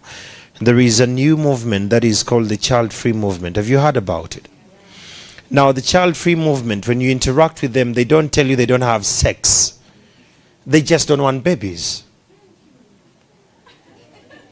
Does that give you context? They have sex with men, but they just don't want babies. And this is informed on a couple of layers. It could be psychosocial, it could be child traumas, but they actually have sex and all that. So when you hear conversations that spaces of feminists are telling women not to be women and to hate men, every time I meet feminists who hate men, I tell them, can you heal first and then we have a conversation? Because I don't know you. I'm a different man. You've interacted with extremists like my friend Kutesa, but I'm a man as well. I have a dick like him, but my context to life is quite different. So when you find people who are telling you feminism is leading you to leave your relationship where you love your boyfriend or your husband, that is wrong. In media, we have something called the media desert. There is information we'll give people only in Kampala and you won't access it when you go past Kayabwe. It's a design. It's an administrative design we use. It's called media desert, that you have to create some desert of information from some people for purposes of managing them better. So for you to get out of a media desert, read, inform yourself, be in forums that disentangle this kind of school of thought. But anything without data, anything without paper, anything without discussions and research, it is baseless, it is chauvinistic in nature, it is emotional, and it deserves the discontentment there is in the world to be. Until there is one that is proven and you've seen it with evidence and data, please trash it. Thank you. Okay, thank you so much, ladies and gentlemen. We have come to the end of our panel discussion. I think you can all agree with me when I say this has just been phenomenal. Phenomenal. Every time I come into spaces like this, every time I hear ladies and gentlemen like this, I am continuously inspired. So I would like to ask my fellow young ladies here, my fellow students, that beyond educating yourself, and please do educate yourself, thoroughly educate yourself, because for every question, for every attack they have, there is an answer. There is a well-researched answer. You just have to find it. So beyond that, beyond educating yourself, find ladies and gentlemen like this. Find people or individuals who are like-minded, people who prefer the scholarly approach, people who are in these spaces. This is the space that saved me. These are the spaces that saved me. These are the women that saved me, that held my hand through this. I continue to encourage you all, and thank you so much to our amazing panelists. Thank you so much. This has been magnificent. To our audience, thank you for staying here, and we shall be proceeding to the next segment of the event. Thank you.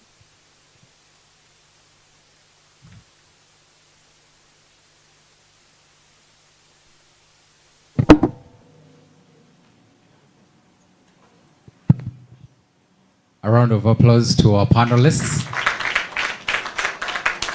I'm going to request quickly, briefly, please, before we step out, we are going to step out for lunch. Yes, but before we do that, may I have your attention? I've talked about lunch and everybody is already moving. I don't know who is. So, Isabella is already here. Somebody made mention of her name. So I requested Isabella in a very, very humble way to award the following people. And I believe they deserve to be awarded, right? So I would like to invite Andrew. Andrew, please. We have something very small from Elle Parle. Please make your way here. Accountability.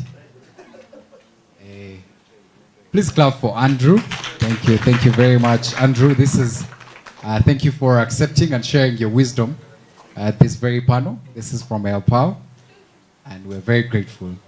Thank you very much. We'll have Jamila, Miss Jamila Mayanja. Please clap for Jamila. Thank you very much for accepting, taking time off, and sharing your wisdom. Yes, thank you very much. These are sisters, eh? You can see they have wonderful, very, very wonderful. Sarah, please. Sarah from Mempro, please clap for Sarah. Sarah, I am yet to ask for a job at Mempro and Action 8. I will be working at Action 8 main office, then I will part-time. I will walk down and then complete my hours at Mempro. And then finally, I will invite Miss Portia Uwera. Thank you very much. Portia is a co-founder of Because of Her. Please clap for Portia. Thank you for really accepting to be here today and sharing your wisdom. Now lunch. Somebody say lunch. You've received a coupon. Fairway has ensured that we have very sumptuous lunch prepared for us. Don't leave that table until you're satisfied. Yes, I will only request Sabrina. Sabrina. Oh, Sabrina is. I need a volunteer. Atwine. Here at Elle Parle, we believe in God. Atwine, rush up here. Mr. Taiwa is going to just give us a quick prayer. You pray the prayer for food. There's a time a reverend was called and he prayed for 10 hours. Then they told him the next time we'll not call you. So this one should be for food. Let's humble ourselves for a short word of prayer. Father, we thank you for this time that we've shared knowledge and wisdom. Pray for the meal that we're going to have. Sanctify it by your word, and may it give us strength and energy for the next sessions. In Jesus' name we pray. That's a prayer for food. I am going to invite you for the next occasions. After lunch, we'll hear from our keynote speaker. Somebody say keynote speaker. Isabella, you've just seen her. She has a lot to share with us. And after you've enjoyed your lunch, please be back in this room to hear from Isabella. And then right after that, we'll hear from Mercy, who is our guest of honor for this afternoon, right? So, Andrew, please, Andrew at the back, please raise your hand. That's Andrew. We'll have our lunch from the side of the pool. Very beautiful things. So as you enjoy your lunch, you can look at the water. Andrew has said, he told me, In case you want to take a quick shower for like after, not now, right? He will also get your costume. So we'll just march out. Lunch will be by the side of the pool. Please enjoy. We strictly would like to observe 20 to 25 minutes and be back here and have a closing and a wedding ceremony. All these things need to go out. But let's enjoy our lunch. See you shortly.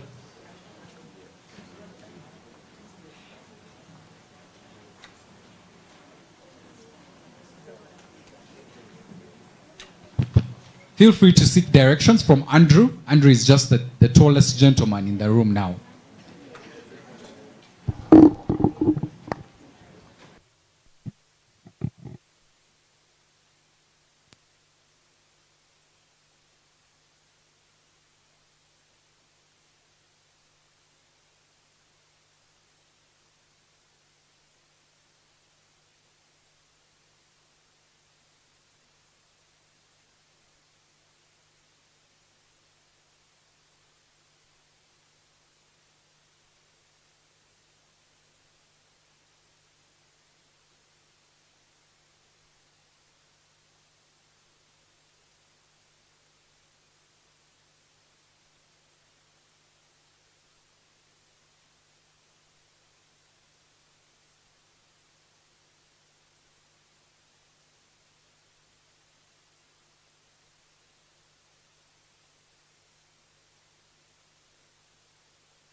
loves me like you used to.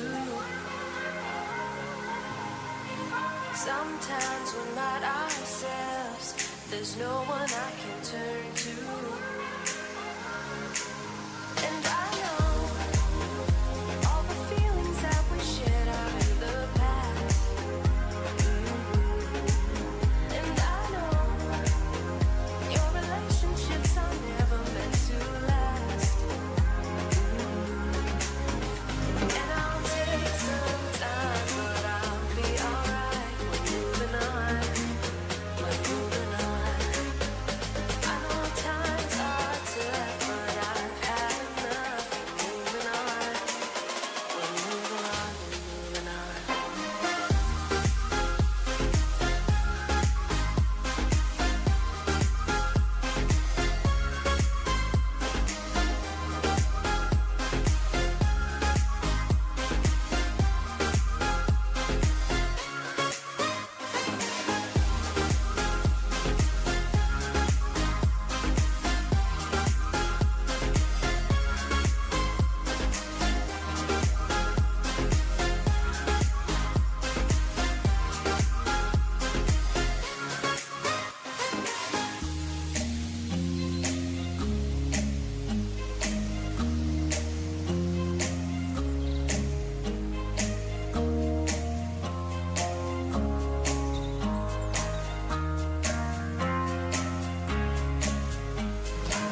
Right, all right, all right, all right.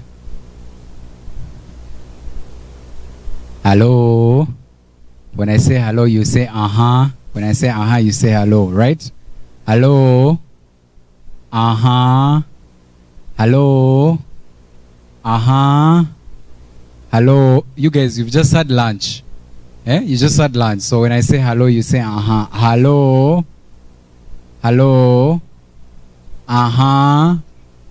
Hello. Yes, now I can confirm that I have your attention. Yes, hello, Bella.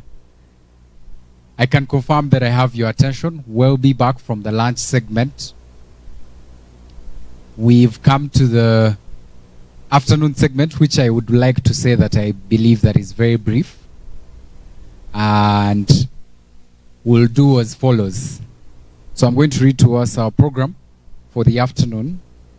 And after I have read to us the program, I'll request the people that will be going through the program, or those that will be part of the program, to ensure that you follow quickly and expeditiously, so that we can award the winners of the Elle Parle Women's Open 2024.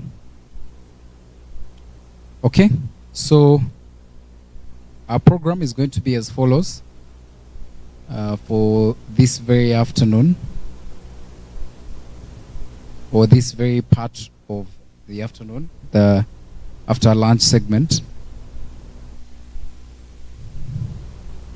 I would like to, in a special way, recognize and welcome those of you who managed to join us later, but you have reached on time.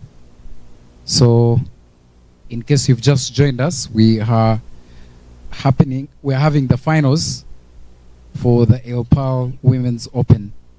And our program for the afternoon will be as follows. We'll have a speech from the tournament director, who also happens to be the team leader at Elle Parle, Miss Shakira Nak.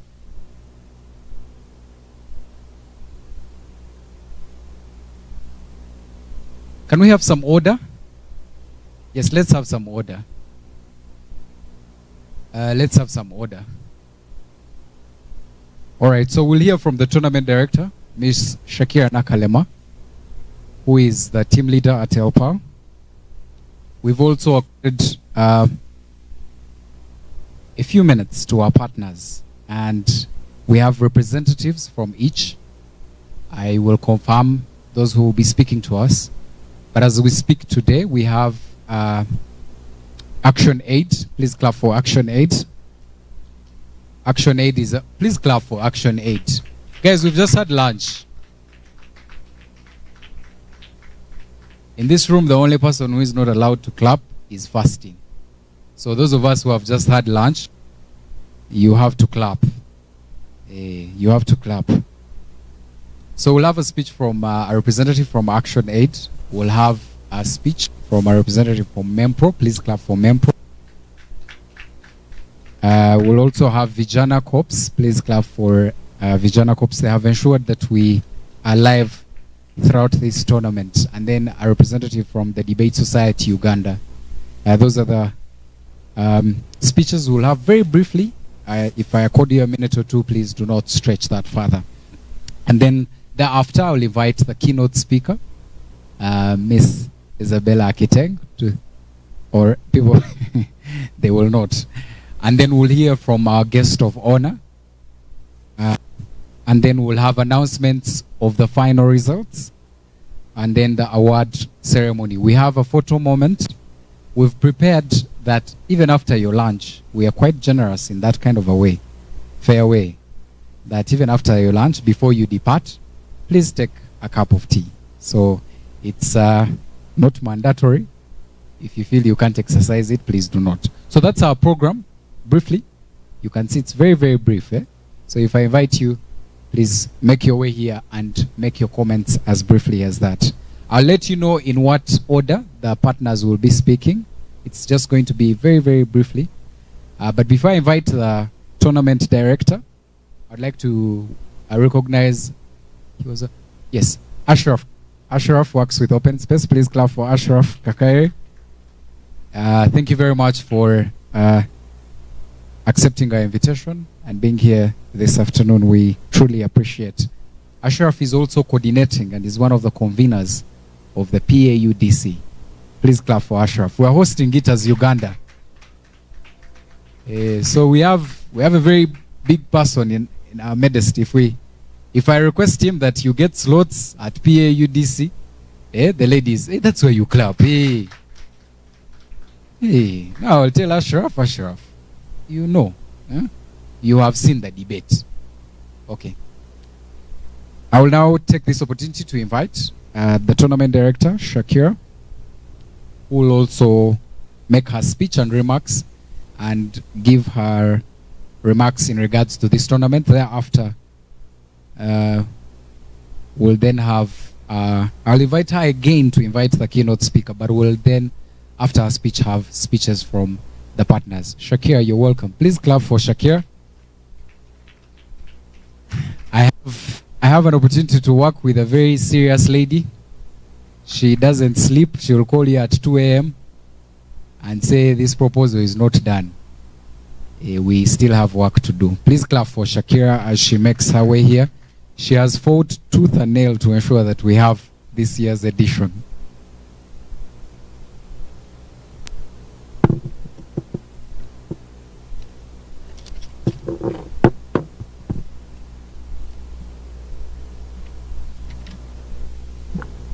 Good afternoon, everyone. I'm so glad to see you all, ladies and gentlemen. As he has said, my name's Shakira Nakalema. I'm a team leader Elle Parle. I'm the one who always disturbs all of you, actually, in your own capacities. I am so sorry, but for a good cause. Ladies and gentlemen, distinguished guests, esteemed participants, and our honored judges and CAP. As we gather here today to mark the closing ceremony of the 4th edition of Elle Parle Women is Open, I am filled with immense pride and gratitude. This year's theme is Sankofa, the power of the affirming inner voice. This theme has guided us through a journey of reflection, learning, and empowerment. I believe each one of us who has been through this tournament has been empowered in one way or the other. Sankofa, a powerful Ghanaian concept that teaches us to go back and retrieve from the past what is good and what is useful, to inform and enrich our present and the future. Throughout this tournament, we have witnessed remarkable displays of eloquence, critical thinking, and courage. Though we have been having rounds online, but our young women have not been intimidated by technology. They have still used it to become more eloquent and used a lot of thinking. Our participants have not only debated passionately, but have also delved into the rich tapestry of our shared histories, just like how you witnessed from our different resolutions, bringing to light the stories and lessons of women who have shaped our societies and cultures. These stories remind us of the resilience, the strength, and indomitable spirit of women throughout history. The main objective of this year's tournament was very clear: to learn from the past successes and failures of women's movements, to brainstorm the use of traditional knowledge for empowerment, and to challenge harmful gender stereotypes. I am proud to say that we have made significant strides in achieving these goals. Please clap for yourselves. Please clap for yourselves. Don't be mean with your hand clap. And we have seen enhanced awareness on emerging trends and challenges. Our discussions have illuminated the issues that women and girls continue to face and the innovative solutions that can drive change. As it is a norm with Elle Parle, that every year we have a different theme that changes the gender stereotypes and the society norms. The amplified voices of our young women have resonated throughout this event, offering fresh perspectives and bold ideas that inspire us all. Our debates have tackled critical and crucial issues such as deconstructing gender roles and stereotypes with reference to social media, exploring intersectional feminism, and addressing the unique needs of women in liberal democracies, and examining the impact of hard work and affirmative action in the judicial system to promote gender female participation. These discussions have not only showcased the intellectual rigor of our participants, but have also provided valuable insights into how we can continue to advance gender equality in our societies. So our participants still have shown us that practicing Sankofa, we not only honor the legacy of those who came before us, but also take responsibility for creating a better future. We have learned that our inner affirming voices, when united, can change oppression, break down barriers, and foster a more just and equitable world. To our participants, your dedication and passion have been the heart of this tournament. You have challenged norms, proposed new ideas, and stood firm in your beliefs. You have demonstrated that the power of the affirming inner voice is not just a theme, but a call to action. To our judges, your wisdom and guidance have been invaluable. You have provided us thoughtful feedback and encouraged our debaters to reach new heights. Your support has been instrumental in making this event a success. A very good, a might hand clap for our dear judges and a clap. To our organizers, the entire organizing committee, as I speak, please move closer here next to me. The entire organizing committee, because without you, the participants, the judges, and our able partners wouldn't have been here today. To our organizers and the volunteers, thank you for your tireless efforts in bringing the vision to life. Your commitment to promoting women's empowerment and gender equality is truly commendable. Dear organizing committee, please come forward. We are grateful for the support from our sponsors and partners, Action Aid International, MEMPRO, Vision Corps, and Debate Society Uganda.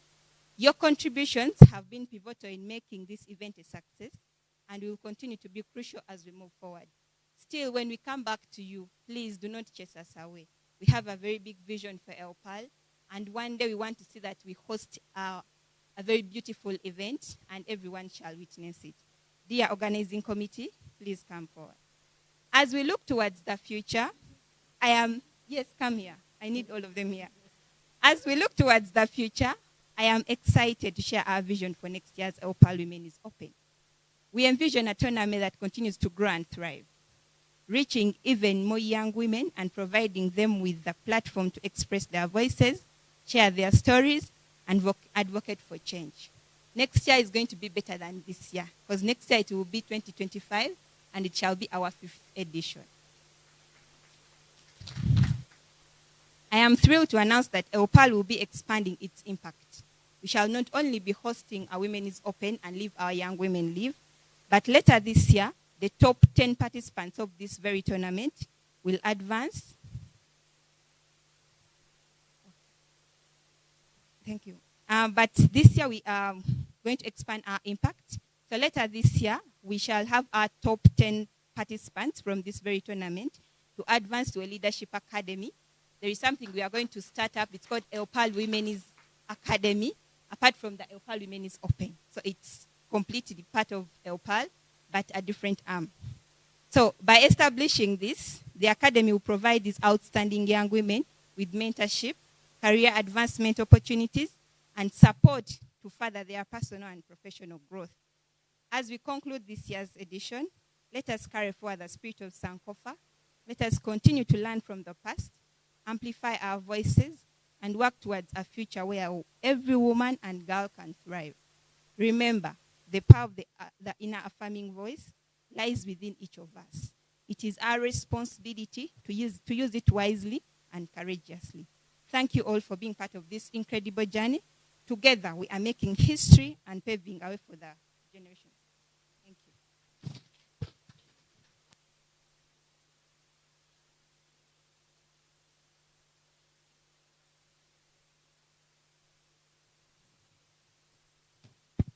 Please clap for my boss. You can do better than that. Please clap for her very, very generously. My contract expires in the next 1 month. So if you don't clap, Seriously, I will not have a job. Please clap for Shakira. Shakira, thank you. Shakira is very warm, very kind, and she has a very, very, very big heart for the girl child. And I want to say thank you for, this is our 4th edition. Shakira has steered this team for 4 years. Please, that's not a mere, it's not something small. So thank you, thank you. And this year when she said we do Sankofa, I allowed, because we are going in history and shaping the what? The future, right?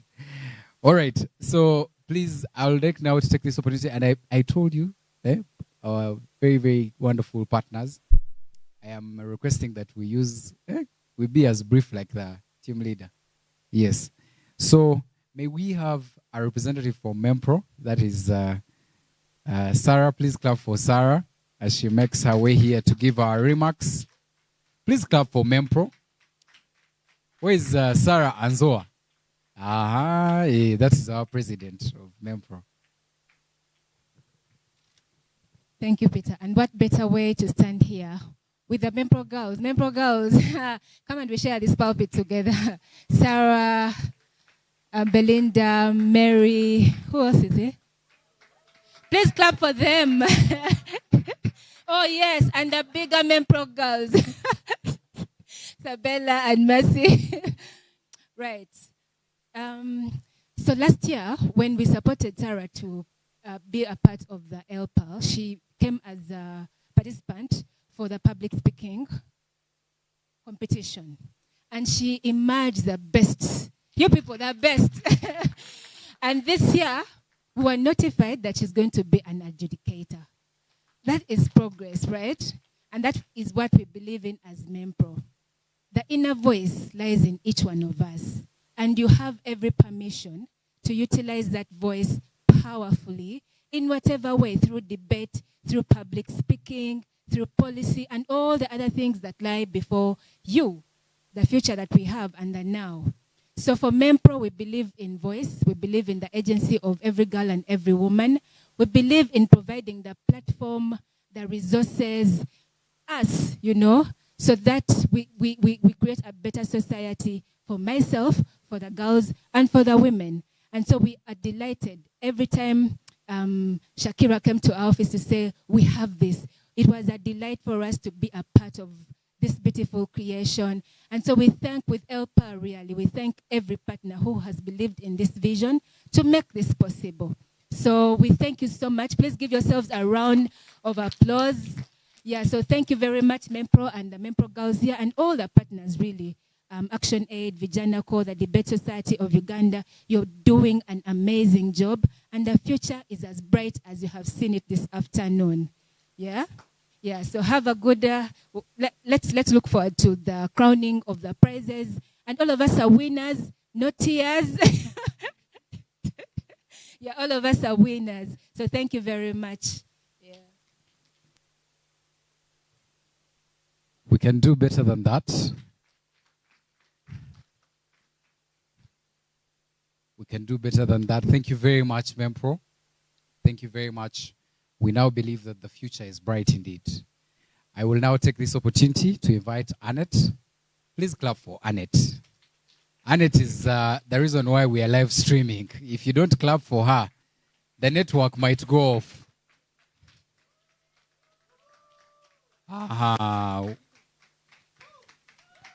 That's not true. All protocol observed. Good afternoon. My name is Annette Namgosa. I'm the program manager at Vijana Co. We are a youth empowerment organization that utilizes media, technology, and social innovations. And today, we are utilizing those same tools to amplify our voices. We are thrilled as Vijana Co to be part of this because the theme and the vision of Elle Parle resonates with what we do as an organization. So we amplify voices and actions of young people. And I am so delighted to be in this room with all the powerful voices of the young women in here. I was mentioning to the team is all men. Unfortunately, I'm the only woman here. But I was mentioning to them that this is a powerful group of young women. to our participants, please do not stop here. Go back, reflect upon this journey that you have undertaken, and take it further than that to be the, the massive Mundurus of this world. Yeah? To be able to take your voices into places of policy making, to be able to be in those platforms, because this is a very important platform. But beyond that, we should be able to take our voices further. So we are delighted and we recommit to be part even of other, tournaments to come, because we want to be able to journey with the young women and be able to make an impact in our community. So thank you so much for inviting us. To Shakira, thank you for sending all those emails and being able to prompt us to do this. So thank you so much. And congratulations to the winners. Congratulations to all of us. We are all winners, like Sarah said. Thank you.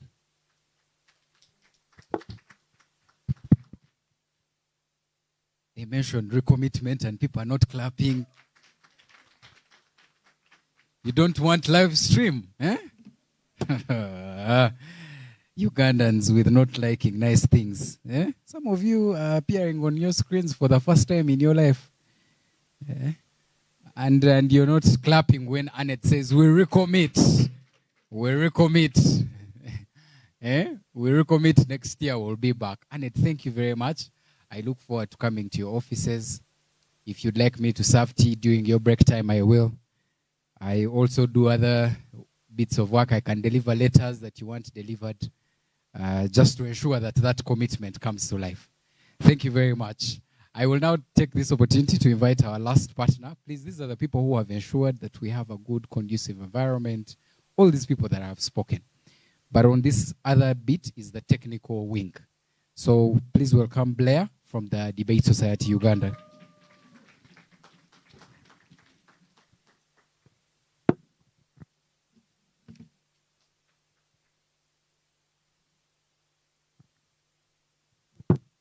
Thank you so much, Peter.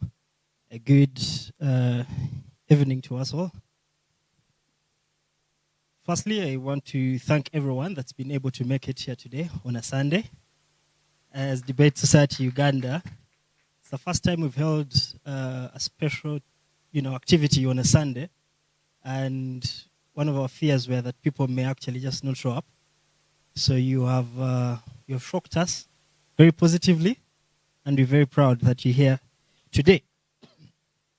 My name is Blair Ntambi. I do partnerships at Debate Society Uganda, and for me, the Women's Open is one of those partnerships that one started very unofficially, and then we've officialized things 2 years ago, and we've been very proud of to see that we've been journaling with Elle Parle to date.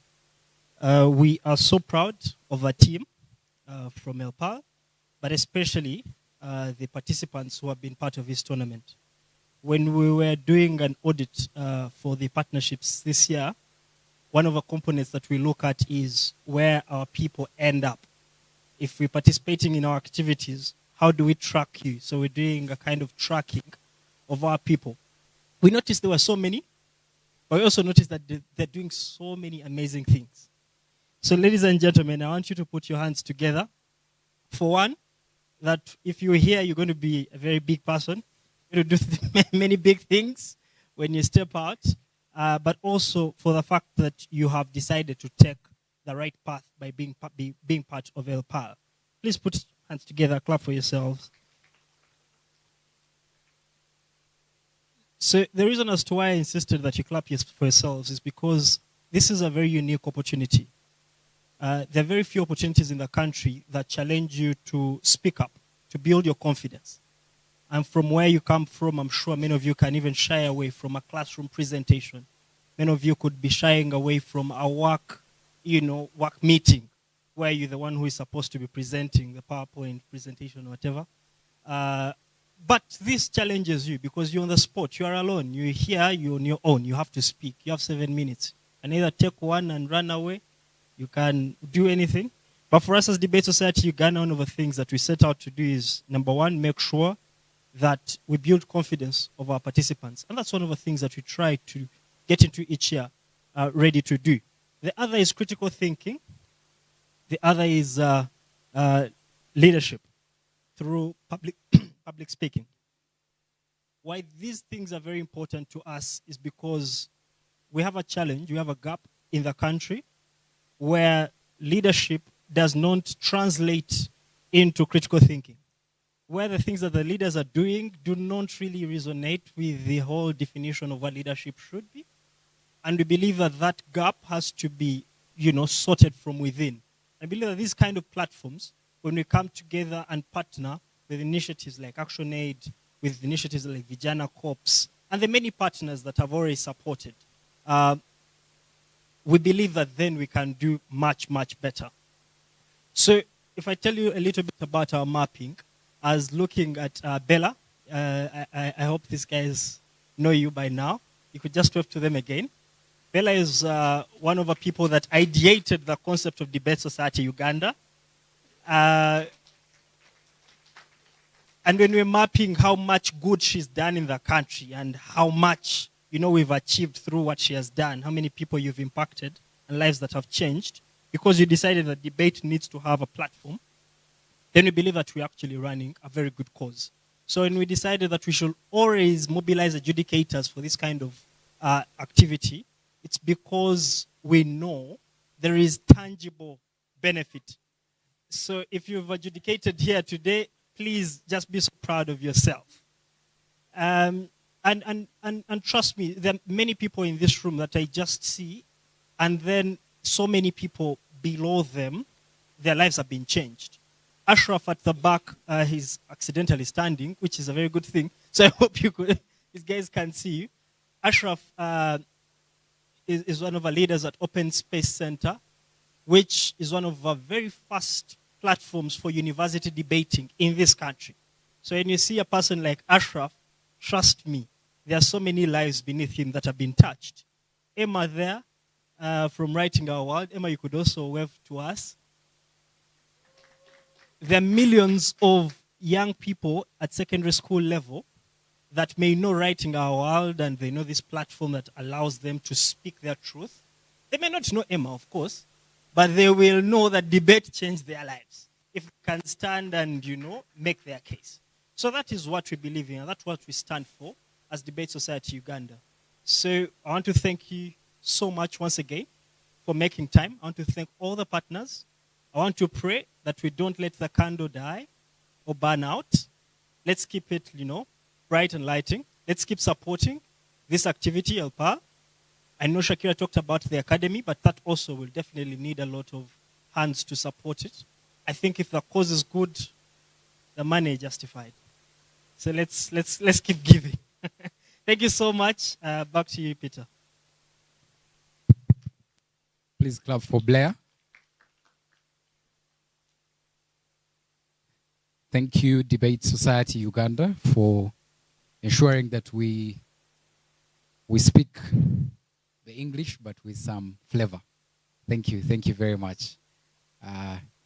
Somebody has understood it. Everyone can speak, but sometimes we want that flavor. It now gives me so much pleasure and honor to invite a good friend of mine, a mentor, my big sister, somebody I looked up to when I was in high school. She recently, she doesn't like that, but I keep telling her that she has not changed. She most recently invited me for an event, and honorably, she said very nice things about me. So today I'm extending the same kind of gesture. Miss Isabella Akiteng, who is a mentor to us, a friend to all of us, who is our keynote speaker this afternoon. Please clap for Isabella. Thank you very much, Peter, and good evening to you all. First, people, good evening. It is really not my fault that Peter has brought me to do a keynote at, what hour is this? 5:20 p.m. So we are all in this struggle together. Okay? So let's all have a positive attitude, because I also would have wanted to do this keynote early on, and not at a point where everyone is trying to figure out if they'll be home before the sunset. So, I was also given 20 minutes to do this keynote. I am going to do my best to do it in under 20 minutes. But because I prepared it as a 20-minute speech, it might be complicated. But I am going to do my best. Before I start, I would like to just say that my speech is dedicated to everyone that people call my debate babies. Those are the people that I directly trained in debate. Peter says that I've known him for a long time.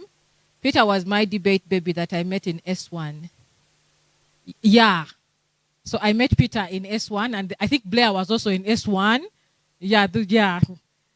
And I think Peter, the Blair-Peter cohort was the last cohort of debaters that I trained. And so this speech is dedicated to them, but it's especially dedicated to a debate baby who recognized me today when I walked into the hotel. He wasn't part of this tournament, but he was at the reception of this hotel. He works here. And when I walked in, he said, "Oh, Isabella, you've come for debate." And I was like, wow. And he said, "So yeah, I work here. Your event is on the top floor." And so he may not be in this room, but this speech is especially dedicated to him. I would also like, in a very special way, before I delve into the matter, to salute people who do programs in this room. I do programs. I develop programs for institutions. Program managers are builders. Half the time we are buried into all the organization's work. We don't even have time to look normal.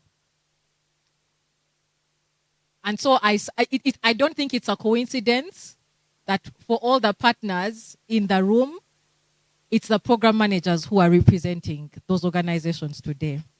So to Sarah from MEMPRO, to Mercy from Action Aid, to Blair, yeah, that fundraising thing is a programming thing, to Annette, because you look for money and squeeze it from rocks that don't have anything. To Annette from Vijana, it's Vijana Core. If the executive director of Vijana was here, he would be under the table, because he's very particular about how the name of that institution is pronounced. It's not COPS, okay? They are not in the business of dead bodies. It's Vijana Core. And I am proud to be associated with each and every one of the institutions in this space. I'm proud to be associated to Action Aid, to MEMPRO, to Vijana, and to Debate Society. And the reason I am especially proud to be associated is because debate is one of those investments which is result-oriented. You can see the product of the investment that you have made. When Blair talks about DSU, I even forgot I was part of the strategy meetings of DSU. When each of you is in this space, you all belong to debate societies in your universities. None of you knows that Ashraf and I were part of the conversations that formed each and every debate society in each and every university in this country. And those are long stories that can only be done under fireside chats, which when Action Aid and MEMPRO and Vijana give us more money, we will be able to have them in the evening. When we don't have one-offs, we can be able to tell these stories. But the reason you have debate societies is because there are students like each and every one of you who believed that the societies would go a long way in strengthening and structuring debate. So thank you very much. But also in a very special way, I salute the teams that made it to the finals. Because everything about today is very special for me as a keynote person. And so, Mercy, your team actually broke. Your team was number 2. But the problem is that it had a man. So where is Team Mercy? Where is Team Mercy Munduru? So anyway, Mercy, your team actually broke. I think Mercy's team was number 2 in terms of score, but was disqualified because of that little detail. So you should have, if that detail was not a detail, you would have been in the finals as Team Mercy Munduru. So that is very personal to me. But also, Team Patricia Munabi is very personal to me because I support the establishment of the Imara Women's Center, which is a sustainability initiative under the Forum for Women in Democracy. So when I do that work, I report directly to Patricia. So when I reached here, I told her, oh, Patricia, you're in the finals. And she said, wow. And I told her, even me, I'm in the finals. So, but also, Team Nabanja is very personal to me because I have been with the Right Honorable Prime Minister twice this week. Yes. And so for me, when they mentioned that she had broken, I was like, wow, I'm supposed to see her next week, God willing. And when I see her, I'll definitely tell her that her team made it to the finals. Yes. So for every team that broke, it's a very personal story.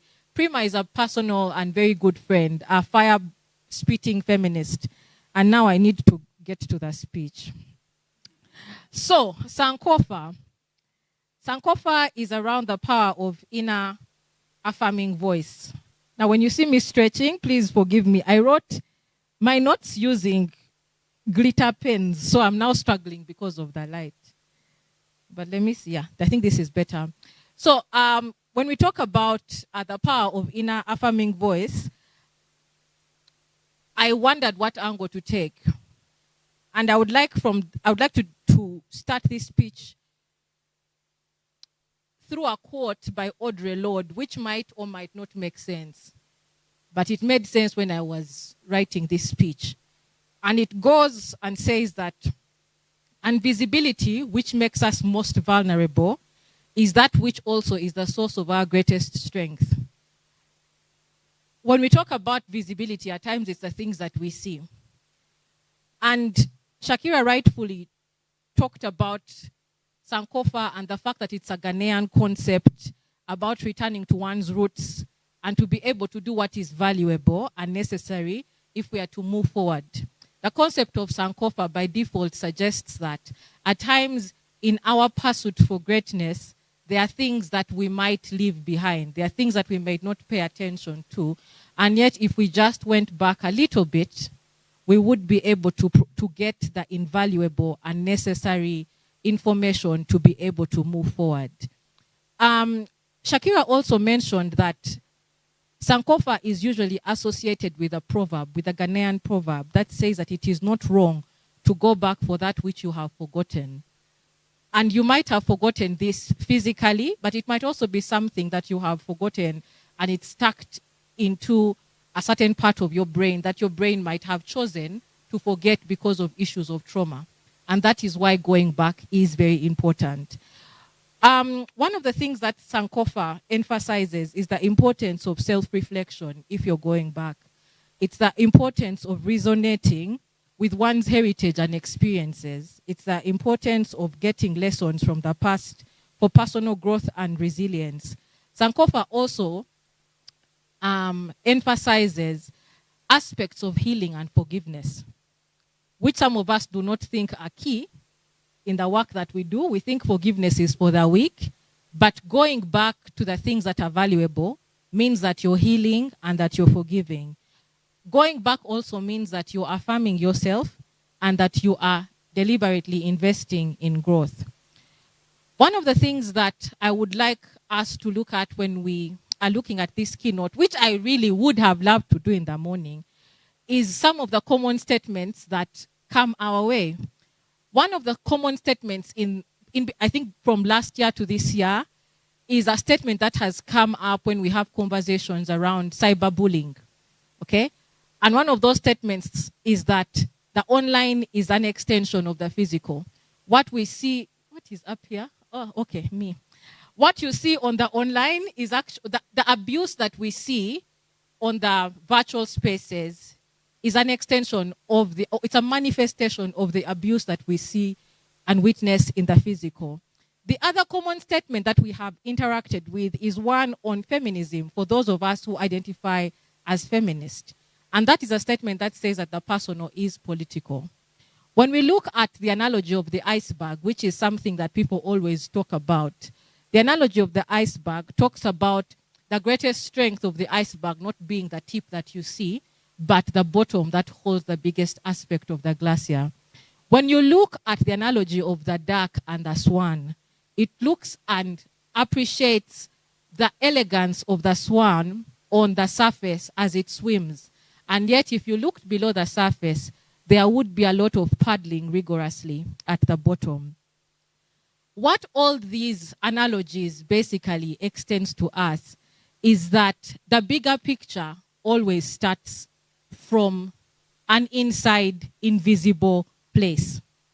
And if we were to go back to the quote by Audre Lorde that talked about our visibility being our visibility being something that makes us most vulnerable, but also being the aspect of our greatest strengths. These analogies basically tell us that the greatest work in anything that we do is the invisible work.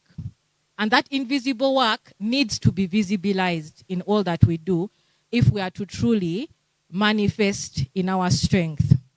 The other aspect that I would like to talk about today is an aspect around us being aware, especially if we are looking at Sankofa, we are going back to the inner part of our stories, we are going back to our history, we are going back to the foundations, is the fact that every day when we wake up, poets and historians have told us that when we wake up to perform. All of us wake up to perform on this stage called Earth. Okay, some of us are major actors, as others are minors, others are assists. Some of us don't even make it onto this stage, you know. But the thing is that we wake up to perform. And when we wake up to perform, our heritage influences our performances. Our relationships influence our performances. Our unresolved traumas influence our performances. They also influence our growth, okay? And so, when we talk about Sankofa, we need to contextualize Sankofa beyond reflections around the individual. We need to contextualize it in a manner that tells us that when we look at ourselves as human beings, as an individual, your individual narrative is a subset of your family context. Are we together? So as an individual, Sankofa is what are your values? What are your principles? Okay? But away from yourself, you belong to a family. When you come to your family is a subset, for example, of the community and clan. So when the community and clan are talking about Sankofa, they are reflecting on what the values are of the families in the clan. Your clan is a small unit within a district or a tribe.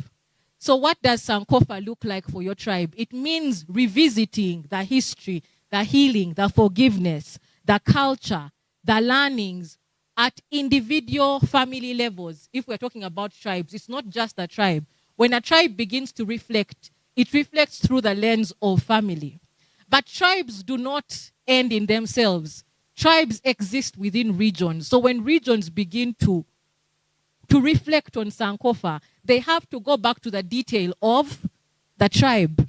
But your region also in a country is not an end. Your little tribe, your little district exists within a context called Uganda. So when Uganda is called to acknowledge Sankofa, what does Sankofa look like for Uganda? Sankofa looks like, what is the regional perspective? What does our culture look like? What are the experiences of our individual family units? And at the end of the day, what are the stories of the different individuals therein? Okay? And even in Uganda, it's not an end in itself, because then we'll bring in the East African question. Then we will bring in capitalism. Then we will bring in all of these things. So Sankofa is bigger than you reflecting on yourself as an individual.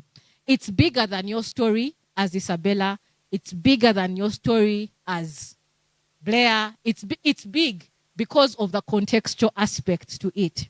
When we talk about Sankofa and we talk about reflections, we must do this for ourselves, yes, for our families, yes, but more importantly, for what we call global crisis today. Sankofa makes so much sense within the context of global crisis. When we talk about capitalism, as a people, have we been able to go back and reflect on on how far we have come in regard to capitalism? Have we been able to say what have been our experiences around capitalism? Have we been able to use that same that same measuring stick to question issues like sexism? We cannot just talk about sexism without reflecting on it. Where did it come from? We need to apply Sankofa to patriarchy. We need to apply it to ageism. We need to apply it to local politics. We have an election in 2026. Can we go back and reflect? What have the last elections been like? We shouldn't be shocked. Yeah? So we shouldn't be shocked when someone says people are going to be arrested in 2026. You cannot say, oh my God, how? We shouldn't be shocked when people say the internet will be shut down. Why? Because we have reflected. We cannot be the people who do not reflect. Sankofa is more than a reflection of just you and your values. It's a reflection that recognizes that we exist in an ecosystem and in different contexts. We must be able to apply the principle and context, the concept of Sankofa to corruption in Uganda. We cannot be shocked at what is happening in parliament. We saw it coming. If you didn't see it coming, then you haven't Sankofa'd enough. We together. We need to be able to apply it to the sustainability of Elle Parle and say that Elle Parle, we are making 5 years next year. Is our story one of suffering, that every year Elle Parle suffers? Or have we grown? Is it growth? Is there a better next year? We must be able to apply the principles of Sankofa to each and everything. Same with climate change that we've discussed today. That you cannot just say, oh my God, it's getting warmer. No, it's not just getting warmer. There's a history to this warmth. There are experiences to this warmth. There are experiences to a lot of the recommendations that we are making. And so we don't exist in silos. Okay? And so for all the things that we've mentioned, Sankofa demands that we reflect on them. It demands that we learn from them. It demands that we question so that we are able to move on. Okay? And yes, yes, oh, the book is falling again. And while we look at all of that, in case you're still wondering, even after my explanation on context, why it's important that we are applying Sankofa to these different aspects, it is important that we continue to remember that whereas we act locally, okay, some of us are very content with being local, okay? Like, no, not in a this way, you get. Like in a situation where I went to primary school in Kampala, secondary school in Mengo Secondary, which is in Kampala. I went to Makerere, which is in Kampala. Now I work in a certain office, which is in the CBD. I have now gotten married. We rent somewhere in Mengo. That is acting very locally, okay? And the thing is that for sustainable development to happen, and conversations like climate change around sustainability, for sustainable development to happen, it is okay for you to be local like that, okay? But within the context of acting locally, we must think globally and be able to make connections and know that this is not a problem that is just limited to us, but it's a problem that goes across the spectrum. And now I have 5 minutes left. But I will go on and say that today's keynote is really a call for us to go back and reflect irrespective of our global positioning and context. There is a basement to every problem that we face. There is a basement to gender inequality. There is a basement to every problem. And Sankofa demands that we go back and interrogate these basements. Because in these basements, we will be able to explain inequality that we talk about. We will be able to explain abuse. We will be able to explain global crises in the way that they are if we just went back and explained. At individual level, if you're doing Sankofa, one of the things that I would encourage for you to do is that you do the very important individual work of looking into yourself. Because you might be saying, these global problems are big, I'm not going to get into elections. But as an individual, there is important work that you can do in trying to understand who you are. As an individual also, if you know you're dealing with childhood traumas, because traumas are real. Sankofa means that you're facing your demons. Go and get therapy. Mental health is real. Even in the national census, they asked if you have suicidal thoughts. It is a real thing. Go and get therapy. Talk to people. But also understand your trauma and understand where it came from. And very importantly, I work with a community of young people that I mentor. And we are reading The 7 Habits of Highly Effective People. And right now we are deeply discussing building of character ethic versus personality ethic. Invest in building a character that can stand the test of time as an individual. For institutions, part of the ways that we work around going back and questioning Sankofa is through doing things like internal and external audits, through doing system overhauls, through doing reviews, through learning. You know, that is all part of Sankofa, going back to the basement. And for countries, we do this through national dialogue processes, through truth-telling sessions, and all of these are very important. For us to be able to embrace the spirit of Sankofa, it means challenging power. It means questioning decisions of power. It means questioning how resources are allocated, because that is the only way we will be able to heal. That is the only way we will be able to learn. Only by doing this can we go back to the true spirit of Sankofa. And as I conclude, the power of affirming ourselves, whether at national, regional, local level, always starts with the inner voice. And so, if you're wondering how to do it, may you reflect today on Rosa Parks. May you reflect on Winnie Mandela. May you reflect on Specioza Kazibwe, Rhoda Kalema, Wangai Maathai. May you reflect on these women who, with their voices, were able to challenge the status quo and deeply understand the global crisis by looking back at how it had emerged. Once again, a very big thank you to Mempro, to Vijana Co, and to Action Aid. I hope that you will partner with Elle Parle next year. All of you are here. I hope that you can commit to a long-term partnership with Elle Parle so that we can be able to sustain this. Thank you very much. You can do better than that. Please clap for the one who is not clapping.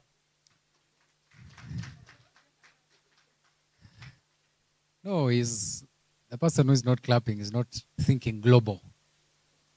They have been born in Kawempe.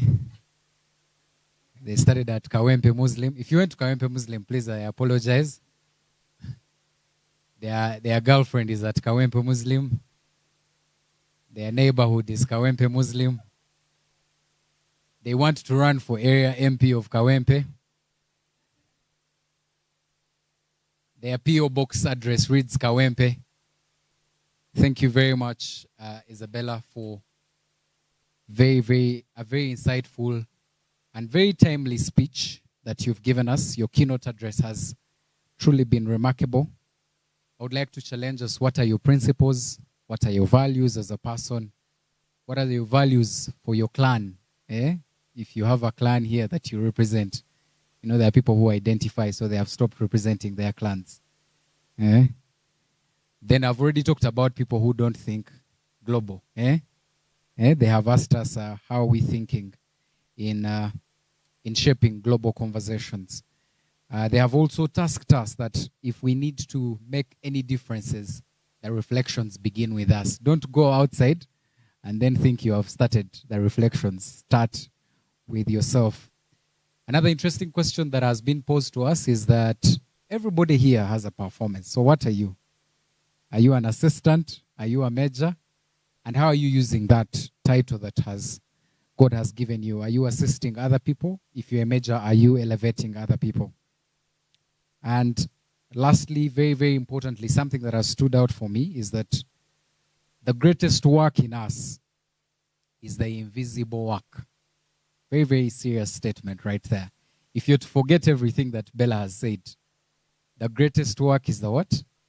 The invisible work. But the question is, this needs to do what? Be visible. So what are you doing about that? Thank you very, very much, Bella, for that. I think it's very timely. Please clap for Bella. I'm going to think very global. Very global. Yes, I'm going to think very global. It now gives me so much people who have been Vijana Core. Vijana Core. Somewhere. So Vijana Core, we had a very, very nice portrait. These people have been seeing me since morning. As I welcome our guest of honor, I would like that displayed. Please welcome with me, Mercy Munduru, Grace. You can do better than that.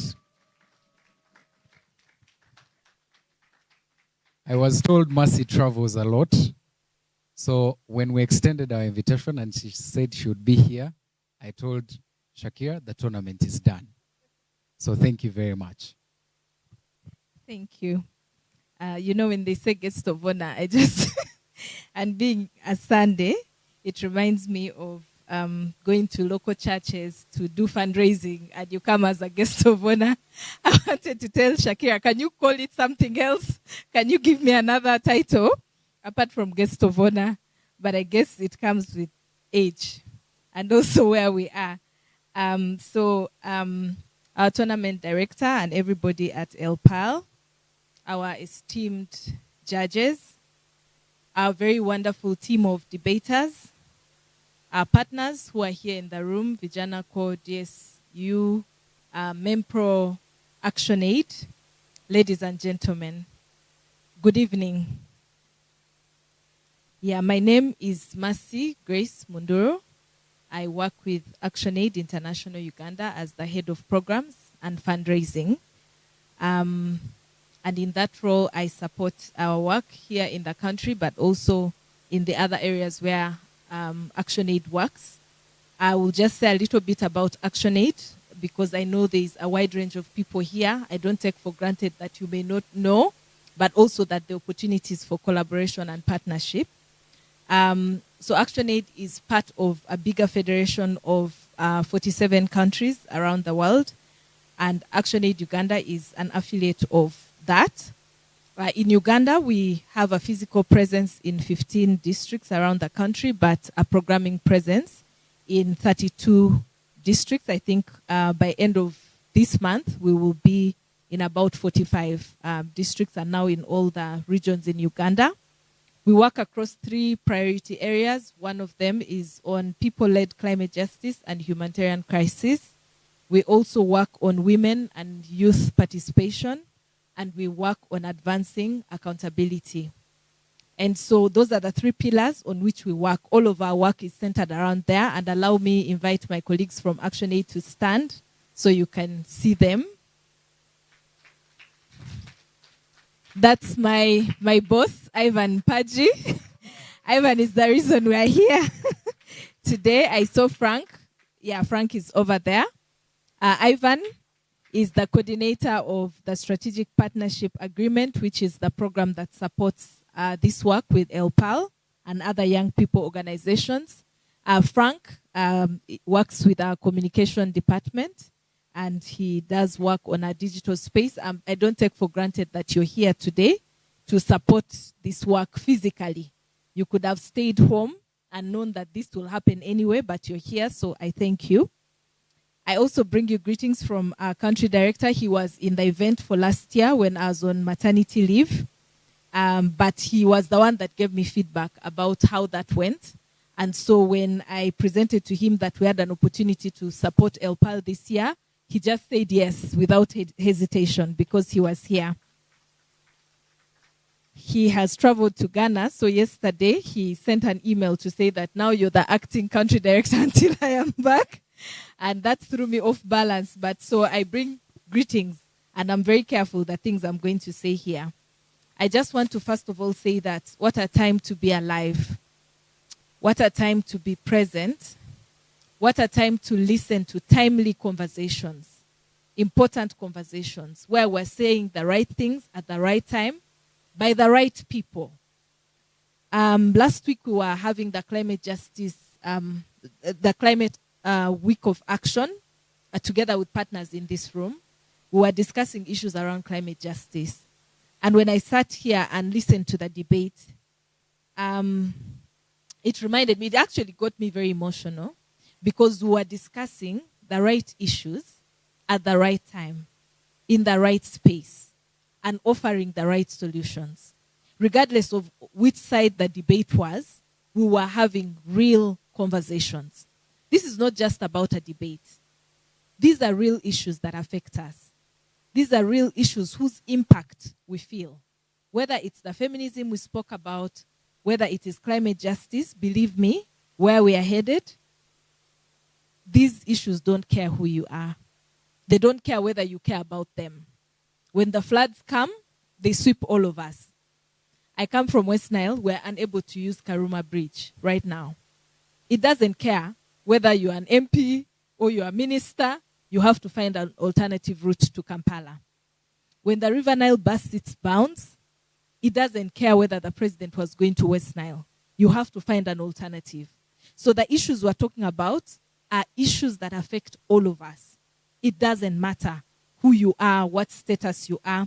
And so for me, I say what a time to be here because we're speaking issues that are actually happening. We are discussing solutions that the world should be listening to. And I love that it is led by young people, especially young women. It makes me really proud. So well done to Elle Parle for organizing this and centering it on important conversations. And just to say that I am proud is an understatement because Uganda has a deficit for quality debate. What we're doing here today is an attempt to pour water on a thirsty throat. Our governance system is in desperate need of quality debate like what we witnessed here today.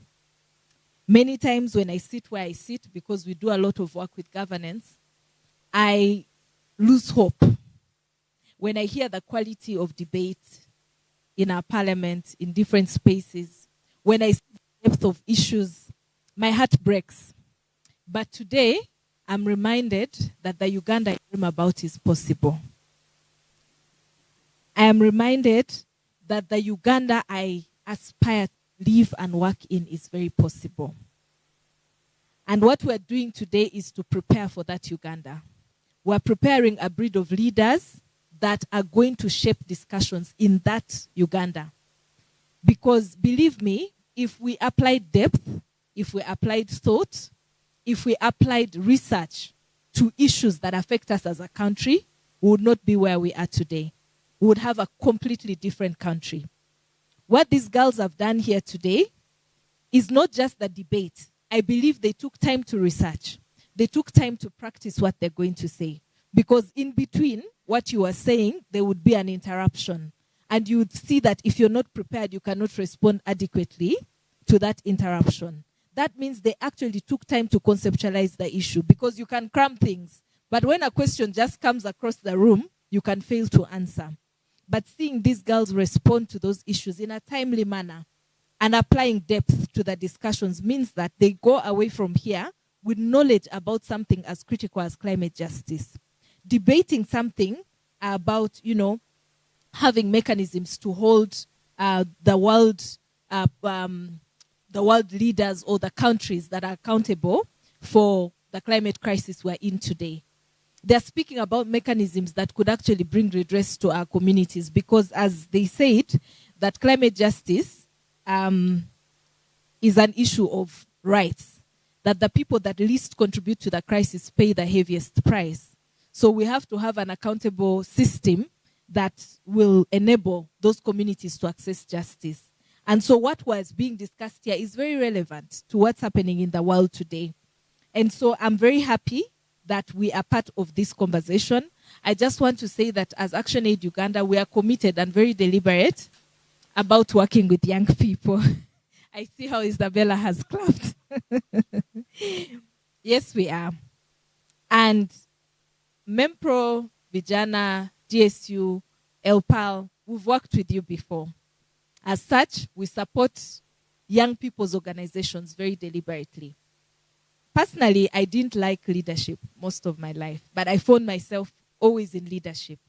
I began to appreciate leadership simply because you can make decisions. You can determine where money goes. You can determine very many things, which you cannot do when you're not in a position of leadership. I went into the highest position of leadership at ActionAid and other organizations as a very young person. I think I began to lead programs when I was about 28 until now. What that means is that you have an opportunity to be biased about where you want things to go. And being a leader, getting young people to leadership is not the end. What getting a young person into leadership means that you must know you're representing other young people. You're holding that space for other people. But what are you doing with that space? Are you making way for young people-led and centered organizations to have opportunities to advance their work? So supporting Elle Parle for us is not about just doing something because we are asked to. It's a value. It is a commitment. It is something we put in a strategic plan as one that will advance. When I am deciding whether or not Ivan's contract will be renewed, he has to demonstrate how many young people's organizations he supported. That is how far it goes, because it's in our strategic plan, and so it is in your KPI. So doing this today and watching Vijana, watching Mempro, and other young people's organizations that we work with bring their strength to a space like this one makes me very proud. And I hope it doesn't stop today. It will go forward. Now, it is important for us to collectively begin to work and prepare for the world before us. Processes like today are present us an opportunity, or it's the beginning of the very many things we can do as young people. I'm happy to learn from Shakira that they're preparing to take this beyond the debate into a leadership academy. I'm very proud of that, because I was just going to say that there are very many products of the debate society. And there are very many women here in this room today who are both role models to me, who inspire me, who are products of this system. And there are very many other young people doing great things to shape our world today. And for us who are in the feminist circles, celebration is one of the things that we do to affirm the work that we do. So allow me ask Anzoa to stand up, Isabella to stand up, Shakira to stand up, Jamila to stand up. Allow me to ask Sarah to stand up. Also, allow me to ask Annette to stand up. I ask these ladies to stand up so that we can clap for them. They are not the only ones. They are representing the teams they are here with. So Shakira is standing on behalf of all the ladies from Elle Parle. Anjoa is a product of this, and she leads a big network of girls. I'm part of those girls because I'm a Mempro girl. Isabella too, Sarah, Annette, thank you ladies for the great work that you are doing to put the building blocks for the next generation of young women who we need to shape discussions in our world today. Thank you very much for all the good work you do. I know that the women who came before us did a lot to pave way for us to be here. I don't take it for granted that my ability to stand here in my capacity as a woman, but also as a leader, is because there's another woman who had to overcome barriers for me to be in this space. Many years ago, we did not have an opportunity as women to be in decision-making spaces, let alone equitably compete. But because of their commitment, their sacrifice, the extra mile they went, we are here today. And I know wherever they are, they look down on us and they can see the result of their hard work and their commitment for us to be here. I also want to thank the young people in general, especially the young men in this room. Thank you for being partners in this movement. As young people collectively, you are a threatened group of people. You are threatened because you are looked at or perceived very differently. The value attached to young people can sometimes be very discouraging. They look at young people as criminals or as people that do not add value. And as young people, you find yourselves sometimes spending more time discussing who are girls, who are boys, instead of thinking about the collective threat you face as a demographic, that the world would like to shut you out of very important discussions. But when I see you in this room today, partnering with the young women on this important work, I am hopeful that as young people, when we give voice and agency to one another, you're able to capture the world, which belongs to you anyway, because your number is bigger than any other groups of people, even in our country. I'm not very expectant of the results of the census, but I know whichever way that goes, there will be more young people than any other groups of people in this country. And we should not just look at that as a statistic. We must look at that as an opportunity to unite in voice, in agency, and ensure that we support one another and advance the causes that are very dear to us. I am very grateful for every person that has been a product of this space. And I do pray that we pave way for more people, for more young people to come out of this space and find their way into leadership positions.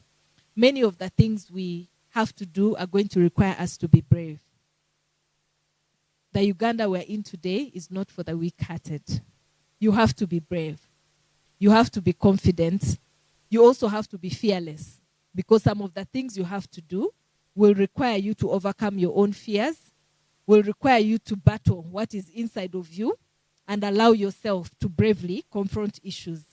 And I hope that when you're confronted with those moments, that you will remember that why we are here today is for us to be able to tap from within ourselves and pick the courage to stand up to the very issues that confront us every day, whether as Ugandans or as individuals.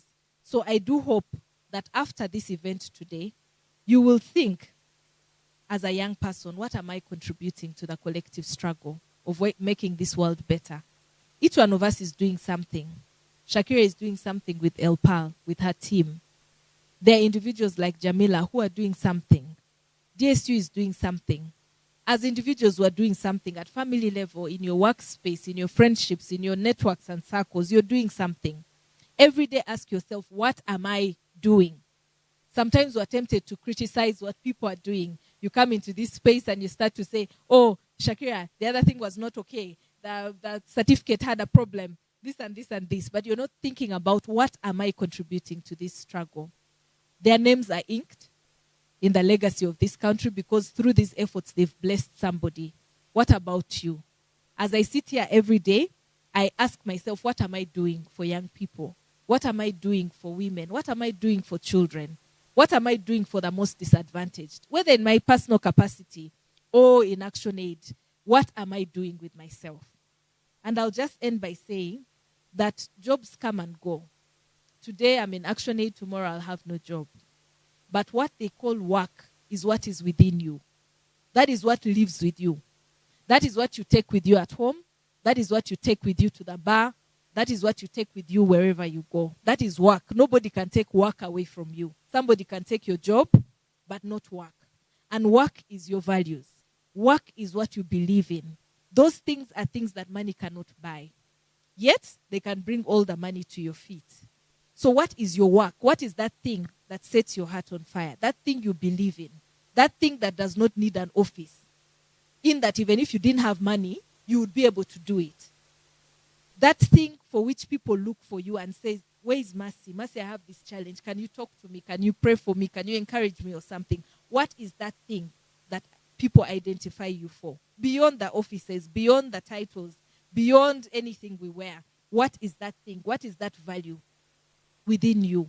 I hope you live here when you've answered that question. And if you have not, I hope that in the coming days you're able to answer it honestly with yourself and ask yourself, what work do I do? What is my work? What are those values? What are those things within you? Otherwise, as ActionAid, we're very honored to partner with you, Elle Parle, and I can commit that as long as I'm here in ActionAid, this partnership will continue. I know that sometimes it's tough the funding ecosystem is very difficult. I fundraise for ActionAid, so I can tell you for free. But I don't also want to say with my own mouth that we do not have money, because they say what you say is what happens to you. So if you don't have money, just say you have. Just say it. You have it. If it's not in your hands, at least it's somewhere. It's sitting with a donor. It will come to you. So I'd never like to say that we don't have money. And I tell my colleagues the same thing, because they will be bringing curses to the organization. Just say you have money, even if it's not in the bank account. So I know that sometimes that money is there, but it hasn't reached us. But despite that, whatever we have in our programming, we will commit it to causes like the one for today. And we look forward to more enriching partnerships. And I wish the teams the best as we hear the results. I need you to know that you've all done a commendable job, especially the team named after me. You are the winners. And all the other teams that were mentioned, you've done an amazing job. You've come so far, and we're very proud of you. And I wish the teams the very best. May the best team win. Thank you.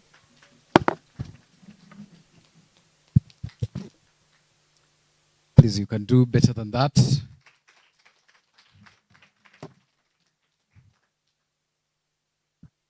Thank you very much, Mercy, for those very, very, very warm remarks. The issues that are being discussed here, they are just not for the boardroom. They are for things that affect us all. So she has implored us to think very critically about the topics that we've had. Thank you very much. I also like the fact that you appreciated and you're embracing our concept of the academy. And I would like now to steal some exams for you that you have been earmarked as one of the facilitators.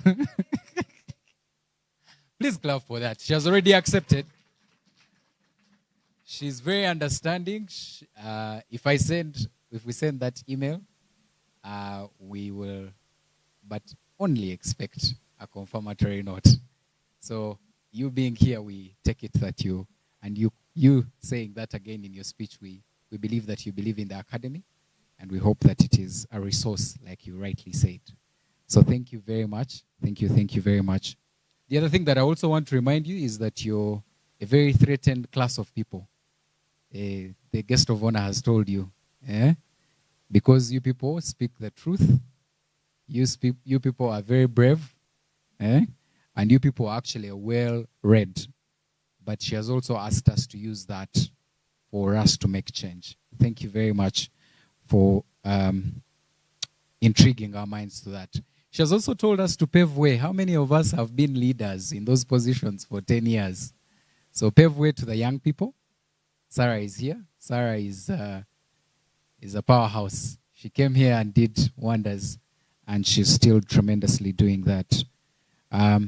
But also, as you go home, please don't forget that the guest of honor has told us that Uganda is not for the weak-hearted. So if you have a weak heart, you tighten up you tighten up. Please be brave, confront these issues. I have, for the largest part of my life, I have known Mercy very, very famously through X. Because she keeps telling government, we don't have power in West Nile. I hope God gives me life so that I can be the president and take power to the West Nile. Please clap for that. Thank you, Mercy, for bravely confronting these issues. Even when Umeme blacks out, she says, for us in West Nile, we do not have what? And I believe you don't say it in a bad way. You say it because you'd like the region to flourish. Thank you for such a heart. And we hope that we pick these lessons. And finally, there's something that you've said, I think I need to take that as a life lesson, that the greatest work, I always look out the next job, I'm applying to ActionAid, they are going to refuse my application, then, but the greatest work is within you. And the thing you've said is, what are the values you stand for? What do you believe in? I think I need to take that everywhere I go, that if tomorrow I lost my job, I have work within me because I have values. So I hope that you take that equally as a representative of the so many families that are out there, that you have work within you, and what are you using it to flourish? Thank you. Please, a round of applause again for our guest of honor. Thank you for accepting and taking time off. We've now come to the guest of honor has said, may the best team win. We believe we're going to announce the best team. Yes, but before that, I will now invite, we have some awards and recognitions to our different partners, but also to key members who have been. I would like now to invite the team leader at Elle Parle, Shakira, please. Please clap for Shakira. Shakira is coming to. Shakira, you will help us pass on this award together with Isabella. I'm requesting, yes, Alan, please.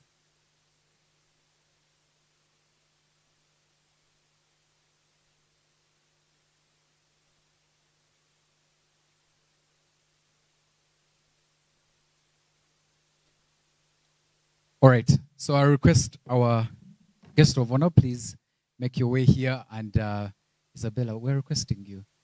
Yes.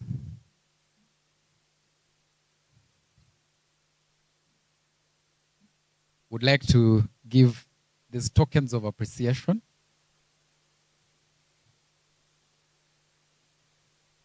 Okay.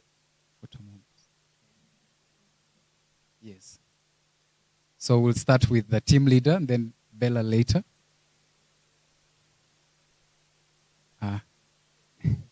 Yes. So we'd like to thank ActionAid for supporting this year's Women's Open. Please clap for.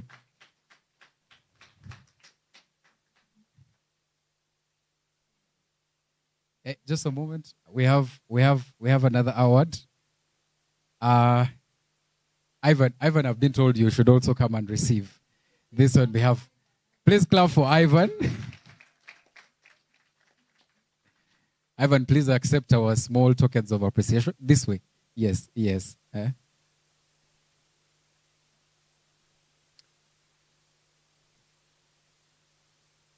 she should come. I've been requested, Mercy, that you come and join Ivan to receive your plaque. So, please clap. Yes, there too. All right. Please clap for ActionAid. Thank you very much for generously supporting Elle Parle Women's Open 2024. Thank you very much for accepting and supporting the tournament. I request Bella to stay here. We'll now also award our other partners in no particular order. Vijana Core. Bella? Vijana Core. I request Annette. Please clap for Vijana Core. I have been able to live stream for the very first time in my life. We are on TV. Yes, please clap for Annette and the rest of the team. Thank you very much. Extend our appreciation for supporting the tournament. Debate Society Uganda.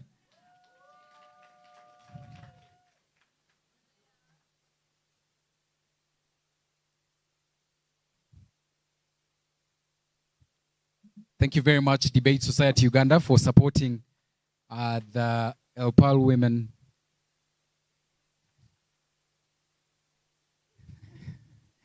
They would like to exchange gifts. I will now invite, in by no way means least, Mempro. Please clap for Mempro. Sarah, thank you so much. Thank you very, very much for supporting the Women's Open. Mempro is always open 24/9, not even 7. Yeah, 24/9. They ensure that we are here. Okay, so I will now request. It's very interesting. I'll now request. It's going to be a bit of a switch. I request Isabella to award to us our guest of honor. Yes, because she was the guest of honor for this event. Thank you very much. Thank you very much for Thank, thank you. Thank, thank you. This is our token for taking time off to accept to be our guest of honor. Thank you very much. Thank you. But I'll now request you, since Bella has awarded you, to extend Bella as our keynote speaker for this year's Women's Open. Thank you very much, Bella, for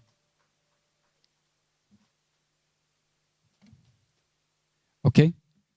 And before Bella takes leave, since they have also awarded her, I'll invite our team leader.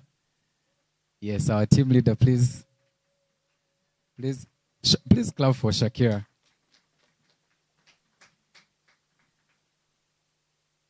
This is for Shakira. Yes, but she's going to award you. I'll read this award. We would like, as Elle Parle, to pass on this token of appreciation to Akiteng Isabella. And I will read, and our team leader will pass this on with sincere appreciation to Isabella Akiteng for your invaluable contribution, support towards Elle Parle, and amplifying women voices. At Elle Parle, we are immensely appreciative of you. May God bless you. This is from us. Thank you, Bella. Thank you very much, please. Yes. Some of us who are not very photogenic. Please clap for Bella. Thank you very, very much for supporting women. Isabella has been with us since the very first edition of the Elle Parle Women's Edition. Would like now to request...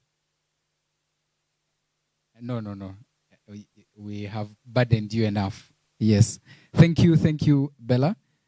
I will now request a representative from Debate Society Uganda to award the following people who have been part of our CUP. Please clap for a representative. Yes. I'll begin with the Deputy Chief Adjudicator. Deputy Chief Adjudicator for the debate track. And that is none other than Fresher Diana. All the way from Kenya. Please clap for Fresher. Please clap for Fresher. Thank you very much. She managed to, survive the floods. She kept telling us that she's keeping track of the weather. Yes, so that she can make it to Uganda. Thank you very much, Fresher. Thank you. We'll now award our Chief Adjudicator for the debate track. And that is none other than Michelle Mawanda.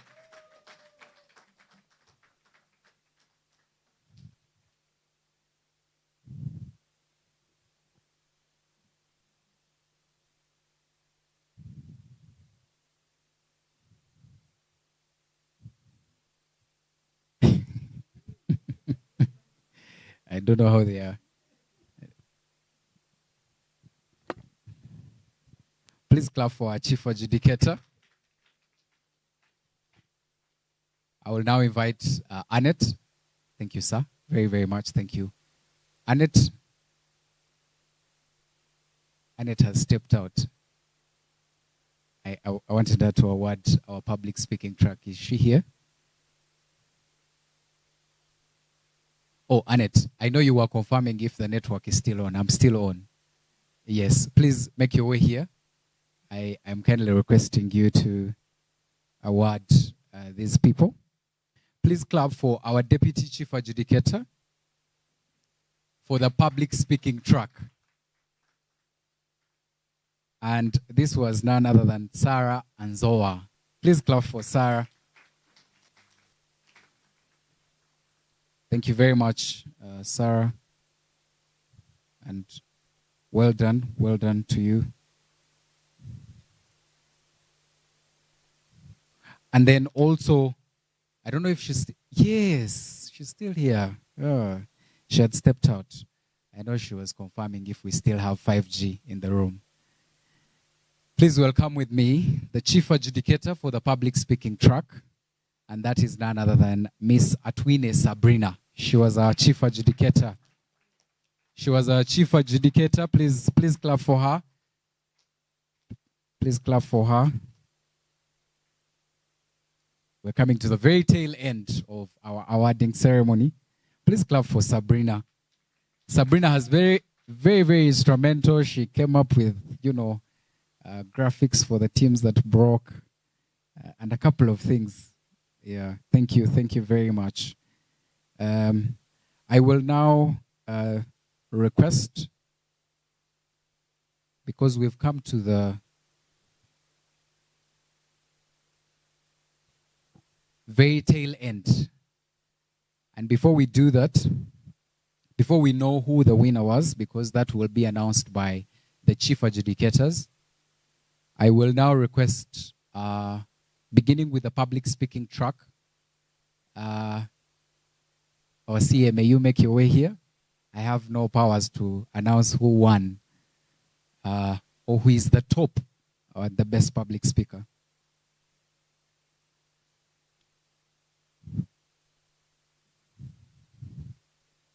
Okay, and before she does that, I'll invite Ashraf. Ashraf, who is works with Open Space Uganda. Please clap for Ashraf to make your way here. You will assist in awarding this person who stood out as the best public speaker. In case you missed, we had a final in the morning. I think it was the very first one. So our chief adjudicator will announce the top 3, but then also the one who ranks the highest.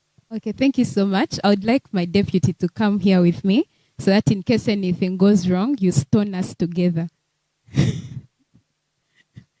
Thank you, Sarah.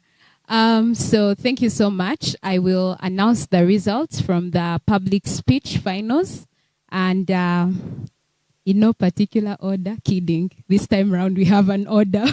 Yeah, so the person who came in the 3rd position, which makes this person the second runners-up, right, is Chiza Bernadette.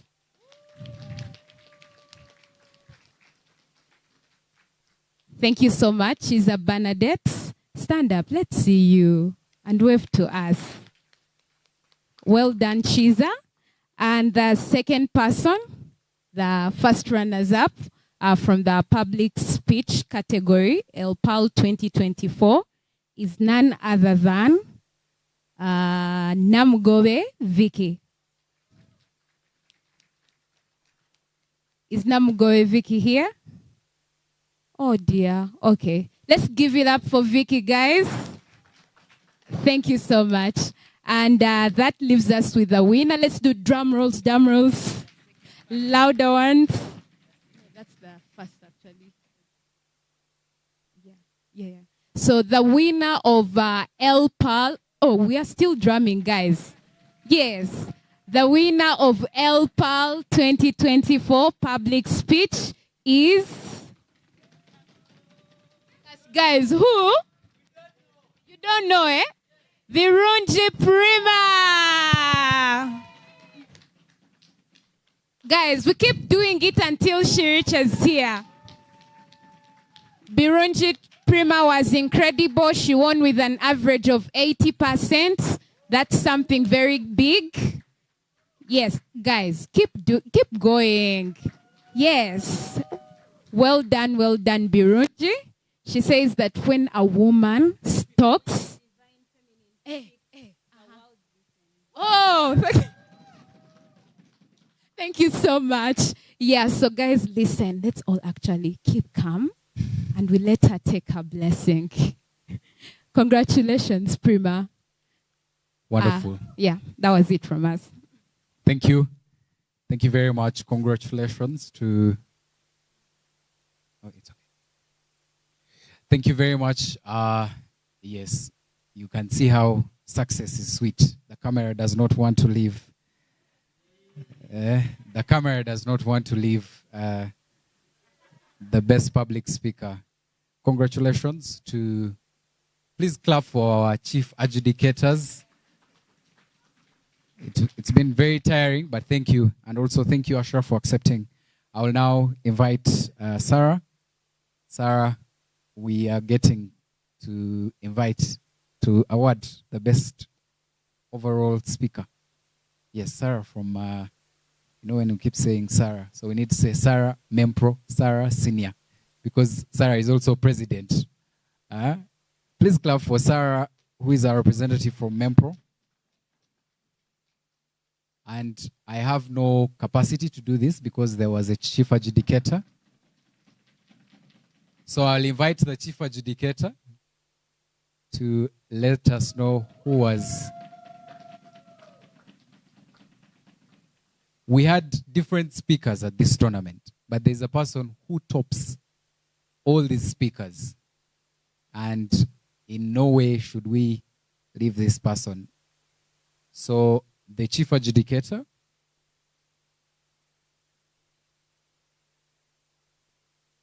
All right, so the chief adjudicator has guided that we'll make an honorary mention of the top 10 speakers, but then also award so the best overall speaker. So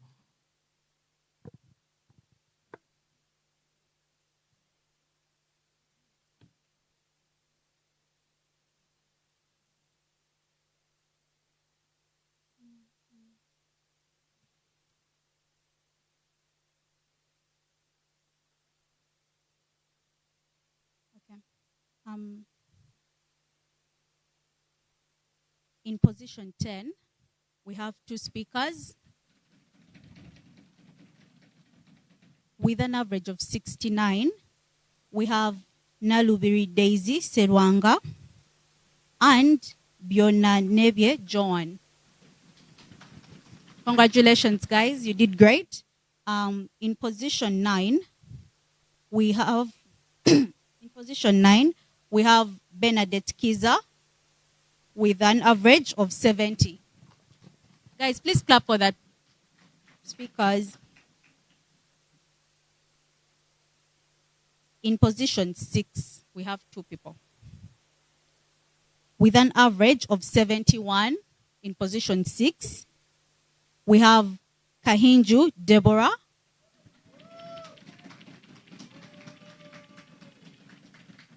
and Namugobe Vicky. Namugobe Vicky has been a top speaker in public speaking and in debate. I think we need to clap for her in absentia. In position 5, we have Christine Nabukenya with 72.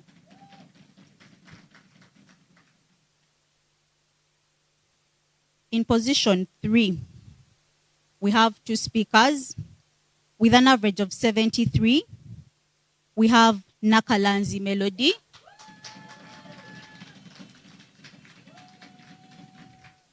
and Birunji Prima. Prima has also been a top speaker in public speaking and in debate as well. Well done, Prima. In position 2, with an average of 74. No, with an average of 73.6 is Esther Cynthia Apili. Esther did great. She broke second, but was a swing team. That is why she was ineligible to be on the final. But as you can see, she's a very brilliant speaker. Ladies and gentlemen, drum rolls. We need to stand up for this one, for the best speaker.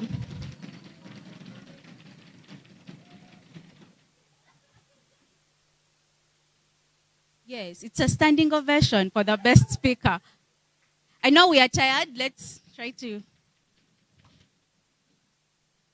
The best speaker for the debate speaking track, Elle Parle 2024, with an average of 74.0. Ladies and gentlemen, we welcome, from team, should I mention? No. From team Robin and Nabanja, Denise Ayebari. Denise Ayebari.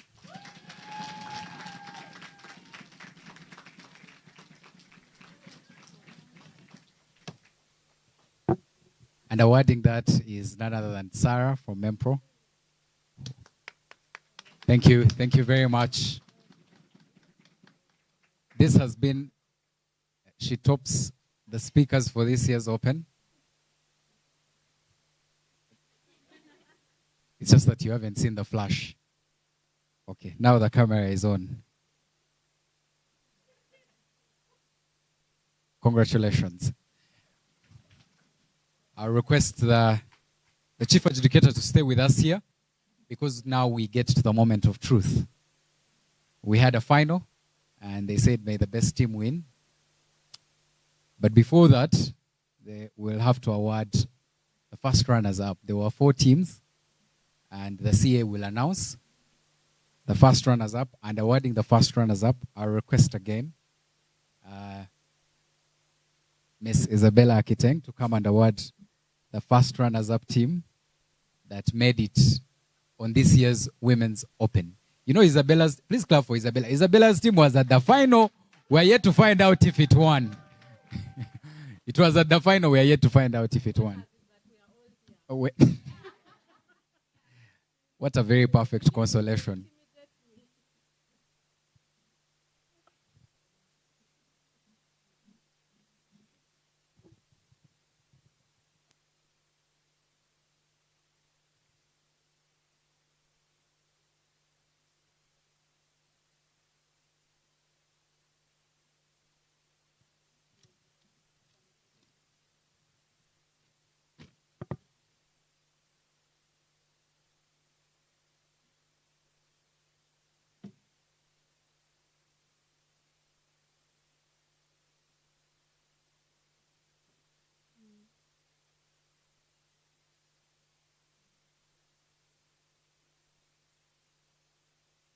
The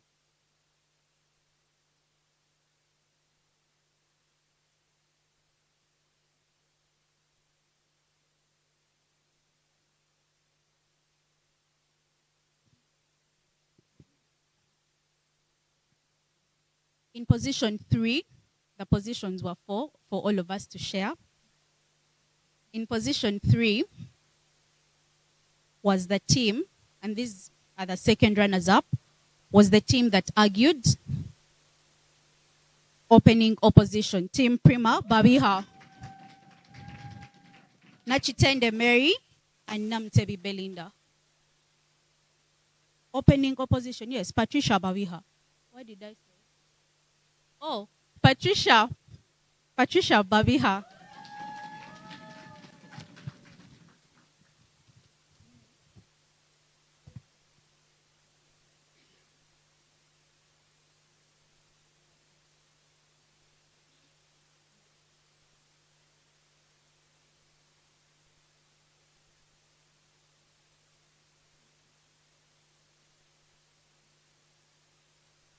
In position 2, and these were the first runners-up, we had the team that argued opening government, Prima Kwagala.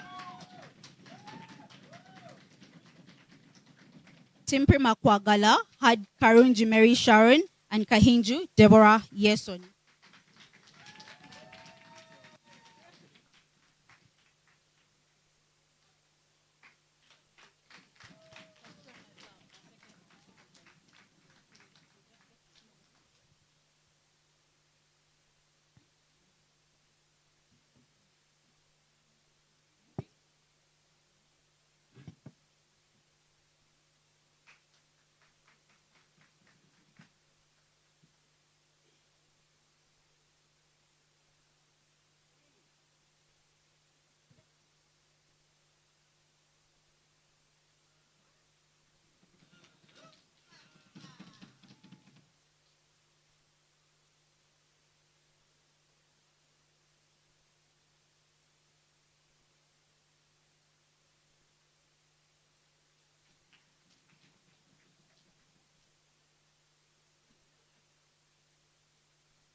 Please clap for these ladies.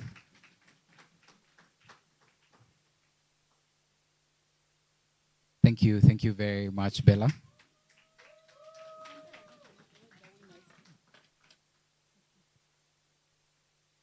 Ladies and gentlemen, in position 1 and the winners of Elle Parle 2024.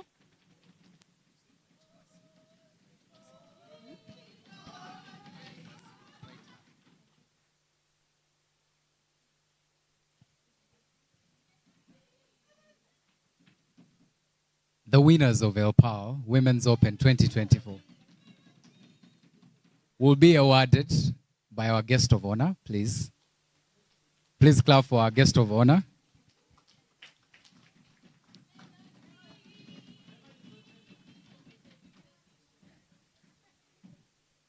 The chief adjudicator is going to announce to us the winners. The winners of Elle Parle 2024 with a unanimous ballot of 5 was the team that argued. Drum rolls. The winners are Opening Government. Hey, sorry.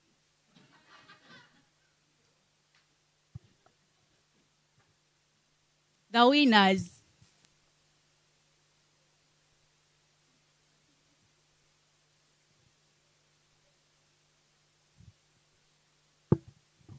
Team Robina Nabanja, Closing Government.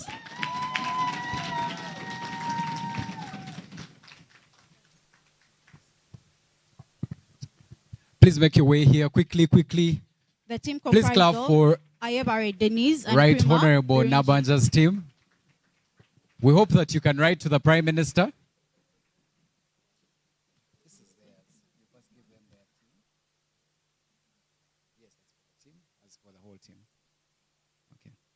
Please clap for the Prime Minister's team.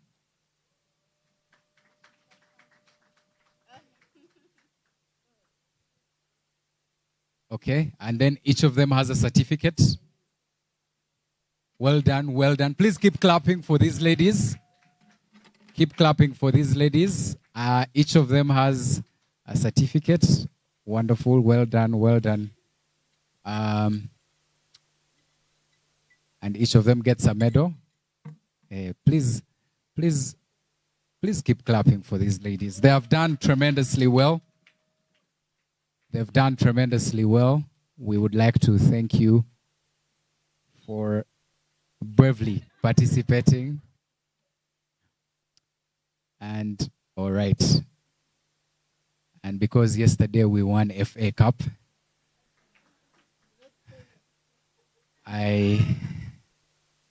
I'll tell you that this the guest of honor has but it is okay, we'll reconcile. As the award, please clap for these ladies. They have done really, really, really well. Congratulations. Yes, confirmed. Those are the champions for this year's women's.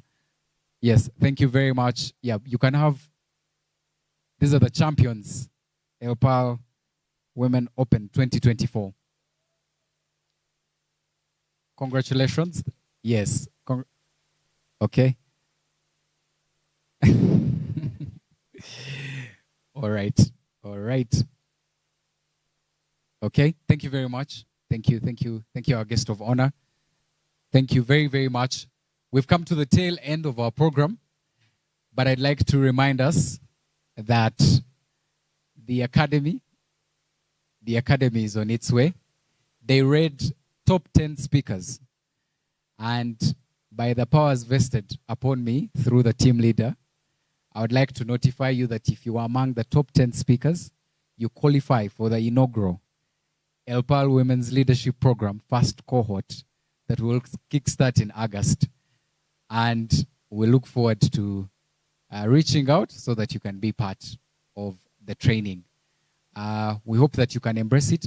If we write to you and we say we would like you to be a facilitator, please do not say no. Bella has said yes, that she will be available. Thank you very much. Before we have our tea break, I request Who is the most religious person for the day? Henry. Henry. Okay, Henry. Henry, please come and give us a quick closing prayer, because we began with a word of prayer and we'll end our event with a word of prayer. I would like to say that the participants, judges, please make sure that you see our team leader before you leave. Other than that, I would like to say thank you very much to our partners, Mempro, Visiana Co, Action Aid International, DSU. We can't thank you enough, but thank you very much. To our keynote speaker, we're very, very, very grateful. To our guest of honor, thank you very much. May the Lord, good Lord, bless you. And we wish you safe journey masses. We hope that you can come back next year. Henry, we have tea. We have tea. Please do not leave. Do not leave. And also, you can have a moment to share contact or talk to a colleague. Good evening, everyone. Since after the whole day, I've also gotten the chance to hold the microphone. Before I pray, I want to say congratulations to the participants. Congratulations to now two-time champion, however, and two-time best speaker. Congratulations to the runners-up for their first win on their first time at the Open. Yeah, so, and congratulations to everybody who did their best at the tournament. Thank you so much, the sponsors, for giving women a voice to be able to voice their opinions and things they are passionate about. Yeah, now we can pray. Thank Lord Father, I want to thank you for this day. We want to thank you for the good things that you have done for us. We want to thank you for the success that you have bestowed onto us and onto this day. We thank you for everything good that you have given us today. We thank you for the wins and the milestones. We thank you for ensuring that this day ended a success. We pray that you bless our evening tea, and we pray that you are able to give us journey mercies, protect us and guide us, continue giving us the knowledge, the wisdom and understanding necessary to not only take ourselves forward, but our comrades and our country forward. All in Jesus' name, amen. Thank you, Henry. Please go with the Lord. Yeah, we wish you all the best, and we would like to see you next year. Thank you very much.